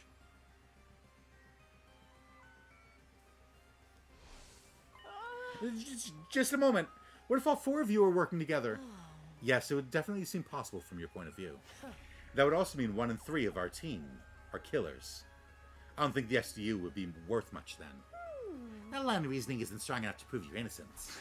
Anyway, what were the rest of you doing at that time? Remember those who came after us were Nozomi, Kyoshika, and Kurata. Moko and Yugamu too, though they aren't here right now. Where'd you guys come from? I ran from the entrance hall. I simply found myself in a group that as I was heading to the back of the building. How'd you know to go there? Well, I heard Shoma's scream, but I chose to wait in my room first before making a move. Then I overheard you guys talking outside. You said something about the scream coming from the back of the building, remember? So I followed you to the scene of the crime. Nozomi and Darmi said the same thing, but I couldn't tell if they were telling the truth. Whatever the case, there was no denying the perpetrator could have joined up with the group halfway through without anyone realizing.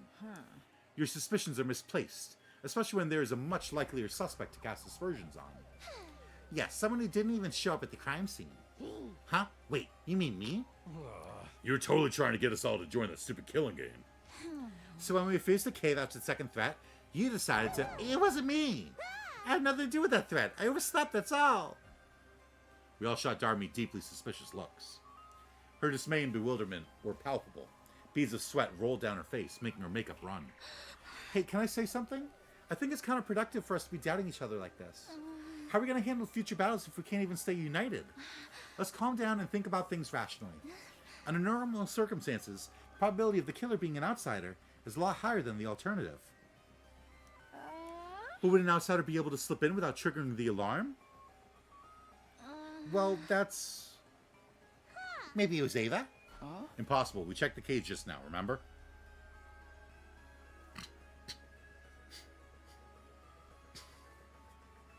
She was still inside and the gate was properly locked. Not only that, I have the key right here. This is the only key and it can't be duplicated, as Hiroko said. Also, I locked my door last night, so nobody could have stolen the key from me while I was asleep. What if you were working with her? I can debunk that theory. Takumi has been with me since morning.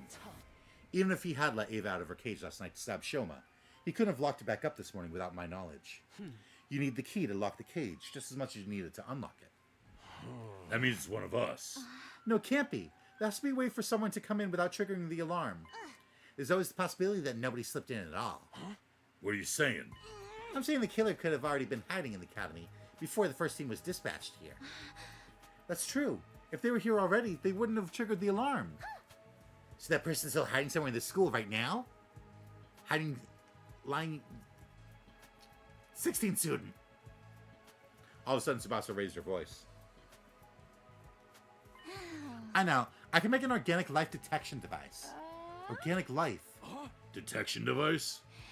Put simply, it's the machine that detects the number of large living organisms on school grounds. It won't be advanced enough to pinpoint their exact locations, but having a precise number should tell us if there's really an outsider hiding here. You can make something like that? I found a similar function while investigating Ava's mask 2 days ago. I took the opportunity to study it thoroughly. So yes, I can make something like that in 7 days, maybe? 7 days. Until then, let's stop being suspicious of each other like Nozomi suggested. We'll assume that the killer is an outsider until proven wrong. What do you guys say? Everyone nodded in agreement. The moment I saw that, the world around me started to spin. What is this? That was the last thought in my mind before it shut down completely.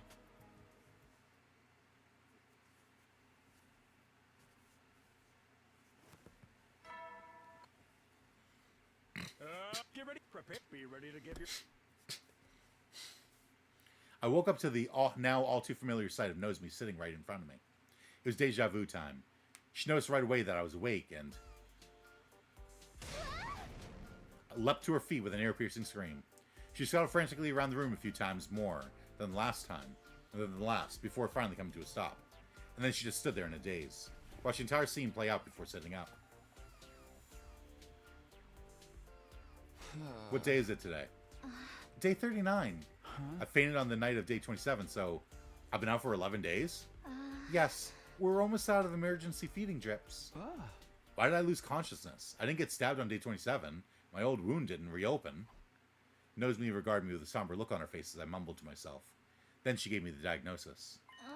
We think you have the fainting disease. Fainting disease? Also known as psychogenic pseudosyncope. Pseudosyncope? Must be syncope. A disease that causes you to suddenly lose consciousness after being exposed to strong psychological shock or stress. Like your mind just blows out. Have a disease like that? Yes, after what happened to Shoma and Kako on day 27. Your mind suffered a heavy blow, and even though you somehow made it to nighttime okay, the moment you felt like you could relax, your mind completely shut down, just like that. How could you tell I had this disease? This is the third time you fainted out of the blue, right? It always takes you a long time to regain consciousness. This didn't seem like normal behavior, so we decided to scan your brain, using the Revivomatics diagnosis function. I don't remember contracting any disease like that. This is what the machine's analysis said. Traces of treatment found on damaged parts of the brain. Fainting disease likely developed as an after effect. damaged parts of the brain. Treatment on damaged parts of my brain. I don't know what exactly happened. At any rate, the damage isn't life-threatening and doesn't affect your cognitive functions or your judgment. So that part's nothing to worry about, at least. Oh, right, it's the gi. Easy for you to say. That means I could faint again if something stressful happens, right? Yes, but I'm sure it'll be alright. As long as you make sure nothing too stressful happens again. So, has anything changed? Changed? Like, have you guys learned anything about the killer while I was out? No, we haven't made any progress in that area. The unknown killer remains at large and we don't have a single clue to follow. Nobody's been attacked since then, so we're still alive at least. What about Shoma and Nima? Shoma's regained consciousness already, but he said he doesn't know who stabbed him. It was in his, like, chest. How does he not... You can ask him about it yourself later. And Ima? He's barricaded himself in his room and hasn't said much to us. Just a word or two when we deliver food to him. Needless to say, he didn't fight in the defensive battle that happened on day 33. Ima, Shoma, and Dharmi sat out the battle as well. Are those three still suspicious of me? Yes, they seem to think you're the most likely suspect. But even if you weren't the one, it had to be someone from the SDU. That's what those three believe.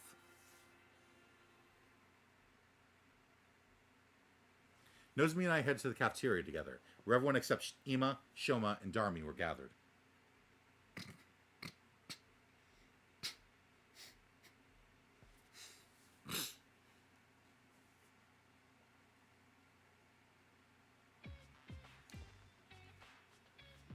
When they saw me, they said things like, "You're awake," or "Thank goodness." Everyone was quietly rejoicing about seeing me on my feet again. Their reactions were a lot more subdued than before. I could hardly blame them. This was the third time I'd woken up after losing consciousness for several days. At least, that was what I thought. It turned out they had another reason to be despondent. The dark, gloomy aura that hung over the group indicated there was something more at play here. Yeah, the life organism search device thing. I finished breakfast and returned to my room. Soon after, Tsubasa came knocking. You saw how dejected everyone seemed just now, right? Wanna know why? Sure. She pulled out something from behind her back. What's this? The organic life detection device. Oh, right, you finished it. 5 days ago, yeah. But now I wish I hadn't. Why not? Because this is the reason everyone's jumping at shadows. She turned the device on as she spoke. 13? Yep, the total number of life forms in this academy. That's all of us, including Ava. Which means there are no outsiders in the school, and the culprit is really one of us. Yeah, that's what everyone believes now, except for me and Nozomi, that is. You two still think it was an outsider that did it?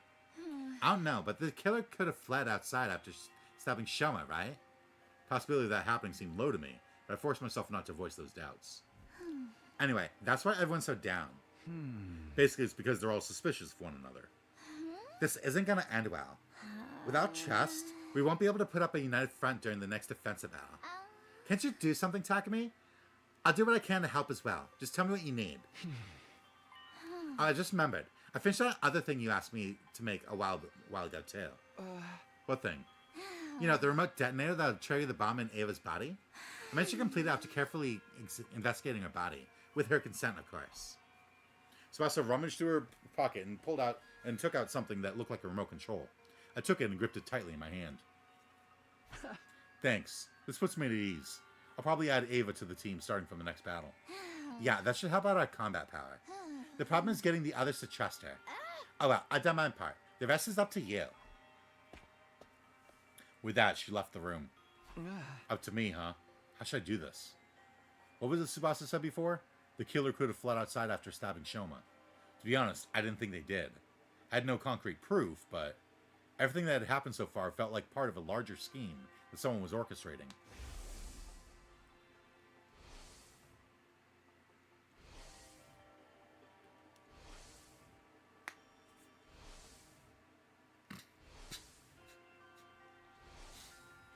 At the very least, I was convinced the culprit wasn't going to stop at Shoma's stabbing.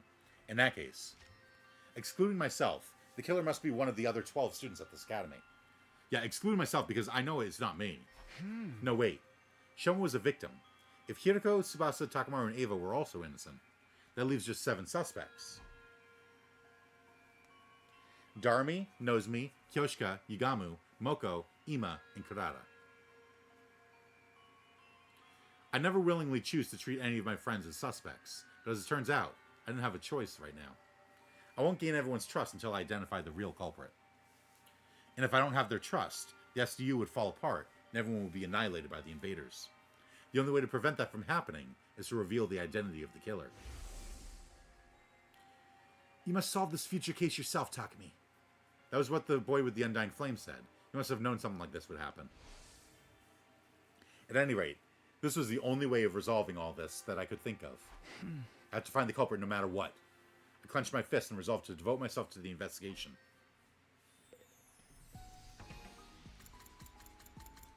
I want to check the gallery for something, and I don't remember what anymore. I just want to see all the endings. See where the gap is. Alright, 52. Retsnom. And then 61, Romance. Wow. Romance had a lot of endings.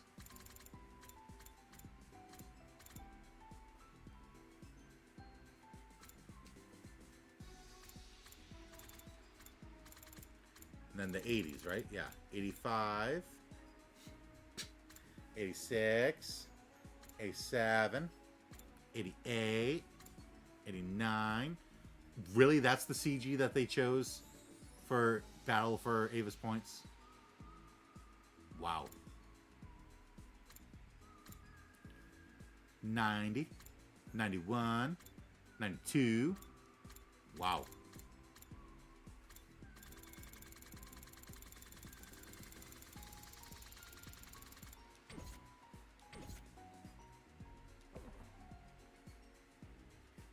I don't remember if that's what I wanted to check, but that's what I have now checked. Alright. Won't let me teleport.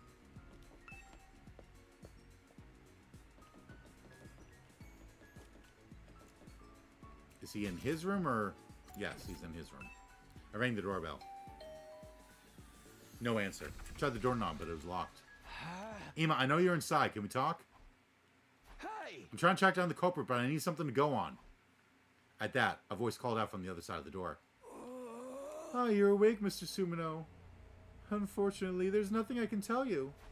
Come on, there's got to be something. You see, I'm suspicious of you too. I think you may have been the one who killed my dear sister. What are you talking about? I didn't kill her. In the first place, Kako, she... killed herself? Is that what you're trying to say? A preposterous suggestion. There was absolutely no reason for my dear sister to do such a thing. She had no worries, no sorrows. Even if she did develop any, she would have told me about them. My dear sister did not kill herself. I have no doubt she was murdered. Like I told you just now, I suspect that the killer may have been you, Mr. Sumino. The only reason I haven't exacted vengeance yet is because I'm not completely sure it was you. Accidentally killing the wrong person would be playing right into the hands of the real culprit. But I might lose my sense of reason if we continue to speak much longer. Can you please leave now while I'm still in my right mind? I could sense that prolonging the conversation would lead nowhere. Ima refused to respond to any further attempts to talk.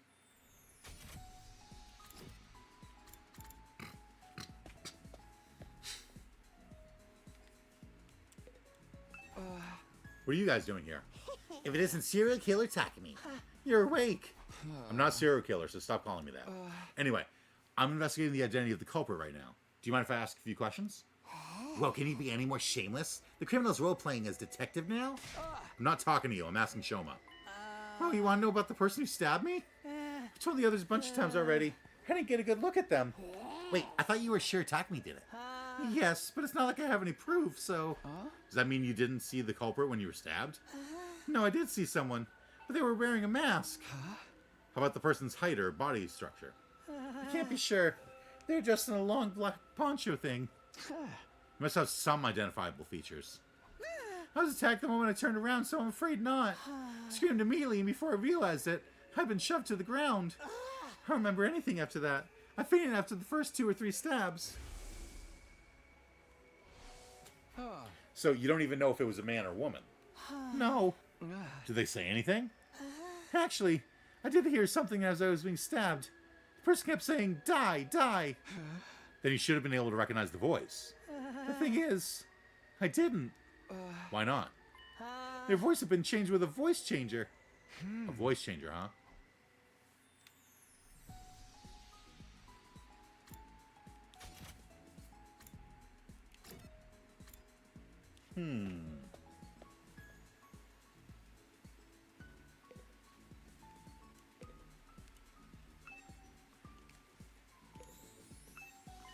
Takumi, long time no see. I heard you were out cold for a while.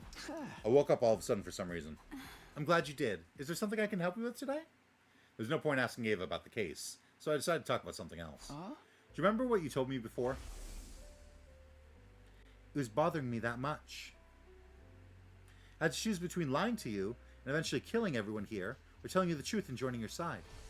And then you said you decided to take your chances with us, right? Yes, I will no longer try to self-destruct in everyone's presence, for the reasons I previously explained. Then, will you fight with us instead? What? Veshness, the one who betrayed you, is still alive, right? By joining us in battle, you can personally take revenge against her and her underlings. Is that why Tsubasa asked to conduct a thorough investigation of my body the other day?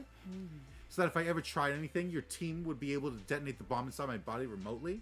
Using the device she made? Yes, but I just want to make one thing clear. I didn't ask for the device because I'm suspicious of you. It's just something that's needed to put the others at ease. Ava thought for a while about what I said. Alright, you saved my life, so if there's anything I can do to help you, I'll do it. Thank you. Unfortunately, you'll still have to wait for a while before I can let you out of here.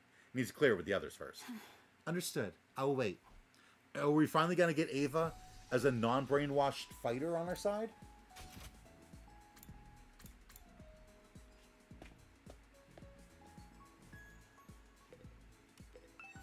Hiriko, you were here the other day too. What's so interesting? What's so interesting about this place? I want to investigate Kaku's body again. What about you? I'm here to investigate the case as well. As if your clumsy brain could ever bring us closer to the truth. Oh, be quiet. Hiriko decided to repeat herself in a hushed voice. As if your clumsy brain. You know that's not what I meant. Anyway, have you already looked at Kaku's body? Yes, and the other two as well. Huh? Eito and Gaku too? Didn't we already check Gaku's body on day 24? Yes, but something happened to make me realize I need to check it again. I discovered two surprising facts after reinvestigating Kaku's body. Surprising facts? The first concerns her cryptoglobin. Her body's been almost completely drained of it. What? There's a cut on her ankle. Her body was likely moved somewhere and hung up for an extended time. It was returned here after being almost completely drained of cryptoglobin. When? I'll get to that later. Let me tell you about my other discovery first. Hiriko walked to Kaku's body and removed the sheet that was covering it. Then she flipped the body over and what I saw flabbergasted me. What the hell? Marks of a stolen heart. What? Somebody cut a hole in her back, smashed her ribs, and dug her heart out. Why would anybody do that? Before we talk about that, check the other bodies as well. I did as I was told and flipped Eito and Gaku's body over, only to see the exact same marks on them. A large empty cavity on their backs. Wait a minute. What's going on here? What indeed? Why are you so calm about this? Their hearts have been removed from their bodies. I know. That's what I've been trying to tell you. When did this happen? When we investigated Gaku's body on day 24, his back was still intact. It still was on day 27, too. I checked Eito and Gaku's bodies when we moved Kaku's body here. Nobody had holes in their backs at that point in time. That means it must have happened sometime after the night of day 27. The perpetrator likely did the deed to all three at the same time. That may have been when they extracted Kaku's cryptoglobin as well. Ooh. Simple logic dictates that the culprit behind this series of events did it. But why? How should I know what the culprit is up to? Perhaps they're simply a lunatic who collects hearts as a hobby, or a gourmet who enjoys a spot of grilled myocardium with lemon on top. Both examples are crazy. There's just one thing I can't seem to figure out. Why were the hearts extracted from the back? Making an opening in the chest would make removing them so much easier. Why go about it this way?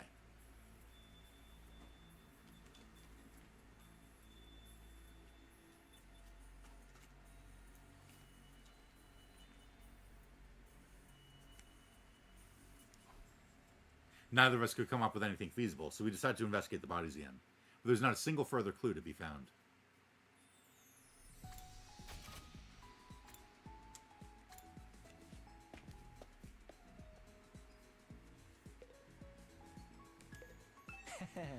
Medicine.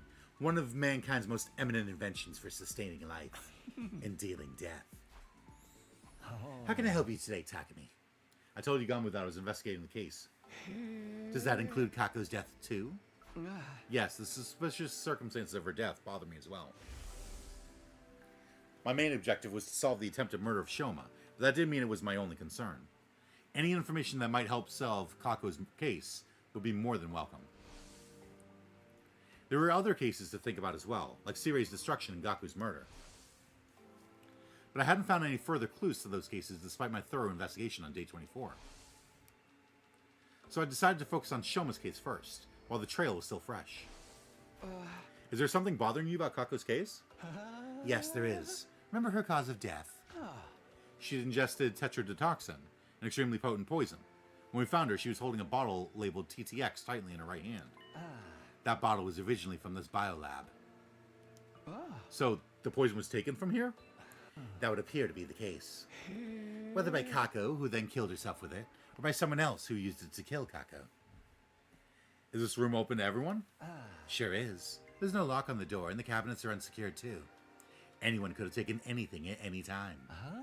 Somebody also stole some Gammafiel, plus syringes and needles to administer it. Gammafiel? The substance you used to knock Ima out on day 27? The very same.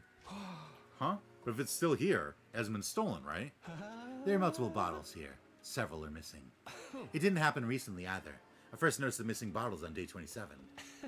When I came here to get the supplies needed to help with Ima, I saw that there were already some missing. Why would the killer do that? We don't know for sure if the killer was the one who sold them. The thing is, at the proper dilution, this substance can numb the body's pain and emotional receptors without causing loss of consciousness. Perhaps that was what the thief wanted to use it for.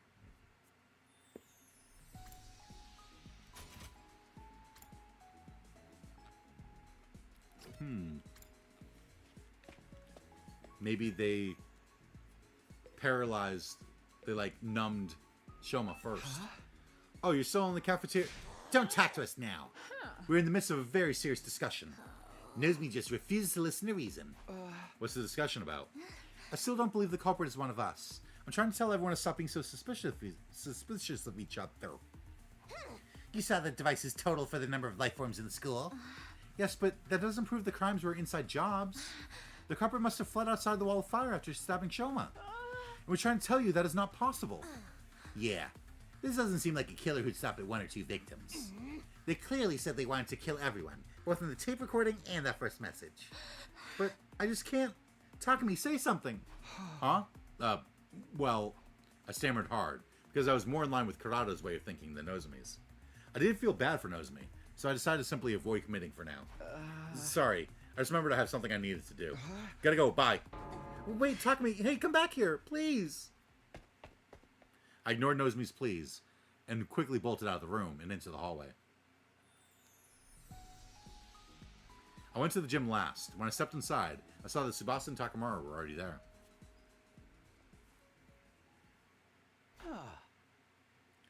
Blizzard conditions likely tomorrow.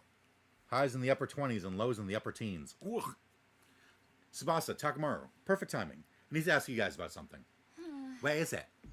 Remember the voice changer you showed me in the garage the other day? Is it still there? Shoma told you about the culprit using the voice changer, huh? Yeah, he did. You guessed right, Takumi. The device gone missing. I knew it. The culprit stole it, huh? I think so. When did you realize it was gone? On day 28, the day Shoma regained consciousness. I went to the garage to check after hearing his story, and... The voice changer was already gone. Yeah, without anyone realizing. She showed us the voice changer on the afternoon of day 24. So it must have been stolen between that time and the morning of day 27, before Shoma got stabbed. What are you two doing here, though? Did a lot of thinking myself while you were out, and I just don't believe Kako would kill herself. Me too. At first, suicide seemed like the only possibility based on the situation. After listening to Hiriko, though, I started to realize how unnatural the whole thing seemed. But if she was killed, how'd the culprit get away? That's what we needed to figure out. And so here we are. Maybe there's a secret tunnel or something here that we completely missed, you know? We're all here to do the same thing, then. You mean... Yes, Kako died under such mysterious circumstances that I can't stop thinking about it. Let's check the place out together. Yeah, and we can trust each other since all three of us here are safers. Safers? Those of us that can be safely removed from the list of suspects. Safers. That's true. And thus we began to investigate the gym. We went around knocking on walls and floors to check for hidden doors. Some time passed before Takamaru shouted at us from the stage. Hey, come over here. I found something crazy.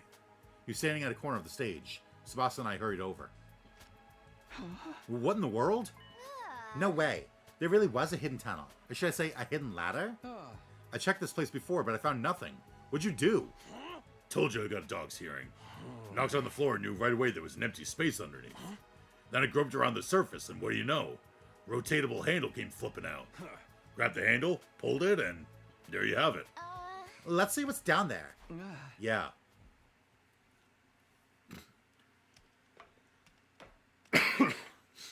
We slowly made our way down the long ladder. Eventually, I felt my toes touching solid ground. What I saw there was the escape pod.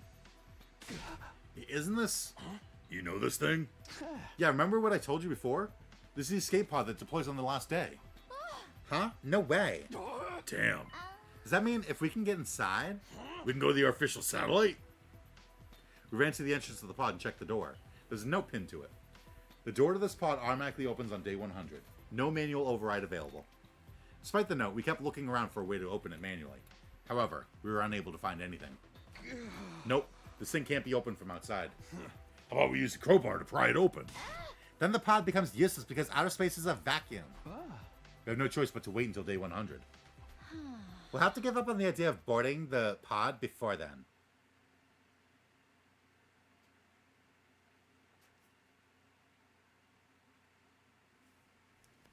Shit!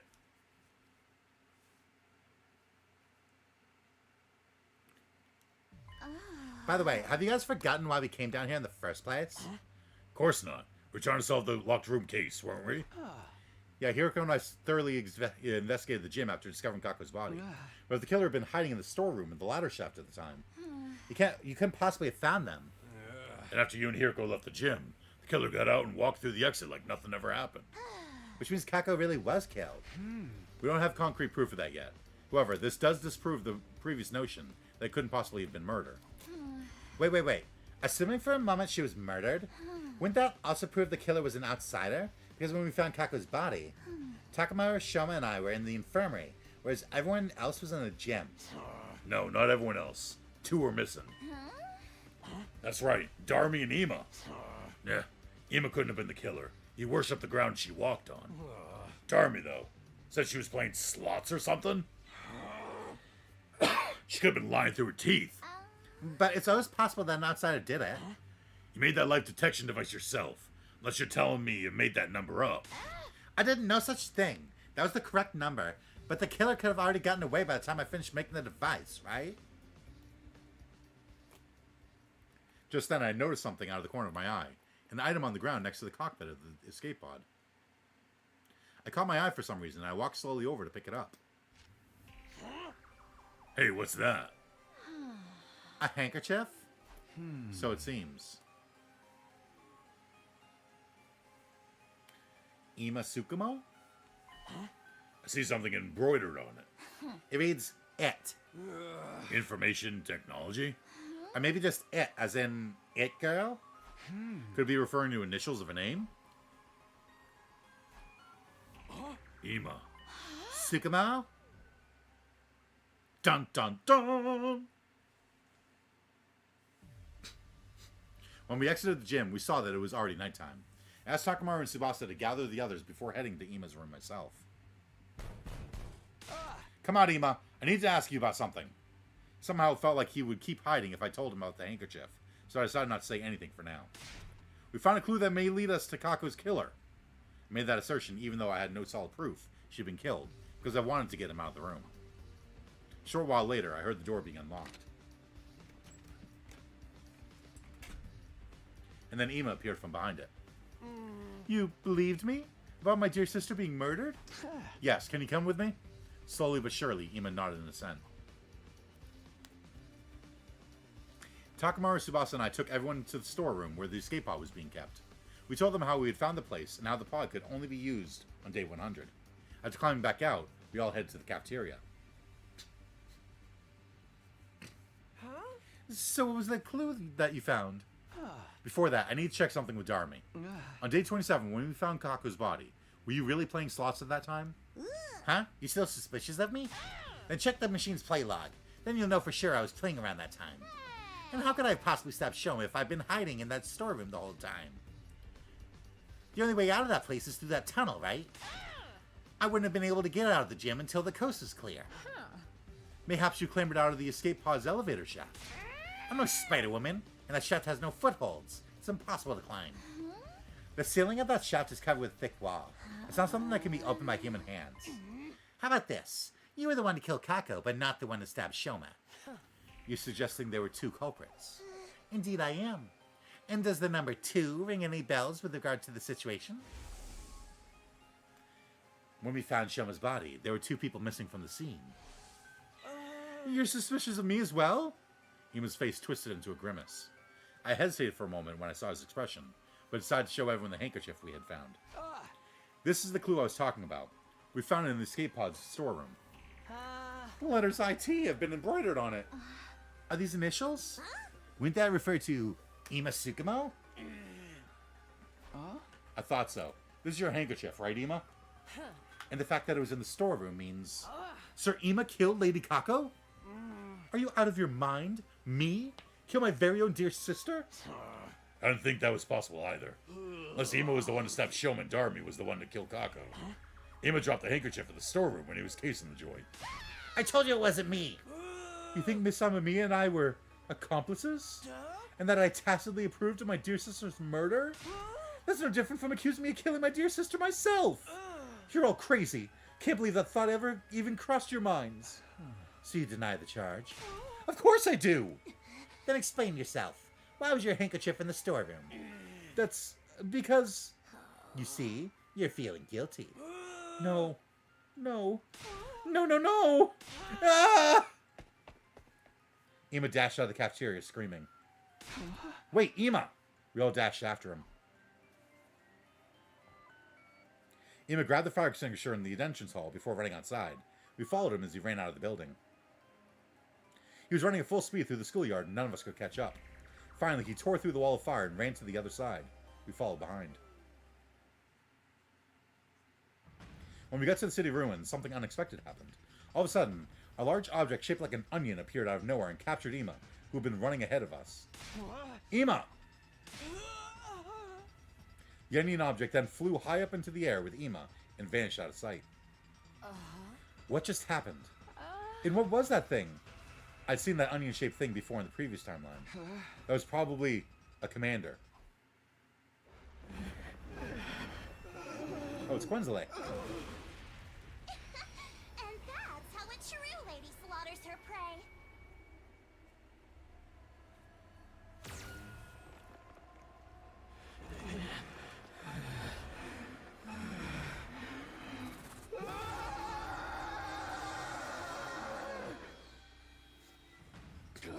Are you serious? Ima's been captured by the enemy?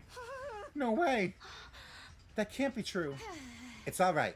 We can probably figure out where they went. What? You know how Ima's been rather emotionally unstable lately, right? So much so, I thought he might just up and go missing one day, so... I secretly planted a transmitter in his body and bring food to him. We should be able to see where they took him from the war room. You clever girl, you.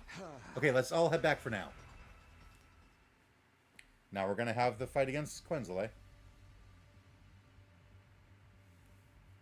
We traced the transmitter and quickly figured out exactly where Ima had been taken. It was the enemy relay station we had visited in the previous timeline.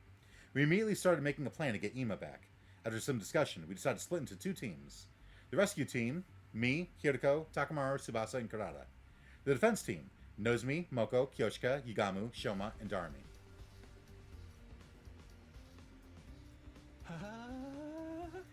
Must we rescue him, even though he may very well be the killer? It's not set in stone yet. What if it was all a mistake? Could you ever live with the fact that you abandoned an innocent friend? I knew you'd say that. I was just making sure. Having only 5 people on the defense team is not very reassuring. Yeah, can we add one more or something? No, what if the enemy attacks in the meantime? We can't afford to be lax on home security. In that case, attack me. Yeah, it's time. Everybody follow me.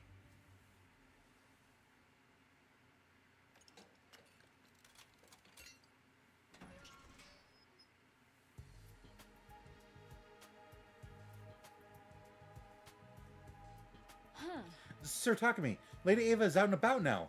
Why have you done such a thing? Yes, as you can see, I let her out. But why? I intend to let her join the rescue team. Huh? I explained about the bomb in Ava's body and the remote detonator we had made to trigger it. And you really think this will work? If you feel she's acting suspicious, you can press the button to blow her up yourself. Huh? I put the remote detonator into an astonished Hiriko's hand. Now do you feel reassured? Hiriko fell silent at my words. After a few moments, she said, "Have it your way. Thank you for having me on the team. I look forward to being useful to you." Finally, we're going to have an unbrainwashed Ava fight with us. Alright then, we'll be right back. With Ima. Good luck. Stay safe. The rescue team set off for the enemy relay station, where Ima was being held captive.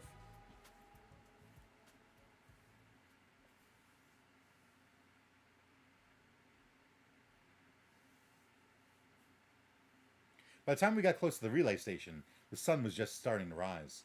We got off the bus and climbed up a small hill to survey the relay station.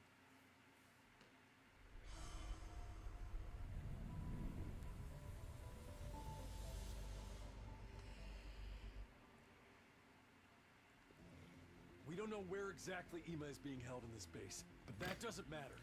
Let's just bust in there, and start kicking ass, and taking names. Yeah, you guys already saw how that commander could fly. That has to be Quenzele. Quenzele? Is that his name? Yes, and he's an absolute creep. Feel free to make mincemeat out of him. A flying enemy? Sounds like a headache already. How do we even get to him? We'll be fine with my specialist skill on our side. I'll whip up some surface-to-air artillery and knock him down in one shot.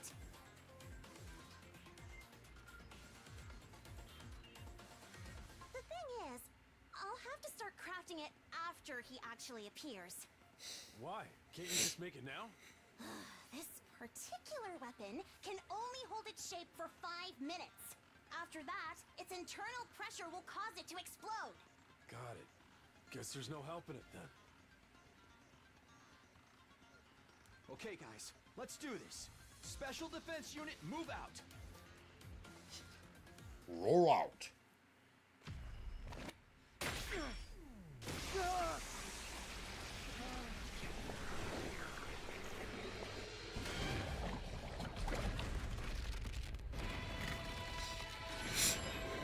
I want to see this now that I've got Ava unbrainwashed. Or is she just going to act the same?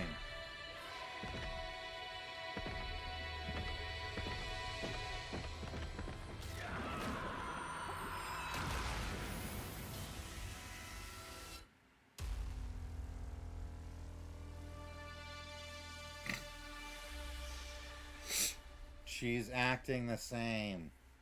What the hell? I got all excited.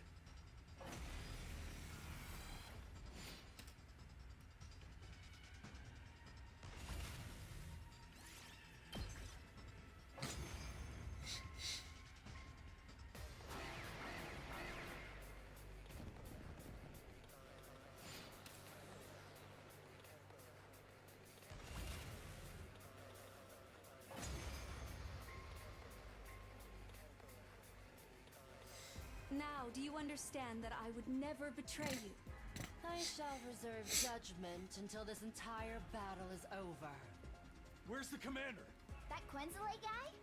He should be here any time now. Aha. Speak of the devil. Love how Ava's just like, he's a creep. I am the paragon of repulsion, Quenzele. I'll be sure to make it agonizingly painful when I kill you. Go ahead, scramble for your ugly lives. You won't escape from me. He's finally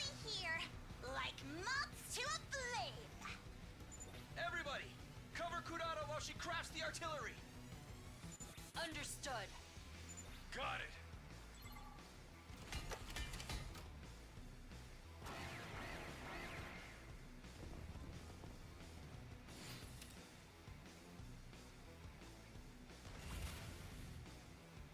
It's set! Told you it wouldn't take long!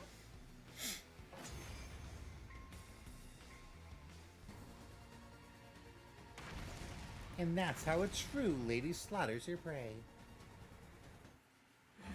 And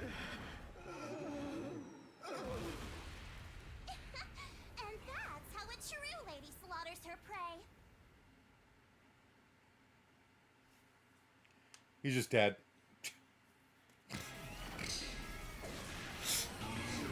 Precious.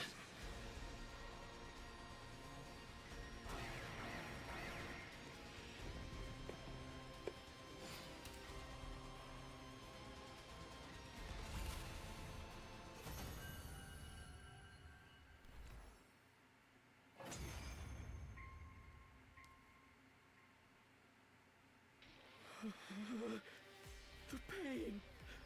It hurts. Why do this?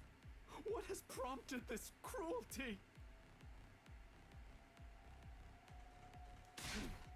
Serves you right, Quenzele. You're... Ava. I noticed you were here a while back, but...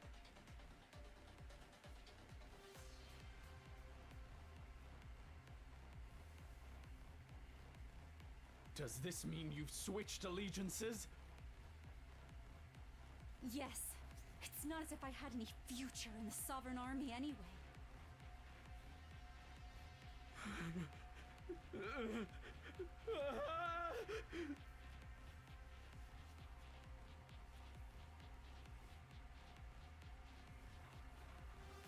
Suddenly, Quenzele broke off and stared at something behind us. Overlord Veshness! What? We all turned around at the same time, but Huh? There's no one there. Don't tell me. we turned back around, but it was too late. During those precious few seconds, the defeated commander had disappeared completely. He got away? Freaking coward. I guess you could say that Quenzele has been... Quenzled.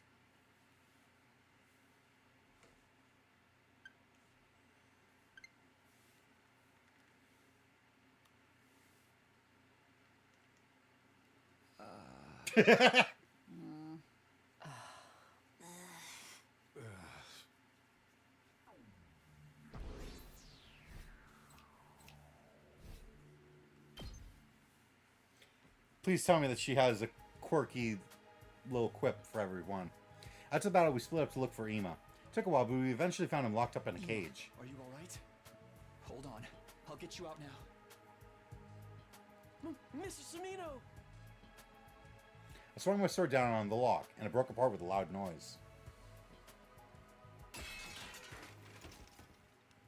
I opened the door and quickly guided Ima outside, but then I saw something flashing out of the corner of my eye, right next to the cage. A bomb? A bomb? Next moment,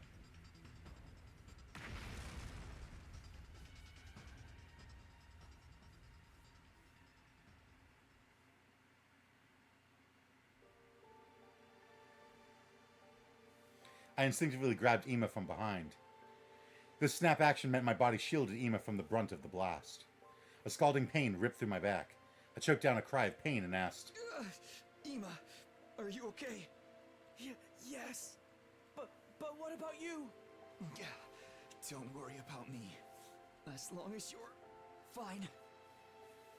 Huh? Huh? Mr. Samino? Mr. Samino! Mr. Samino! dun dun dun dun dun dun dun dun.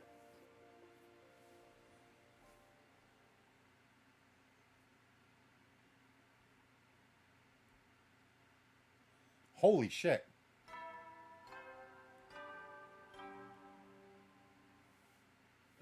Get ready. You're in up if you're here. So, no presents for any. Hearing this means your commander's... Oh. Oh. of the occasion. Your commander would like to hand out some presents, but if you're hearing this recording, it means your commander is no longer with you. Anyone today? Too bad, so sad. Try not to be mad. I woke up to the expected sight of Nozomi sitting right in front of me. This time she wasn't shocked at all. Instead, she looked at me with a gentle softness in her eyes. Morning. You're awake now? I didn't have to ask about the day, since it was mentioned in the announcement just now. It's day 50 today. Yeah. Oh, don't worry about the feeding drips. We went to the second academy and brought a whole lot back. Oh. Thanks as always. You should thank the others too.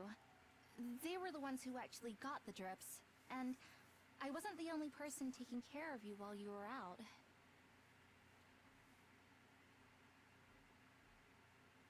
I sat up in bed. For some strange reason, I wasn't feeling any aches or pains.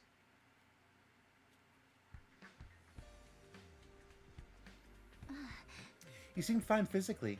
The truth is, your external injuries weren't as bad as they seemed. Which means the real reason I was out for such a long time was because of the fainting disease? I think so. Has anything changed? If you mean the murder cases, we haven't made any progress. Ima and Dharmi are still denying they were working together. Tsubasa and I don't believe they did anything either, but the others... Oh, something else has changed though. Ima's been taking part in the defensive battles. What? You shielded him back at the enemy relay station, remember? He said he's joining the fight for you. I see. That said, he's still as reticent as ever, and hardly ever leaves his room otherwise. Who can blame him, though? Other than Tsubasa and me, everybody's suspicious of him. But he did say he was willing to tell you and only you everything. Really? Yep, so go find him later, okay? Later? Were you expecting me not to act right now after what you just told me? I jumped up and dashed outside immediately.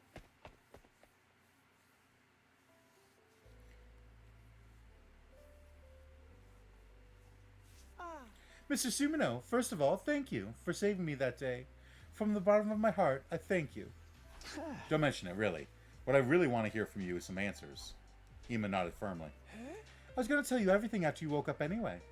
Not only because I owe you a debt of gratitude, but also because I'm not sure you couldn't have been the killer. Because the real killer would never risk his own life to save me like that. It is my deepest desire to find the person who killed my dear sister. And then smash their face in with a hammer over and over again until there's nothing left of it. Yet I am but a detective's assistant. I do not deal well with deductions. So I've decided to entrust this earnest wish of mine to you. I have the utmost confidence that you have what it takes to bring the truth to light. I intend to do just that, as soon as I get some answers from you.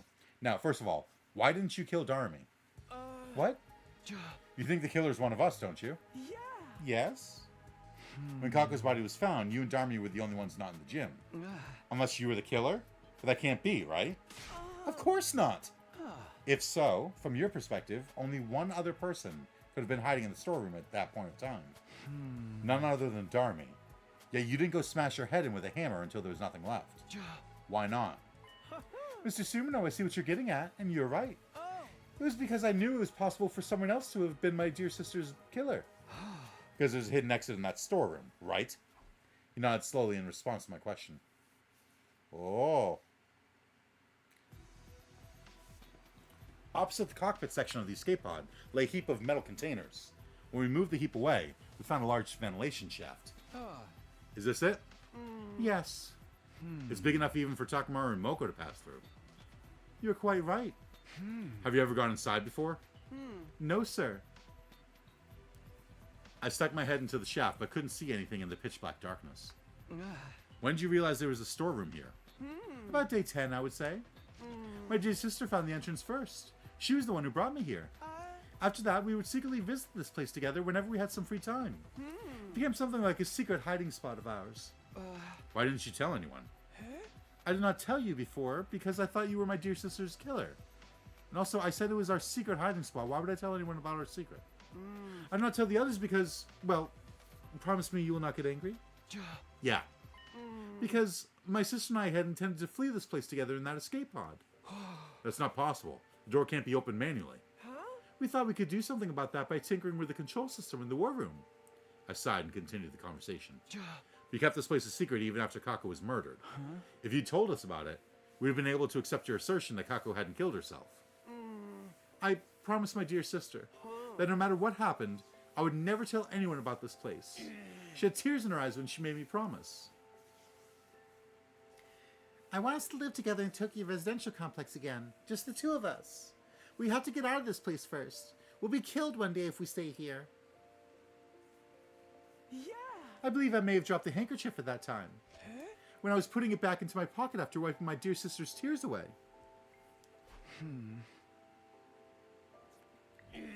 This place was our sanctuary. We didn't want anyone else invading our space. Even after my dear sister lost her life. It felt like I would be desecrating her memory by allowing someone else in. That is why I told nobody. Large tears started rolling down Ima's cheeks, and I wordlessly held out his handkerchief to him. Ima accepted the handkerchief and clenched it tightly in his hand.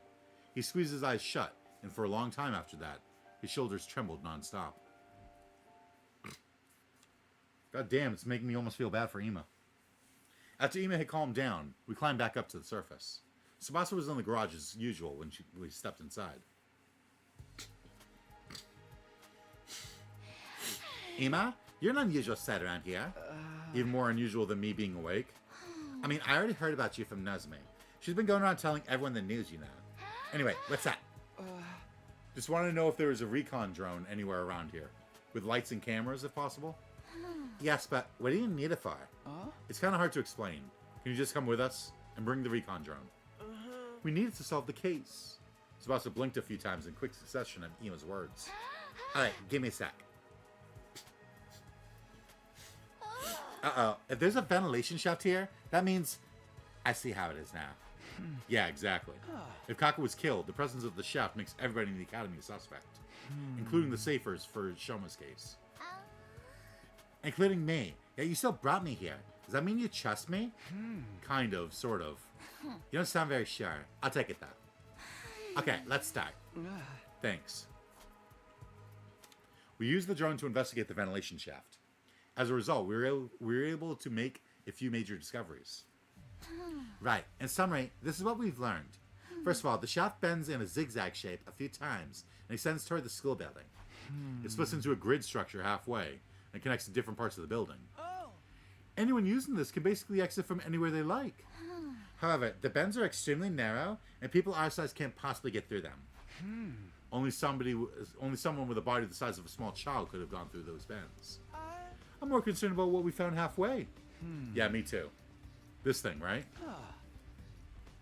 This thing that got caught on a protrusion in the interior wall. Thankfully, we were able to achieve it because I had the foresight to attach a robotic arm to the drone. It's a piece of cloth, right? A square green piece of cloth about an inch long.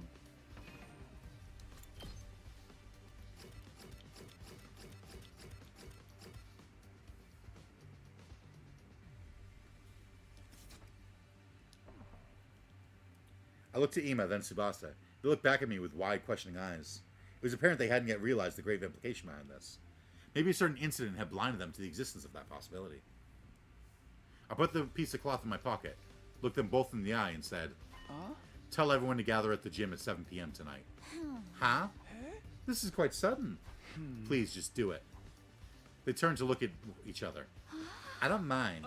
What will you be doing until then? Well, you'll see. I had enough proof to make my case, but I wanted just one more piece of key evidence. So I went to the back of the school, to the place where Shoma had been stabbed. I spent a few hours thoroughly investigating every nook and cranny. Before long, the sun set, and my shadow started growing longer. It was at that time that I found something, a faint trace of blood on a corner of a rock. It was maybe 30 feet away from where Shoma had been stabbed. I didn't think blood from his injuries could have sprayed that far, which meant...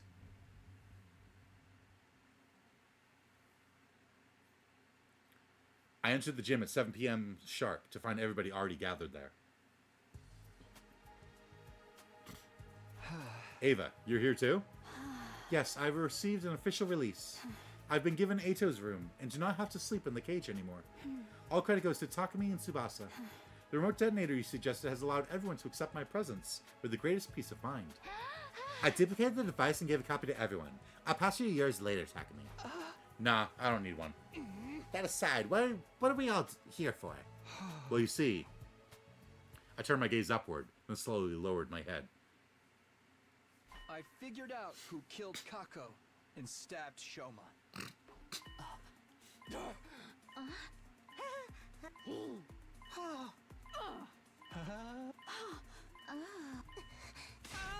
Mr. Sumino, wait a minute, please. You just said with absolute certainty that my dear sister was indeed killed? Yes, the situation points to that fact. Who did it? Ima, I need you to promise me something first. Promise me you won't lay a finger on the killer when you realize who they are. I won't tell you the truth unless you promise me that. I saw him gritting his teeth with a scowl on his face. Still, he nodded firmly and said, Fine. I promise that I won't lay a finger on that accursed scum. Good. All right. Much as I wish I didn't have to do this. Here goes. The person who killed Kako and stabbed Shoma. It was. The name of that person is... Spit it out. Okay. So, it's someone in here. They use tetrodotoxin. They use the tunnel. Ima's handkerchief was down there. There's a ventilation shaft. The green piece of scrap.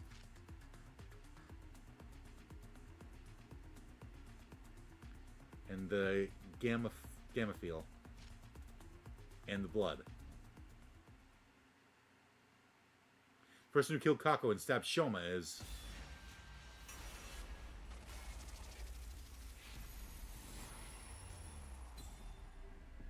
Oh. I get to pick between everyone? Okay, couldn't have been Kako, couldn't have been Gaku, couldn't have been Asa.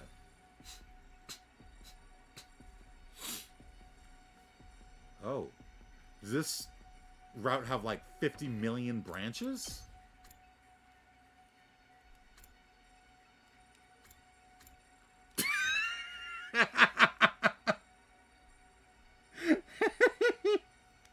Okay, well, it was very obvious that it was Shoma. Because the green scrap, he's the only one that would be able to fit through. He used the gamma field to, like, numb himself so that he could stab himself. I don't know why he killed Kako, but that's what happened. Maybe he's got a gi. But if you didn't know that, and you go to this who killed Kako and stabbed Shoma, and the choices are other or Shoma. Well, hopefully no one that doesn't know the answer goes there at that exact moment.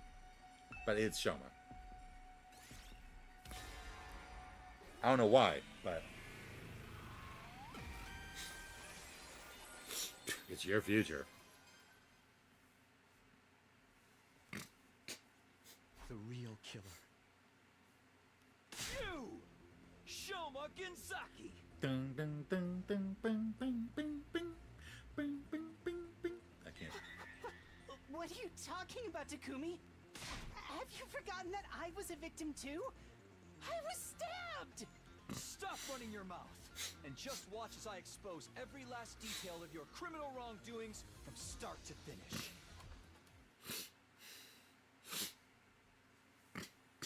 Oh. I gotta persuade him that he's the killer? I'll tell you what happened in chronological order. Let's start with Kako. Her estimated time of death is between 1 and 4 a.m. on day 27. You met up with her before that on day 26 to tell her to come to the gym during that period of time. So she showed up at the gym as asked, where you made up some reason for her to swallow that thing. That thing? What thing?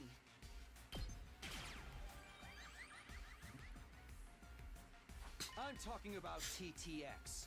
Tetrodotoxin. It's extremely poisonous. Ingesting just 1 or 2 milligrams is fatal. That's how you poison Kako to death. After poisoning Kako, you put the bottle of TTX into her right hand. Then you block the gym door using a mop as a latch, thinking you could make her death seem like suicide with all that nonsense. Once that was done, you climbed down the ladder in the corner of the stage into the escape pod storeroom. You already knew that shaft was there, because you'd seen Ima and Kako go into the trap door before. You did your homework and went down to check out the storeroom as well, before carrying out your plan.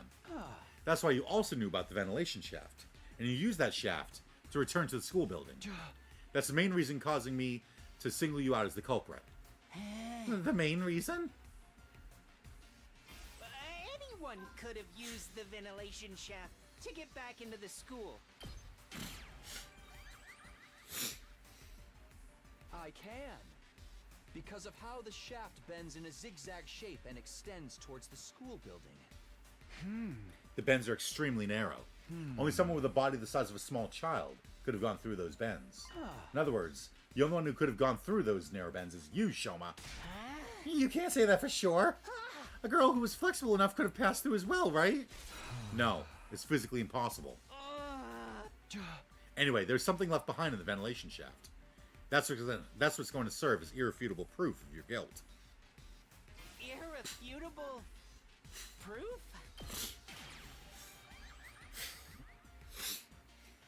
Here it is. This square piece of inch-wide green cloth. Out of all of us, only Karada, Takamaru, and Shoma wear something green on them. But Karada's tomato mask isn't made of cloth, so this scrap can't be hers. The shade of green on Takamaru's jacket is less vibrant than the scrap, too. Shoma, turn around. Why? Just do it. I just checked. Because they didn't want to make another sprite of Shoma facing away. Part of Shoma's backpack has been torn. The torn part perfectly matches this cloth scrap.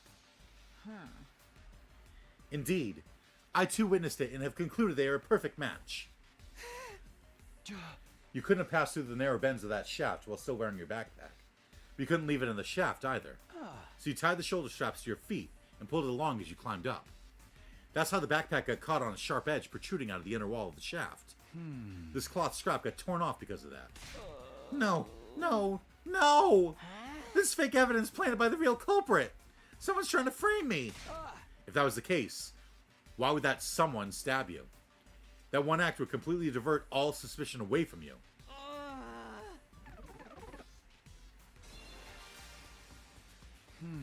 Now, this next part is all just conjecture.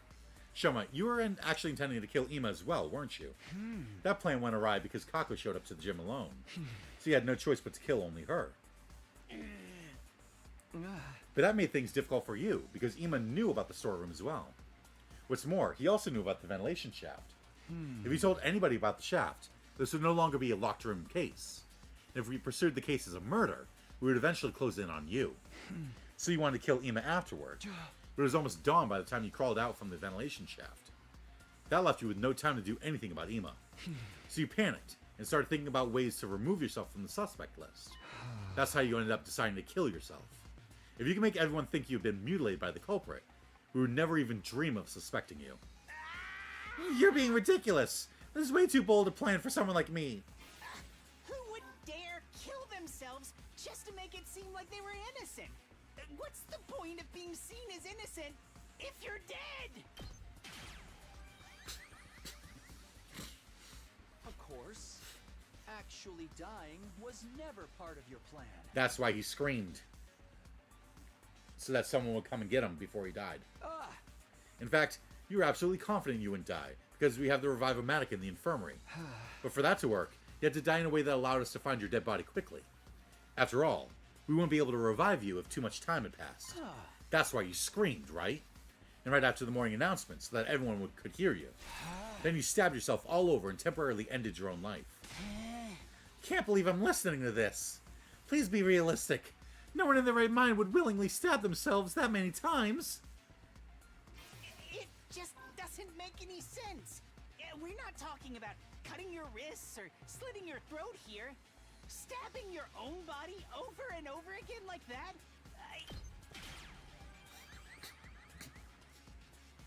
No, it is possible. if you inject yourself with a powerful anesthetic, like Gamafeel. Remember what Yugamu said? At the proper dilution, this substance can numb the body's pain and emotional receptors without causing loss of consciousness. Yep, and I still stand by that. Yeah, it does make sense. So you're trying to say that I used that drug to do the deed, right? But where would I even find a drug like that? You probably stole it from somewhere. Stole it from where? You can't just gloss it. From the biolab. That room isn't locked, and everyone has access to the shelves. Getting the drug from there wouldn't have been a problem for you.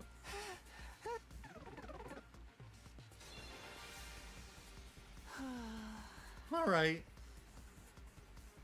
Assuming that I did inject myself with that anesthetic. How did I get rid of the hypodermic needle afterwards? When you found me at the back of the building, was there anything like that on me? There was. You must have tossed it somewhere far away when you were done with it. What about the knife? Where'd the knife I used to stab myself disappear to? You tossed that far away as well, just like you did with the syringe. Did anyone find any of those things at the scene? No. But nobody searched the area nearby on day 27, the day of the incident. You could have collected those items the next day on day 28 after you woke up. But still, you're just guessing at this point. You've got no real proof. No proof that I threw the knife away after stabbing myself. I do have proof. It's not with me right now, but I did find something. There was something some 30 feet away from where we found you. What was it? What did you find? An airplane. Airplane, champagne, bloodstain. I saw bloodstains. Just a little patch on the corner of a rock. In a place where blood from your injuries couldn't have reached. Those stains prove that the bloodied knife had been thrown over there. That's enough already! Doesn't matter what you're trying to say, because you have no solid proof! The green cloth was the only piece of substantial evidence you managed to produce. Anyone could have left that behind to frame me. It's time you stopped playing dumb, Shoma. I do actually have another piece of conclusive evidence. What? The bottle of TTX Kako was holding. Your fingerprints were on it.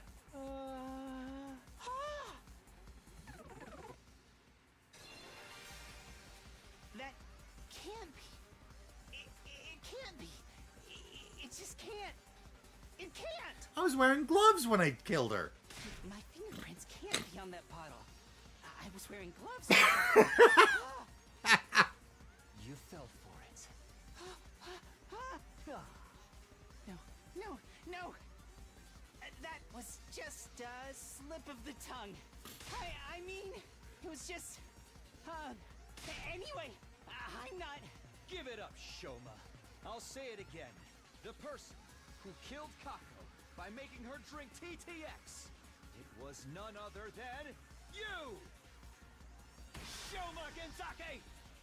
Shoma Genzake!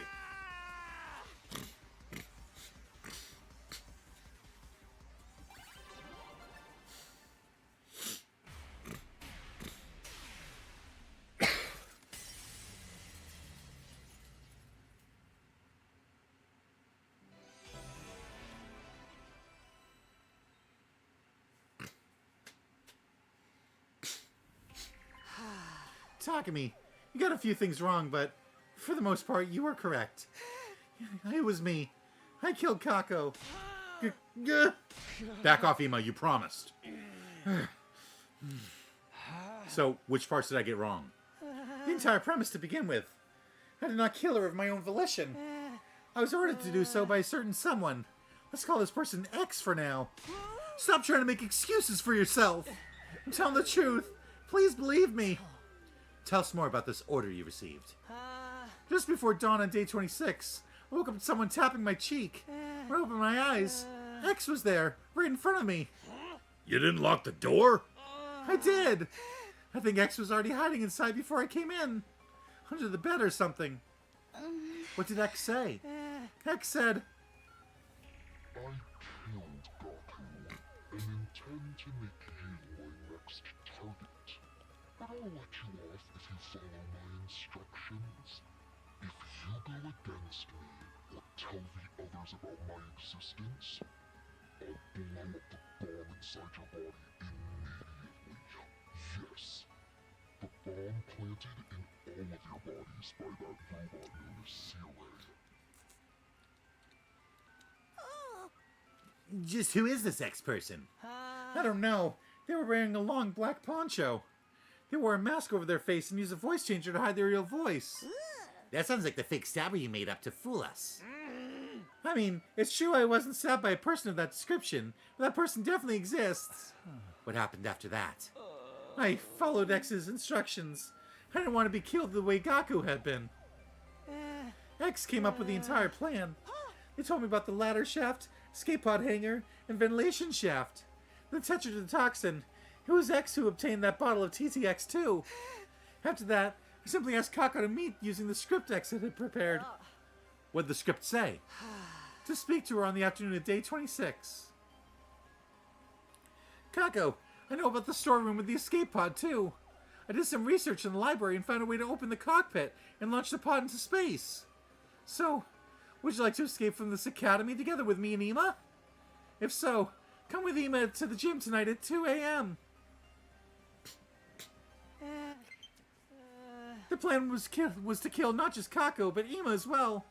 Because they were the only other people who knew about the storeroom. Killing them both at the same time in a locked room would make their death seem like suicide. But only Kako showed up at the gym at the specified time, 2 a.m. Why? Kako said this. I haven't told my dear brother what you told me yet. First, I need to verify whether your information is authentic or not. If it's true, then we set off tomorrow. But keep it a secret from my dear brother, alright? I want to surprise him. I hesitated to execute the plan because she had shown up alone. But X also told me, If you chicken out and do nothing, I'll still blow you up.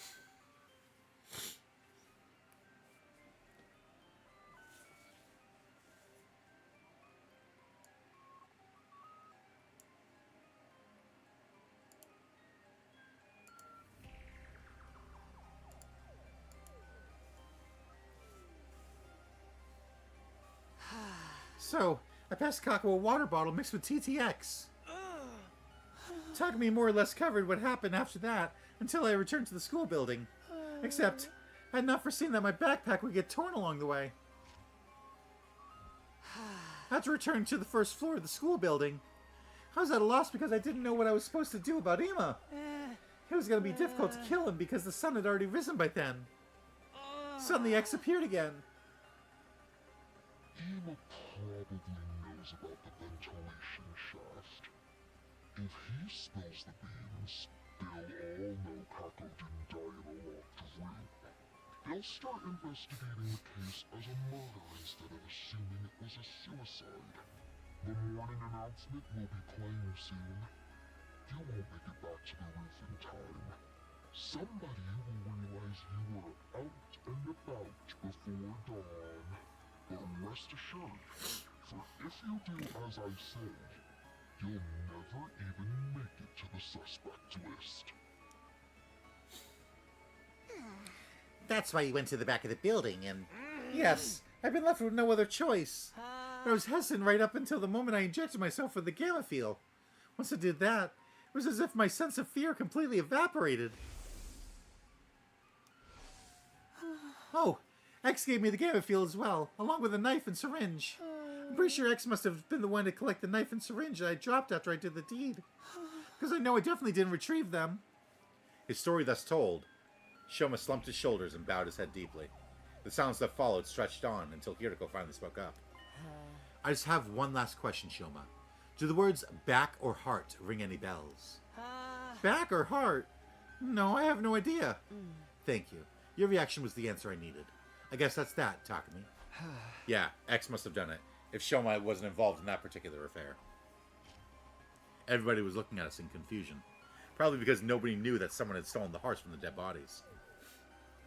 Then Shoma started trembling like a leaf, as if he suddenly remembered something. Oh no, that's it, I'm gone for! I told you about X! The bomb inside me is gonna blow up now.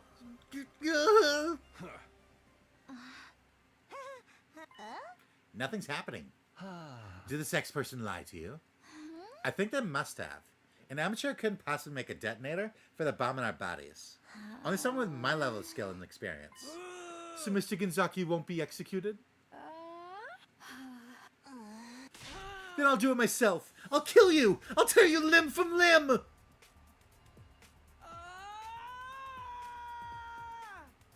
Ima let out a guttural roar and charged towards Shoma so quickly, nobody had time to react.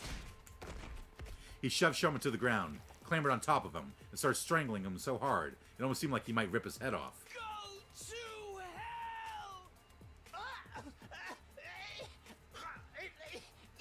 Ima, no!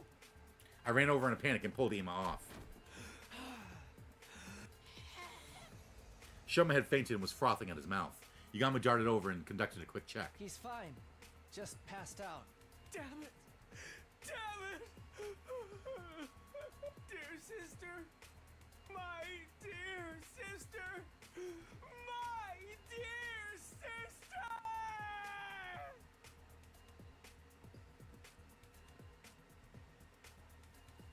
After that heartbreaking outburst, Ima simply collapsed on the spot. Nozomi and Tsubasa rushed over and started comforting him. Everybody else was at a loss, simply staring quietly at Ima as they stood rooted to the spot. The sound of Ima's pained wails echoed coldly and endlessly through the walls of the building.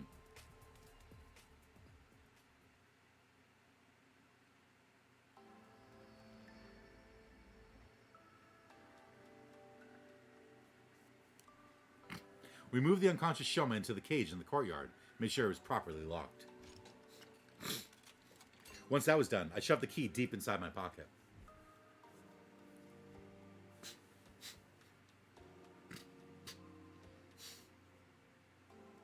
Everyone returned to their rooms without saying another word. I soon found myself completely alone. Looking up at the night sky, I thought about what had happened. Kako's case had been solved, but that didn't mean it was all over. Someone out there killed Gaku and instructed Shoma to kill Kako. This was likely the same person who had been stealing hearts from the bodies in the morgue. X, the real mastermind behind this entire string of events. I had to find out who this person was by hook or by crook, and I would, no matter what I did. I clenched my fists tightly. I would let nothing shake me from this firm resolve.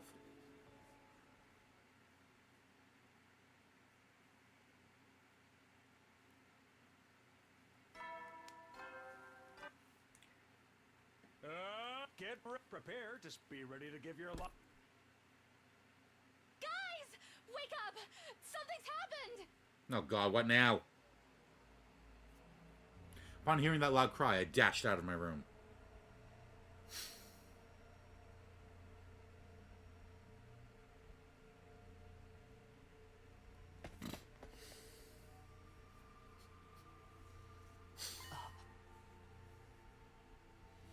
What happened? What's going on? I was up early, so I went to check on Shoma, and Shoma, he... What happened to him?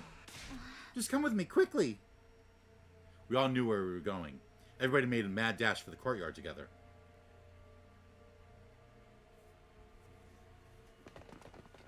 We ran through the second floor hallway and burst into the courtyard, then ran toward the cage without stopping. There we saw...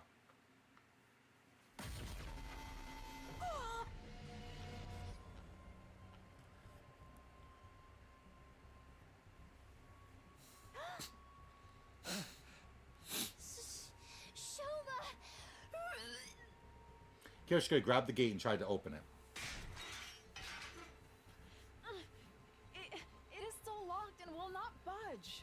Doesn't Takumi have the key? Hold on, I'll unlock it now. I dug the key out of my pocket and slotted it into the keyhole. Once the gate was unlocked, I opened it and went inside.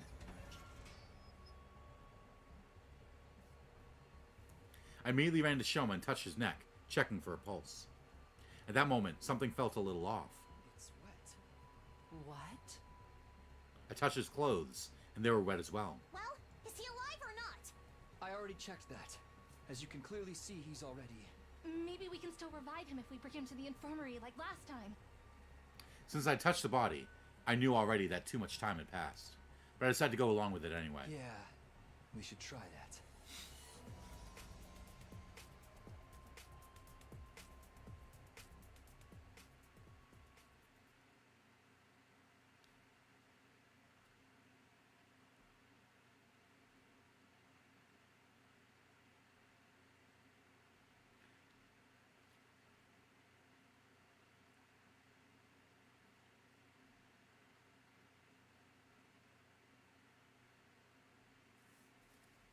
Cause of death, hemorrhagic shock. Estimated time of death, day 51 between 2 and 5 a.m. Multiple stab wounds on the chest and abdomen. The murder weapon is likely a sharp blade about 8 inches long. Too much time has passed since death. Insufficient cryptoglobin present in body. Impossible to revive.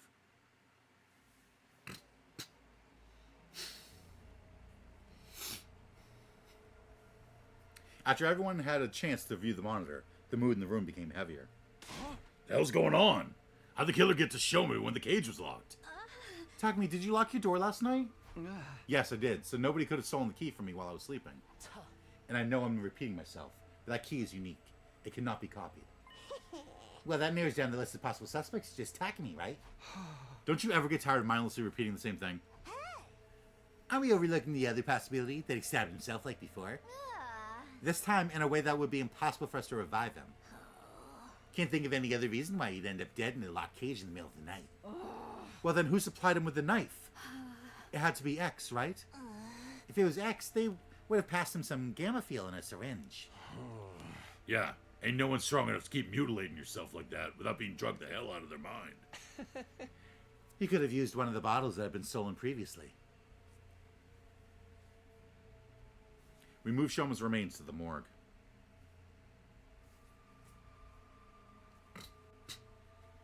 There were now 4 bodies lying on tables there. At Ima's request, we made sure that Kako and Shoma's bodies were not placed next to each other. Ima walked to Shoma's dead body and stared at it for a long time. Then he said, "You got what you deserved."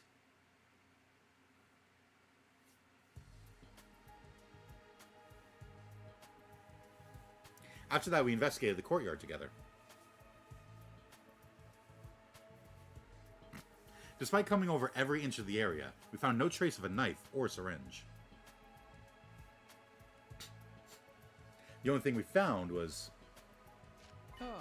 a balloon. It was lying on the floor near Shoma's cage.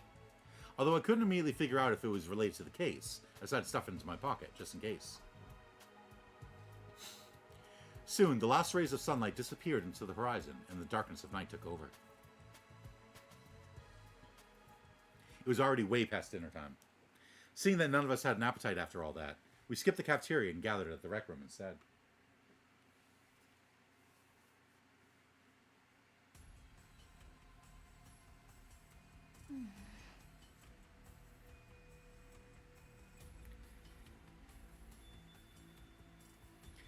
This makes it 3 people who have lost their lives because of X. We don't know if Sheriff X had anything to do with Shoma's case yet. Of course they did. We'd all be in serious trouble if it wasn't X. Because that would mean there are 2 killers of X's caliber running around free. So, who do you think X might be? Everyone fell silent. This was the question I was dreading the most. And it seemed like the others felt the same. Ever since Shoma shared his side of the story last night, we'd all been avoiding that particular issue. But it was time to face reality. I steeled myself and turned to Tsubasa. Tsubasa, do you still have the organic life detection device? Yes. 12. The exact same number as the people present here. That means... Somebody among us is X.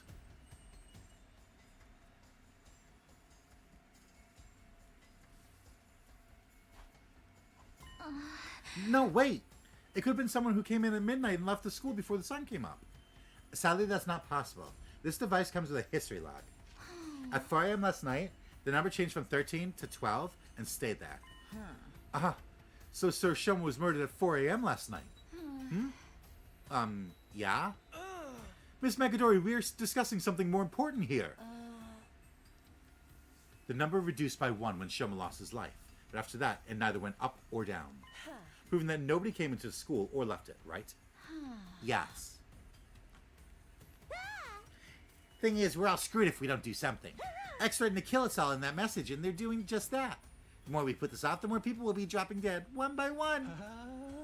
Well, I agree with the part about doing something, at least. Hey, Takumi, you're the leader. Come up with something. Maybe...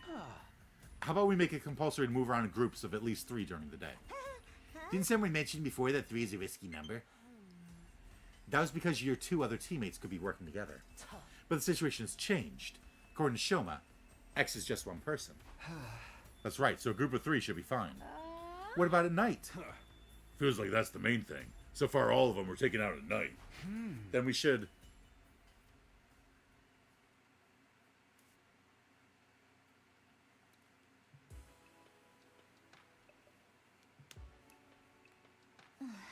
Phew, done and done. Are we all going to be sleeping here from now on? How bland and boring. Getting evacuation center vibes here. Would you prefer bland and boring, or dead in a ditch? Don't answer that. We've used curtains to divide the area up into rooms, so everybody will have some semblance of privacy. Is this really going to work? What if the killer strikes while we're all sleeping? In fact, that's why we've avoided sleeping in one spot until now, right? Yes, and that's why I'm thinking of having a sentry system. 3 people will be on watch at all times. We'll also rotate 1 person out every hour. And if anything happens, just shout. That's reassuring. Now I can get a good night's rest. My skin will thank me. Looks like we're agreed then. This arrangement should stop X from causing further harm. We should be safe for a while. Now we just have to continue our investigation and expose X's identity before they tried anything else. There's just one other thing that was bothering me. Shoma was killed today. I saw his body with my own eyes. Which meant...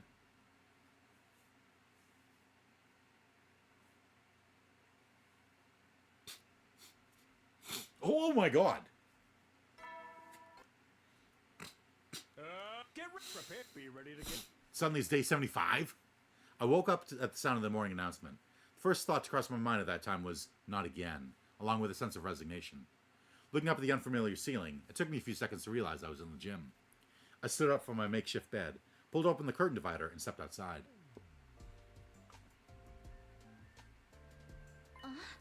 Takumi! He awakens! I didn't want to sweat the small stuff, but you gave us a real scare this time. You were out for 23 whole days. Is that a new record? Oh, for the love of murder. I turned slowly to look at everyone, then said, everyone's safe. Thanks to your last words. My last words? First to move in groups during the day and sleep together at night. Remember? Those were the instructions you gave us on day 51. We've been able to survive all this time because of them. X hasn't had an opportunity to strike. That also means X is still... Yes, we still don't know who they are. If we did, we would have thrown them in the cage and tossed away the key already. Now that I got a better look at them, I saw signs of fatigue on everyone's faces. X is among us. I'll be killed if I walk around with only one other person. They've all had to spend the last 23 days under the crushing weight of such thoughts. It's no wonder their mental fatigue was starting to show physically. Oh, right. There's something you need to know. What is it? About 10 days ago, we met the boy with the undying flames. He showed himself? Yeah. Well, he was feeling very unwell, but said he just had to tell us something. And what was that? I recently found out there's something called a distress signal transmitter somewhere in the school. It was put here in the event of all but one member of Team 1 dying. Only Team 1, though, because the 2 teams joining together had not been anticipated. The people on the satellite did not think Team 2 would ever come here. At any rate, no matter how strong they were, a single fighter wouldn't be able to win this war on their own. Instead, that survivor would be extracted and put on standby while the people in charge put together a fresh team for a new attempt. Once the correct series of codes had been entered into the transmitter, it would, well, transmit a distress signal. Once the artificial satellite received it, they'd send a rescue craft to the school. The survivor would get on board and be taken back to the satellite. That's supposed to be the sequence of events. Also, the rescue craft does not have a capacity restriction. That means people from both Teams 1 and 2 can board with no issues. The second to last academy does not have a transmitter of its own, so bringing the team over here was definitely the right move. Okay, I can see we're going to escape on the distress signal ship. That's why we needed to get this timeline. I'm guessing that the ending that we need is in here. Unfortunately, I do not know where that transmitter is located. Still, it seemed to me like this information could be of some use to you. That's why I came here to tell you about it. A stress signal transmitter? I've never seen or heard of such a thing before. Same here. After hearing that, we split into groups to search for the transmitter, but we still haven't found it. It doesn't matter. We'd have to put the transmitter on the back burner for now. Finding the identity of X was our top priority. X was most likely the one to kill Shoma. Or they could have ordered someone else to do it, like they did for Kako. At any rate, X was absolutely involved in Shoma's murder. As long as we could figure out who killed Shoma, we'd find out who X is.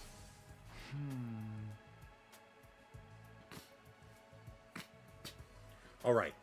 I clenched my fist tightly. Hiriko, Tsubasa, come with me. What? Where? To the courtyard. I'm going to reinvestigate the scene of Shoma's murder. Very well. I don't mind, but... What's that? Can we have breakfast first? I'm starving. Do you want to eat a frog?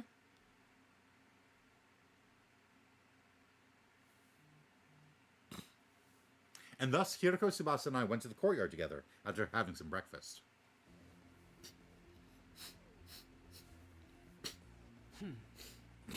Why'd you ask us to come along? I can't go against my own last words now, can I? The part about moving together in groups during the day? Why choose us? No reason in particular. I just felt like it. Felt like it. One of us could very well be X. Then it'll be a 2-on-1 fight. What if X tries to destroy evidence during this investigation? I'm not worried. He would have already done that while I was unconscious if it was that important. Yes, that is true. Then what are you investigating? One question before I answer that.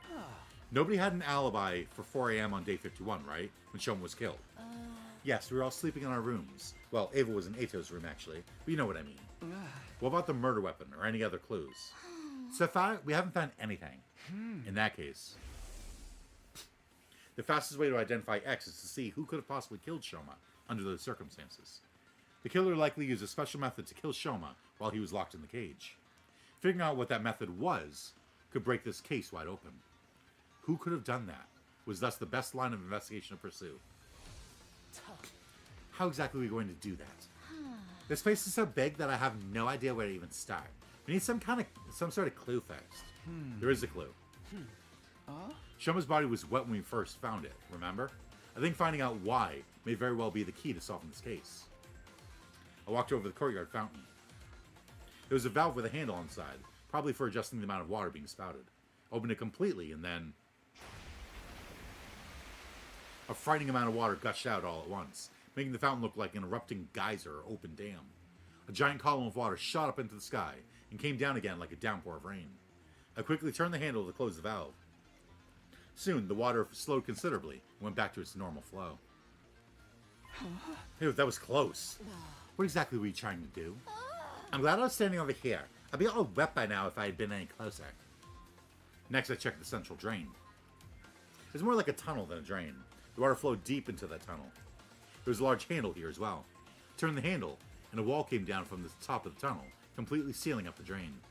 After checking it, I returned the handle to its original position.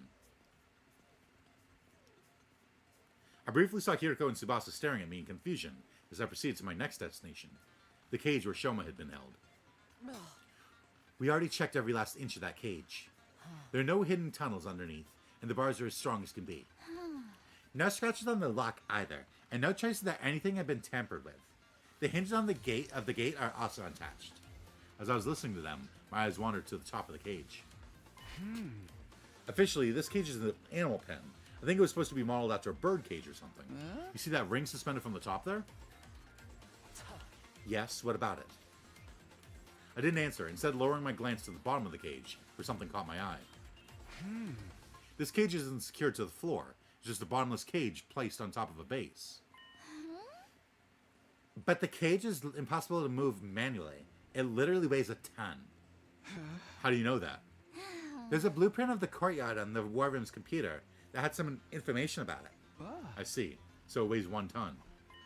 Hey, that reminds me. Did you know this courtyard was originally created as a biotope for space development research? Biotope? I'll try to keep the explanation as brief as possible. It said that before world death, Earth was full of different kinds of terrain, like arid regions and rainforests. And each of those regions was inhabited by living things unique to that area, including plants, microorganisms, and vertebrates. For research purposes, this place had originally been created as a perfect replica of the ecosystems those creatures had been living in. That's why there are blasts of hot air to simulate a desert environment. It can also withstand atmospheric pressures many times Earth's range. Wouldn't that amount of pressure cause the windows to break? What are you talking about? Those things over there aren't windows. They're all display screens, including the ceiling. Look carefully and you'll see the light flickering every once in a while.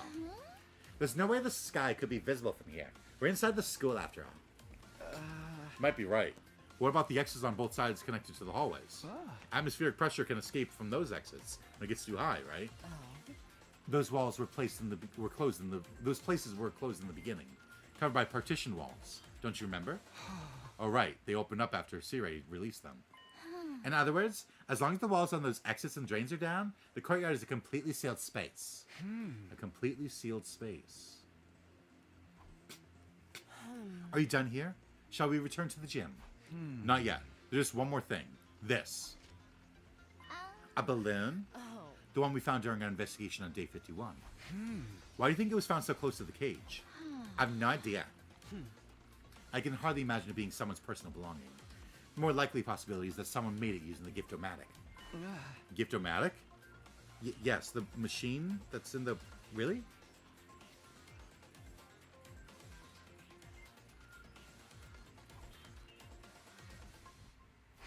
We'll definitely be able to find a clue if we go there. We made our way to the rec room. Investigating the Giftomatic resulted in a few discoveries. So in summary, the official name of this is the Sturdy Rubber Balloon. It was made using very durable material. The description on the box mentioned it doesn't break easily. The balloon has a capacity of 10 liters. Should be quite big when blown up. According to the history logs, it's been crafted a total of 100 times. Who needs that many balloons and for what?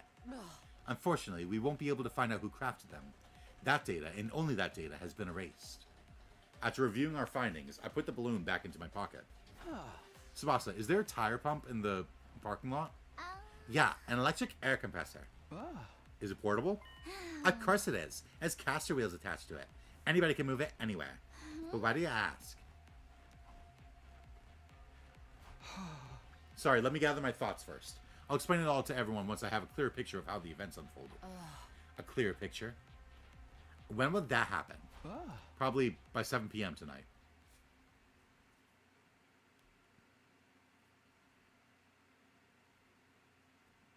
We returned to the gym together, where I immediately started sorting out my thoughts. The day flew by as I did, and soon it was night. The time I had asked everyone to meet me had arrived. It was exactly 7 p.m. when I quietly said to everyone, "Hey guys, can we all move to the courtyard? I have something important to discuss."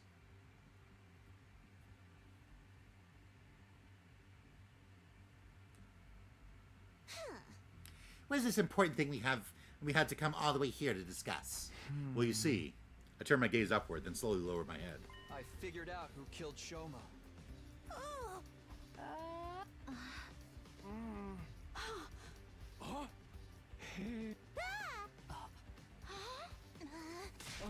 Who did it?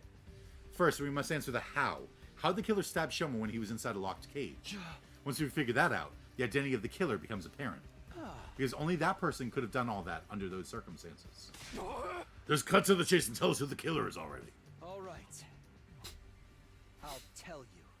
The person who killed Shoma, it was. The name of that person is... The person who killed Shoma is...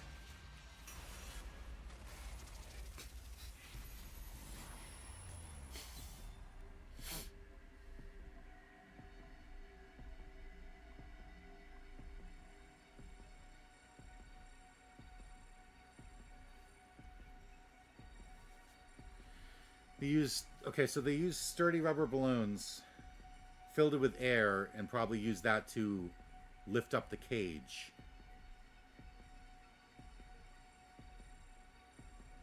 Because the cage isn't connected. And so if they filled a bunch of balloons with air and then flooded the courtyard, it would lift up the cage, and then they could get in.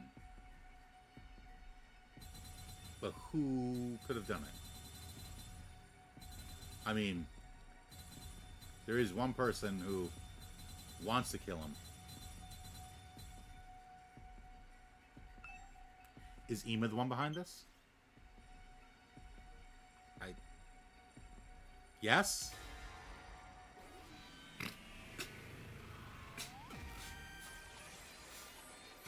It's your future.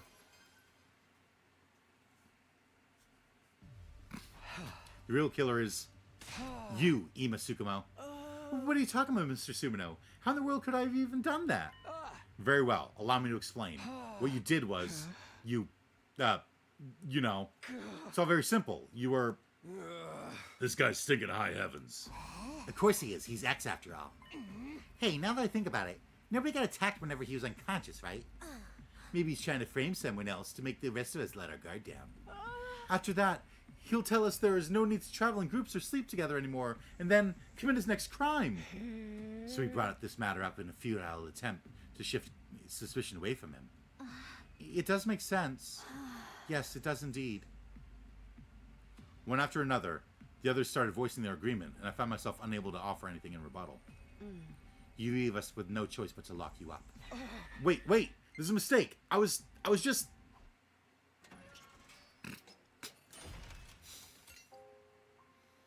In the end, I was detained by the others and locked inside the cage in the courtyard. What possessed me to even say that? Couldn't remember. But it was too late for regrets. I had no strength left to even sigh. Only a little while later, my consciousness fled from me.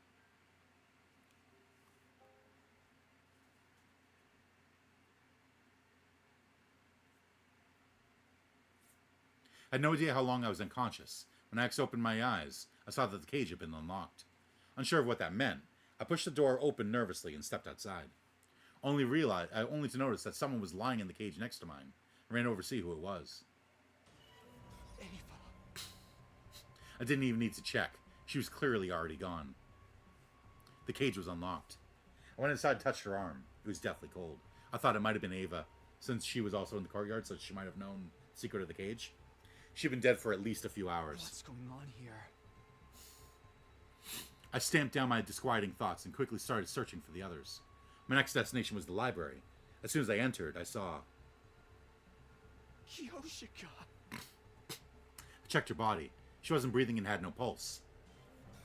Judging from how cold she felt, it seemed like she had died a few hours ago as well. Thinking everyone might be in their rooms, I proceeded to the roof. It was eerily silent all around. There were no signs of life anywhere. Still convinced there had to be somebody around, I opened every single door to check. Takamaru's room, Hiriko's room, Darmi's room. The rooms were completely empty, abandoned. Kurata's room was next. Went inside and my glance fell on her bed. Lying there was... No! Kurata too! I checked her body. Like Ava and Kyoshika, she was cold to the touch. No, wait. Maybe... Clinging to a ray of hope, I decided to move Kurata's body to the infirmary. But... too much time has passed since death, impossible to revive, was all the monitor would display. I had a really bad feeling about this whole thing. Dark despondency pooled and congealed at the pit of my stomach. But it's fine. It's going to be fine. That's what I kept telling myself as I continued searching. I checked every room on the second and third floors, and then any other rooms I had yet checked. I didn't find anyone. Finally, I reached the first floor. Upon stepping inside the mysterious room with no name, I saw... Yugamu. There's no need to even check on his body. I could feel an eerie chill crawling underneath my skin and spreading to the rest of my body. The last place I visited was the garage. I pushed the door open and cautiously stepped inside. Oh no, Tsubasa! And then... Holy shit! When I finally registered the scene before me, I thought I could hear the sound of my heart breaking apart. Oh my god! Felt nothing, not even sadness or despair. I simply turned over the bodies mechanically and emotionlessly. Takamaru, Ema, Darmi, and Tsubasa's hearts had been removed through their backs. Acting on a hunch, I peered underneath Hiriko's clothing to check her back as well. There was a large empty cavity there as well, just as I had suspected. But I was no longer capable of reasoning this through. My mental faculties have been taken over by thick, impenetrable fog.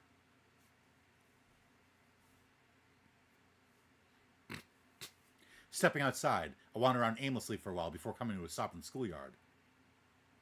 I stood rooted to the spot in a daze for quite some time. Then a passing, soundless breeze blew past. As I took in the breeze, a slight sense of suspicion flashed through the back of my mind. How many dead bodies have I found? 1, 2, 3, 4, 9. I was put in the prison cell on day 75. How many survivors were there at that time?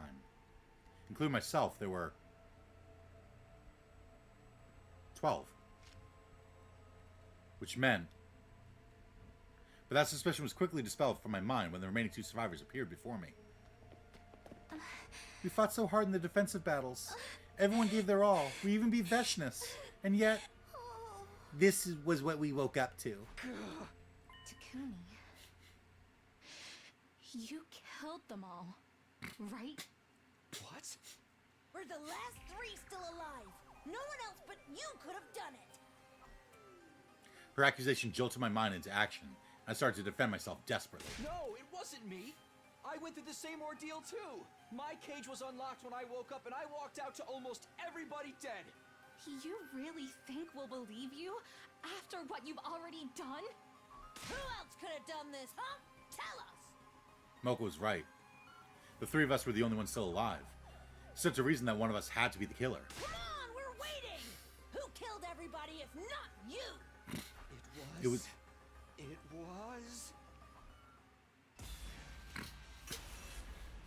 Oh.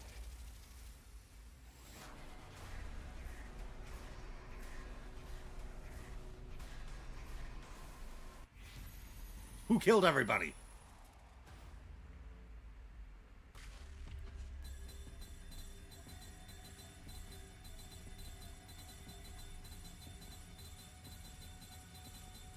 I still feel like it's Takumi with a gi. More like Takagi.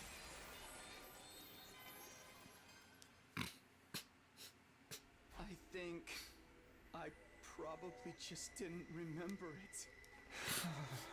Because there's no way either of you here could have done all that. That means you must be right. It was me. Must have killed everybody, somehow, without being conscious of it. I slumped my shoulders and hung my head weakly. Immediately after, I knew it. As Moko said that, she reached behind her and took out a large butcher knife.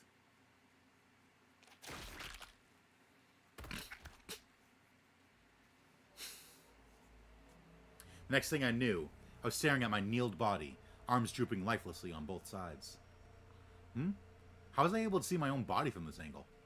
That was the last thought that ran through my mind before I blacked out completely. Moko just fucking decapitated us.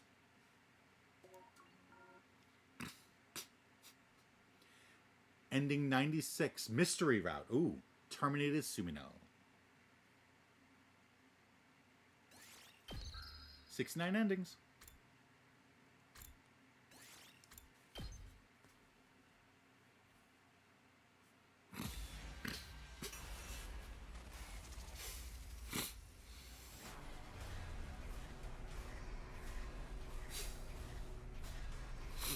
Well, Moko's got a knife. See, I think it might have been Nozomi, because Nozomi did have a gi at one point. So I'll pick Moko first. Before I get the probably, like, quote-unquote canon ending. You! Moko Mochiro! You killed everyone. It had to have been you. There's no mistake about it. No, no, no, no, no, no!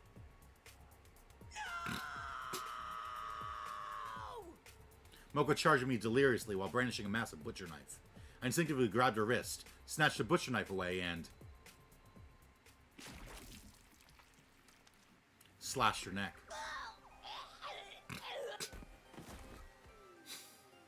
I watched in horror as Moko collapsed to the ground. I killed her, I hadn't intended to, but it just happened. My knees were knocking against each other.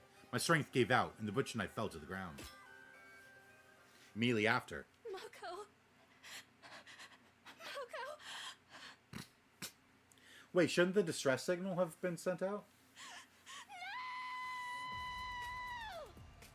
Nozomi screamed at the top of her lungs and dashed over. The knife that had fallen from my hand was lying at my feet.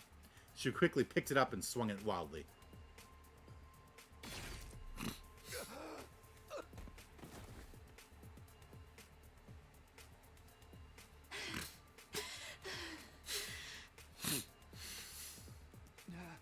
Nozomi, why? Nozomi was standing in front of me with an astonished look on her deathly pale face. I stared absently at her until my consciousness faded into nothingness.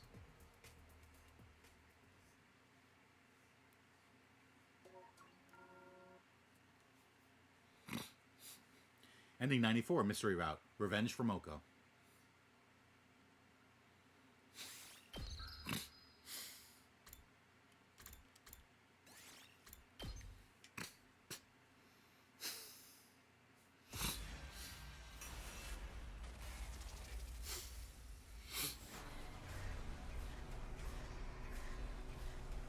Alright, Nozomi had the gi in that one timeline, so maybe she's got the gi in this timeline.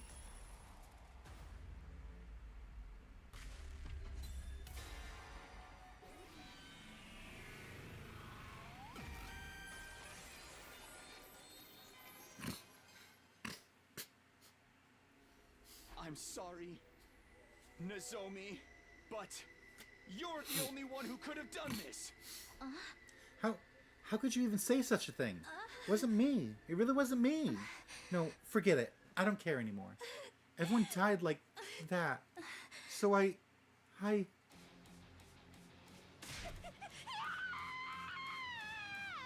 suddenly screamed at the top of her lungs and ran off toward the wall of fire. Wait, Nozomi! I quickly followed her. Before long, we reached the wall of fire. But Nozomi did not slow down. She continued running at full speed, right into the wall of fire.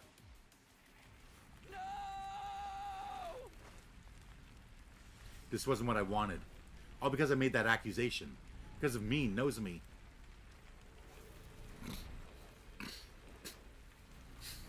No, wait. It's gonna be fine. I may still be able to make it.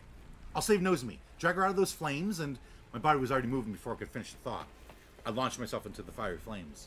The very next moment, I was vaporized in an instant. My consciousness ceased just as quickly as my body was reduced to ashes.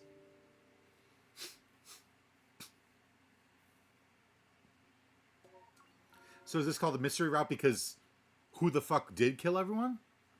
Ending 95, Mystery Route. A kind heart, well done.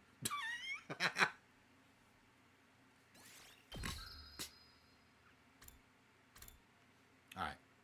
So now we're going back here.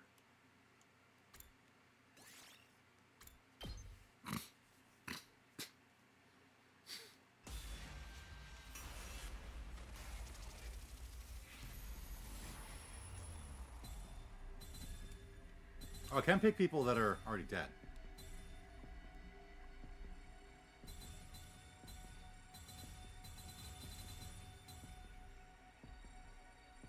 Takami's here this time.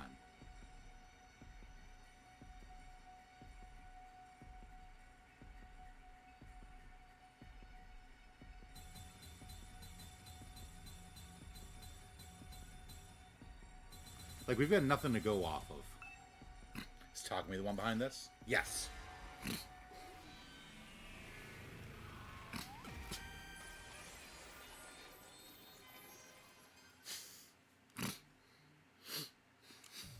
I don't have any memories of it, but the killer, it could very well have been me. Oh,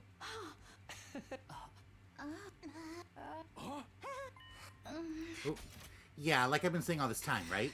But how could you not have any memories? It's simple. I just don't remember. Then you cannot be the killer. But I don't believe any of you here could have done something so cruel. Also, I'm the only one who could have gotten inside since the key was with me. There are other reasons too. Nothing happened when I was unconscious, right? That would make sense if I was the culprit. Cause of my fainting disease may have played a part as well. Traces of treatment found on damaged parts of the brain. Fainting disease likely developed as an after effect. If those damaged parts have actually yet to heal properly, I could have gotten up subconsciously at night and did all those things without being aware of it, right? That's why I'm saying it's probably me. Maybe. Then you leave us with no choice but to lock you up in a cell. Are you okay with that, Takumi? No. Huh? You still trying to put up a fight even after you've confessed? I wasn't confessing, I was just saying it's a possibility. You were so confident you knew who the killer was. You were being utterly incoherent. Anyway, hold him down, everyone. Okay. Stop. Stop. I think I know who the killer was. Stay away from me. I said, stay away! I screamed and started running. You bastard, stop right there! I burst out of the room into the hallway and just kept running.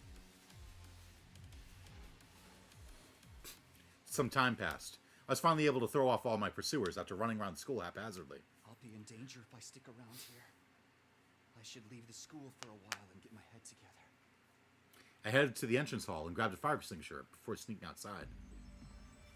Before long, I arrived at the wall of fire, but somebody had been lying in ambush there. Yugamu. You are X. No. But you basically admitted it just now. I told you I was just throwing out possibilities. Save your excuses. Now I can finally kill you without regrets. What? Have you forgotten that I'm an assassin?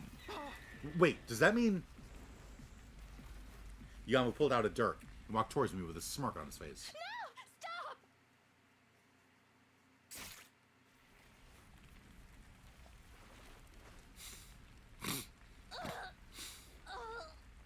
Nozomi!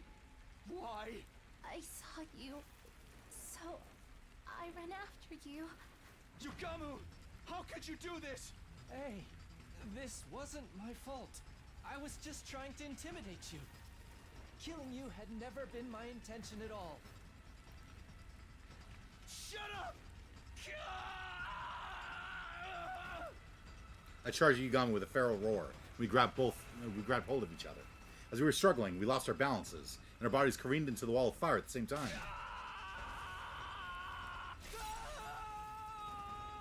The very next moment,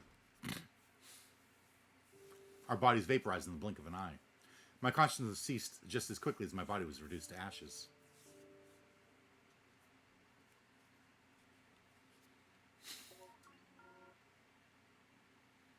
Ending 97, Mystery Route, Dance in the Purple Flames.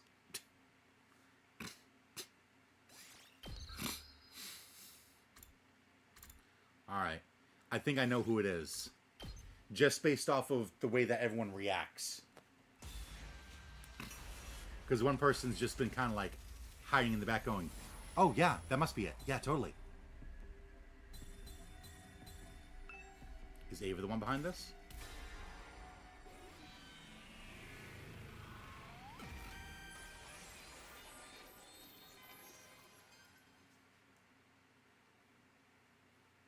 The real killer. You! Ava! What are you saying, Takumi? I came to the school on day 21. I couldn't have written the first threatening note or killed Gaku. That means I couldn't have been X. Indeed. What? I didn't say you were X. What I said was you're the person who killed Shoma. I did not. It wasn't me. It wasn't me. It wasn't me. Shut your mouth and just watch. I'll be exposing every last detail of your criminal wrongdoings from start to finish. Alright, I'll go through this and then I'll end.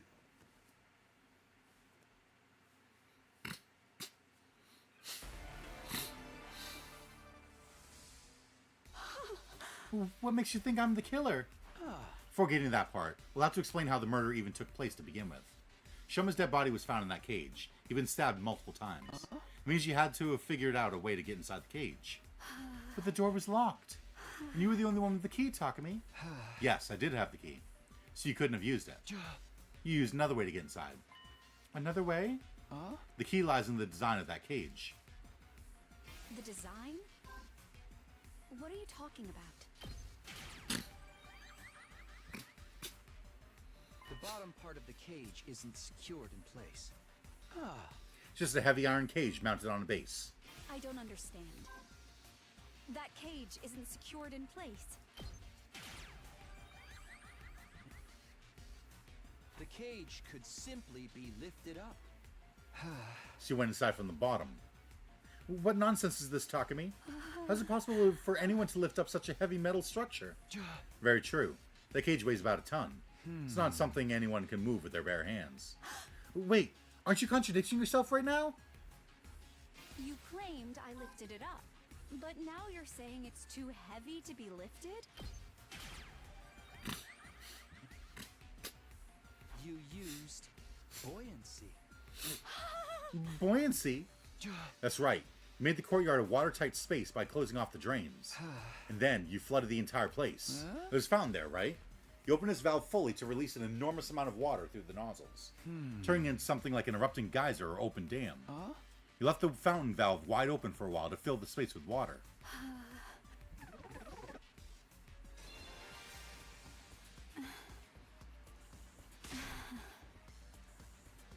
Oh, I'm sorry. Your explanation was so outrageous I couldn't help but be amused. Takumi, do you not know how powerful water pressure can be? Even if we assume water was released into the environment after covering up any openings, some would still leak out because those walls would be under constant pressure from the force of the water. No, that wouldn't happen. That's how this place was designed. Because the courtyard was originally constructed for a certain special purpose. Special purpose? What special purpose? Now you're just talking nonsense. I mean, okay, I skipped a step. This place was a gigantic pool to be used for deep-sea research. It was designed to be able to withstand atmospheric pressures many times Earth's range. That's what Tsubasa said. I never said anything like that. Huh? Wait. What did I get wrong? Give me a minute. I need to rethink this. You can have all the time in the world, but you'll still get it wrong because I'm not the killer.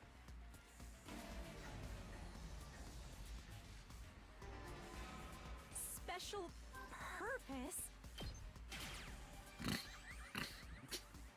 I skipped a step. This place was a biotope to be used for space development research.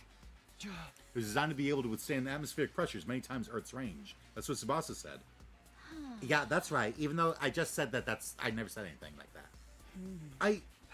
And that's why it's impossible for water pressure to cause any leaks. After a while, the place became filled with water. Considering the water flow of that fountain, probably took about 3 hours for water to rise to the top of the cage. Shun was killed at 4 a.m. Counting back from that time brings us to 1 a.m. for the approximate time the water started accumulating. Even if you were right, that entire cage is made of iron. It literally weighs a ton. You said so yourself. It wouldn't shift around simply from being submerged in water.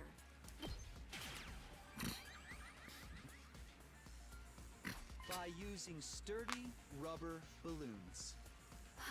Rubber balloons? Ones that can be filled with air up to a capacity of about 10 liters. You inflated 100 of these balloons and put them into the cage. To be more precise, you put the deflated balloons into the cage first before inflating them. Archimedes' principle states that upward buoyant force is equal to the weight of displaced water. 100 balloons that hold 10 liters each equals 1,000 kilograms. In other words, the effect is 1 ton of upward force. That cancels out the weight of the cage and reduces it to near zero. You barely need to use a single finger to lift it then. When did you suddenly learn about Archimedes? You were easily able to lift the cage with just the slightest effort. 110-liter rubber balloons, that's just not... It'd be impossible for me to inflate so many balloons in such a short time. How could anyone have done that? More than likely, you used a certain tool. A certain tool? Well, what tool? The bicycle tire pump in the parking lot. It's an electric air compressor. It's mounted on wheels and can be easily moved here. Using that would make it a literal breeze to fill up all those balloons.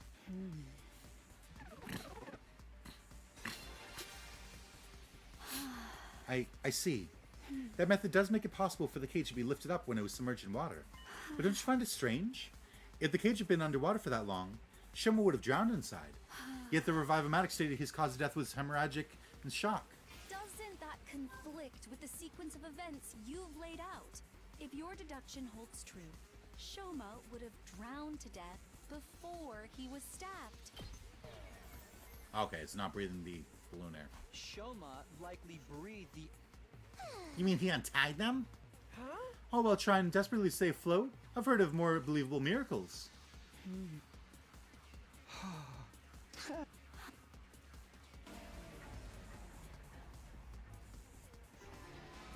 Doesn't that conflict with the sequence of events you've laid out?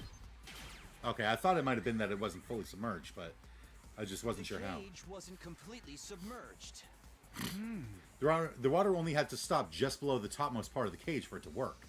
Discharging water equal to the volume of the cage itself created the buoyant force needed. Shoma kept his head above the water's surface and breathed through his mouth, gasping and gaping and gasping for air the whole time.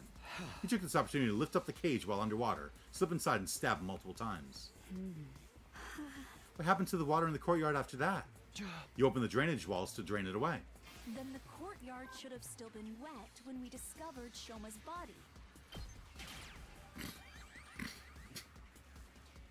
You used blasts of hot air to dry the place up.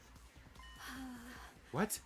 I mentioned just now that this courtyard was originally created as a biotope for space development research. Because of that, it's perfectly capable of reproducing a desert environment, which means it has the ability to blast hot wind around the area. After drying the water away, you activated that setting to dry the courtyard.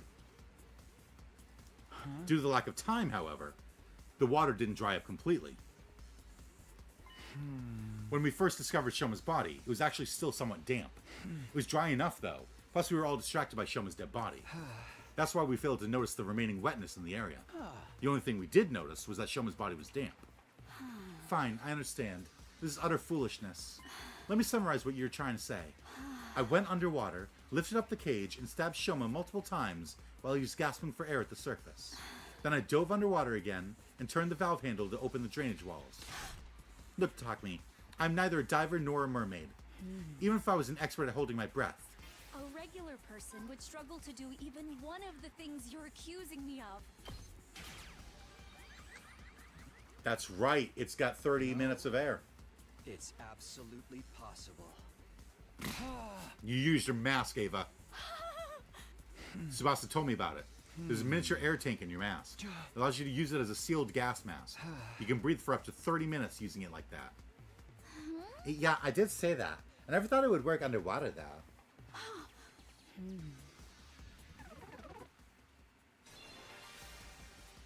Yes, I remember now.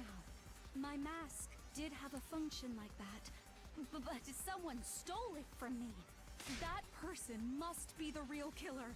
Yes, that has to be it. I know I am right. You've been cornered and you know it, Ava. Just admit that you're the one behind this.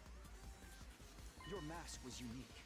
It's custom made to fit a specific shape. According to Tsubasa, you're the only one who can wear it. You were right, Ava. This isn't a crime that a regular person could have committed. Only a diver, mermaid, or someone with that particular mask could have done it.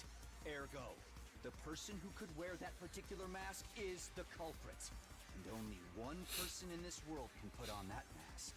That person is standing right in front of me. It's none other than you, Ava! You're the only one who could have killed Shoma! No! No! No! No!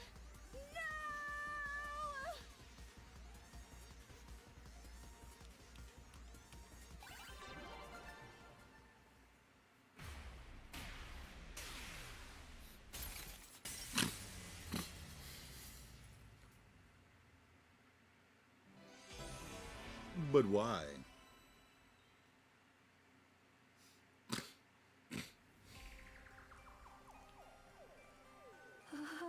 Takumi, you're right. I killed Shoma. The method and flow of events were as you have deduced. I have nothing to add. But have I really done something wrong? I too have been threatened by X. I had no choice. When did you meet X? A short while before 1 a.m. on day 51, just before the murder. I heard a knock on my door. And you opened it? Yes. Why? The thought that it might be X outside that door did flash through my mind briefly. But I'm not a part of the SDU, and I wasn't even here when you saw the threatening note. I just assumed I could not have been on X's radar. Well, what did X say? Hey, that detonator, yeah. Trigger the bomb inside your body. Here it is, in case you think I'm lying.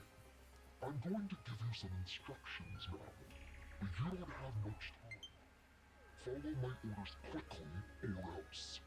Should you go against me, or tell the others about my existence, I will detonate the bomb in your body immediately. Wait, what's going on? How did X get their hands on the detonator? Maybe they stole it from one of us? No, X said they obtained it through the proper channels, from Tsubasa herself. No.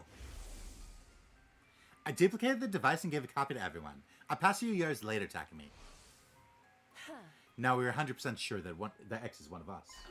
No, I think you can remove me from that list. I passed the first detonator to Hiriko, never got it back, and haven't received the duplicate from Tsubasa yet. That is fair. Sir Takumi shall be taken off the list of suspects. Everyone else started scrutinizing each other with great suspicion, not daring to even move their bodies, only their eyes. Hey, Ava, just one thing. Yes? X said they'd blow you up if you told the others about him, right? Yes. And that's what you're doing now. You feeling okay? Why hasn't X blown you up yet, indeed? I believe they could, if they wanted to. The device is small enough to fit in the palm of someone's hand. It could be hidden in a sleeve, on their chest, or around the waist, and no one would notice. It would be easy to simply press the button at the opportune moment. But X cannot do that for one particular reason. And what's that? Takumi, do you remember what I told you about the bomb mechanism before? Yes, I remember. Anyone standing within a 25-yard radius at that time will be blown to smithereens. 25? That makes the blast diameter the length of an Olympic-sized swimming pool. Basically the length of this entire courtyard. Aha! That's why X isn't pressing the button. Because they blow themselves up too. Because they be caught in the blast as well. And it's not like they can simply run away. Taking such action is as good as admitting you're X. That's why X has got their hands tied, eh? This is the perfect opportunity. For what? For us to get more information about X from Ava. Since they can't blow her up, we can ask her anything we want. Great idea. Ava, do you know anything else about X? Their height, body shape? They were dressed in the same outfits Shoma previously described and used voice changer as well. So it's not possible to discern who they were by their looks and voice, but... By? Ava looked down. A short, hesitant silence later, she spoke up again. Actually, I figured out who X is.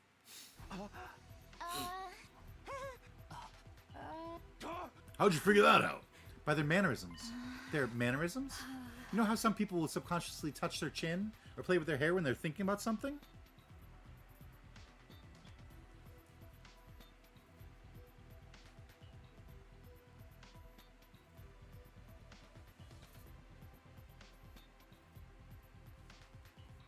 Those sorts of mannerisms. They tried really hard to hide it, of course, but I still managed to pick up on them.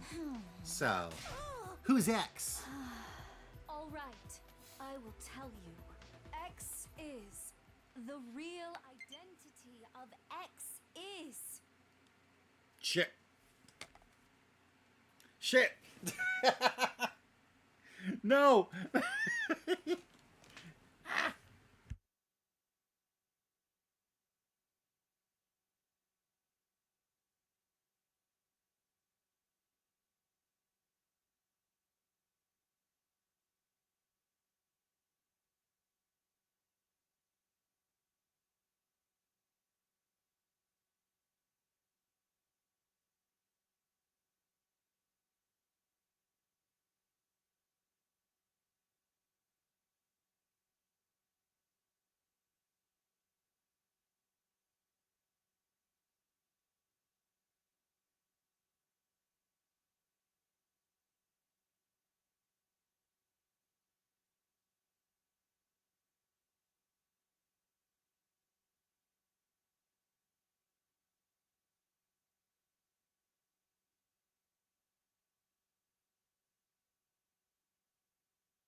it to break out my wired controller.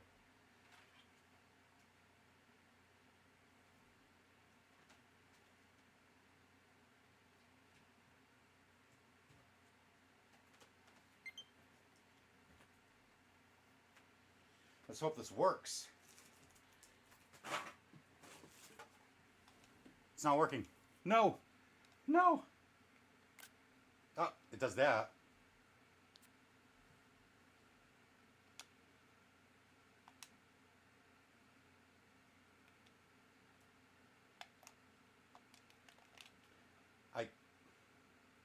Really?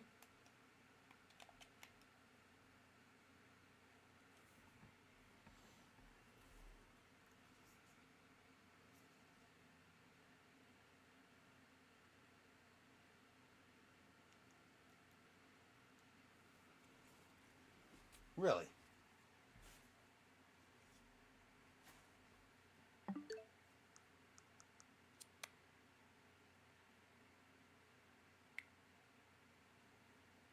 Okay. This should hopefully work. We'll see.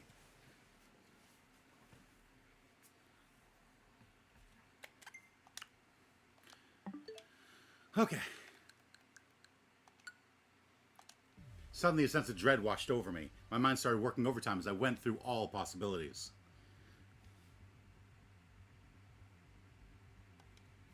Maybe X would really press the button now? Everyone thinks X won't do it because that would mean blowing themselves up as well. But if their identity was revealed, it would be the end for them anyway. They might even prefer to die with everyone in the blast over being caught and imprisoned. But in that case, why weren't they pressing the button now, before Ava could reveal their identity? Were they banking on the possibility that Ava might say the wrong name? If she did, X could just sit back and watch the show without doing anything. And if she really said X's real name, they could always press the button at that time. Surely that was why X was adopting a wait-and-see attitude right now. It might be dangerous for Ava to say that name out loud. Even if she got it right, everyone would die anyway. Takumi, shut the fuck up. Still, I might just be overthinking things. X could be hesitating simply because they were afraid to die. What do I do? What should I do? There was literally no time to hesitate any longer. My final decision was...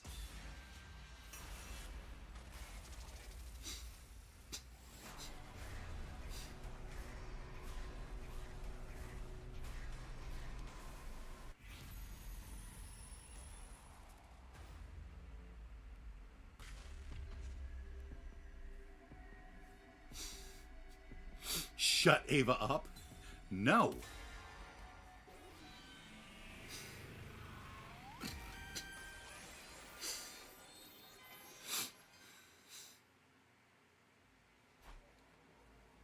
Oh, we're going to leave it on a cliffhanger, though. I'm going to stop right there.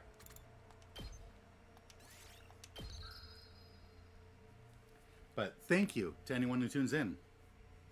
Hope you enjoyed. Good night. Slurp well.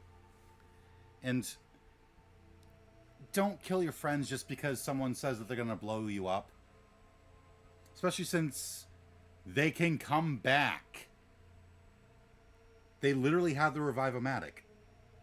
Why would they not just, like, no common sense here. They just keep forgetting they have the fucking Revive-O-Matic. That works in this timeline.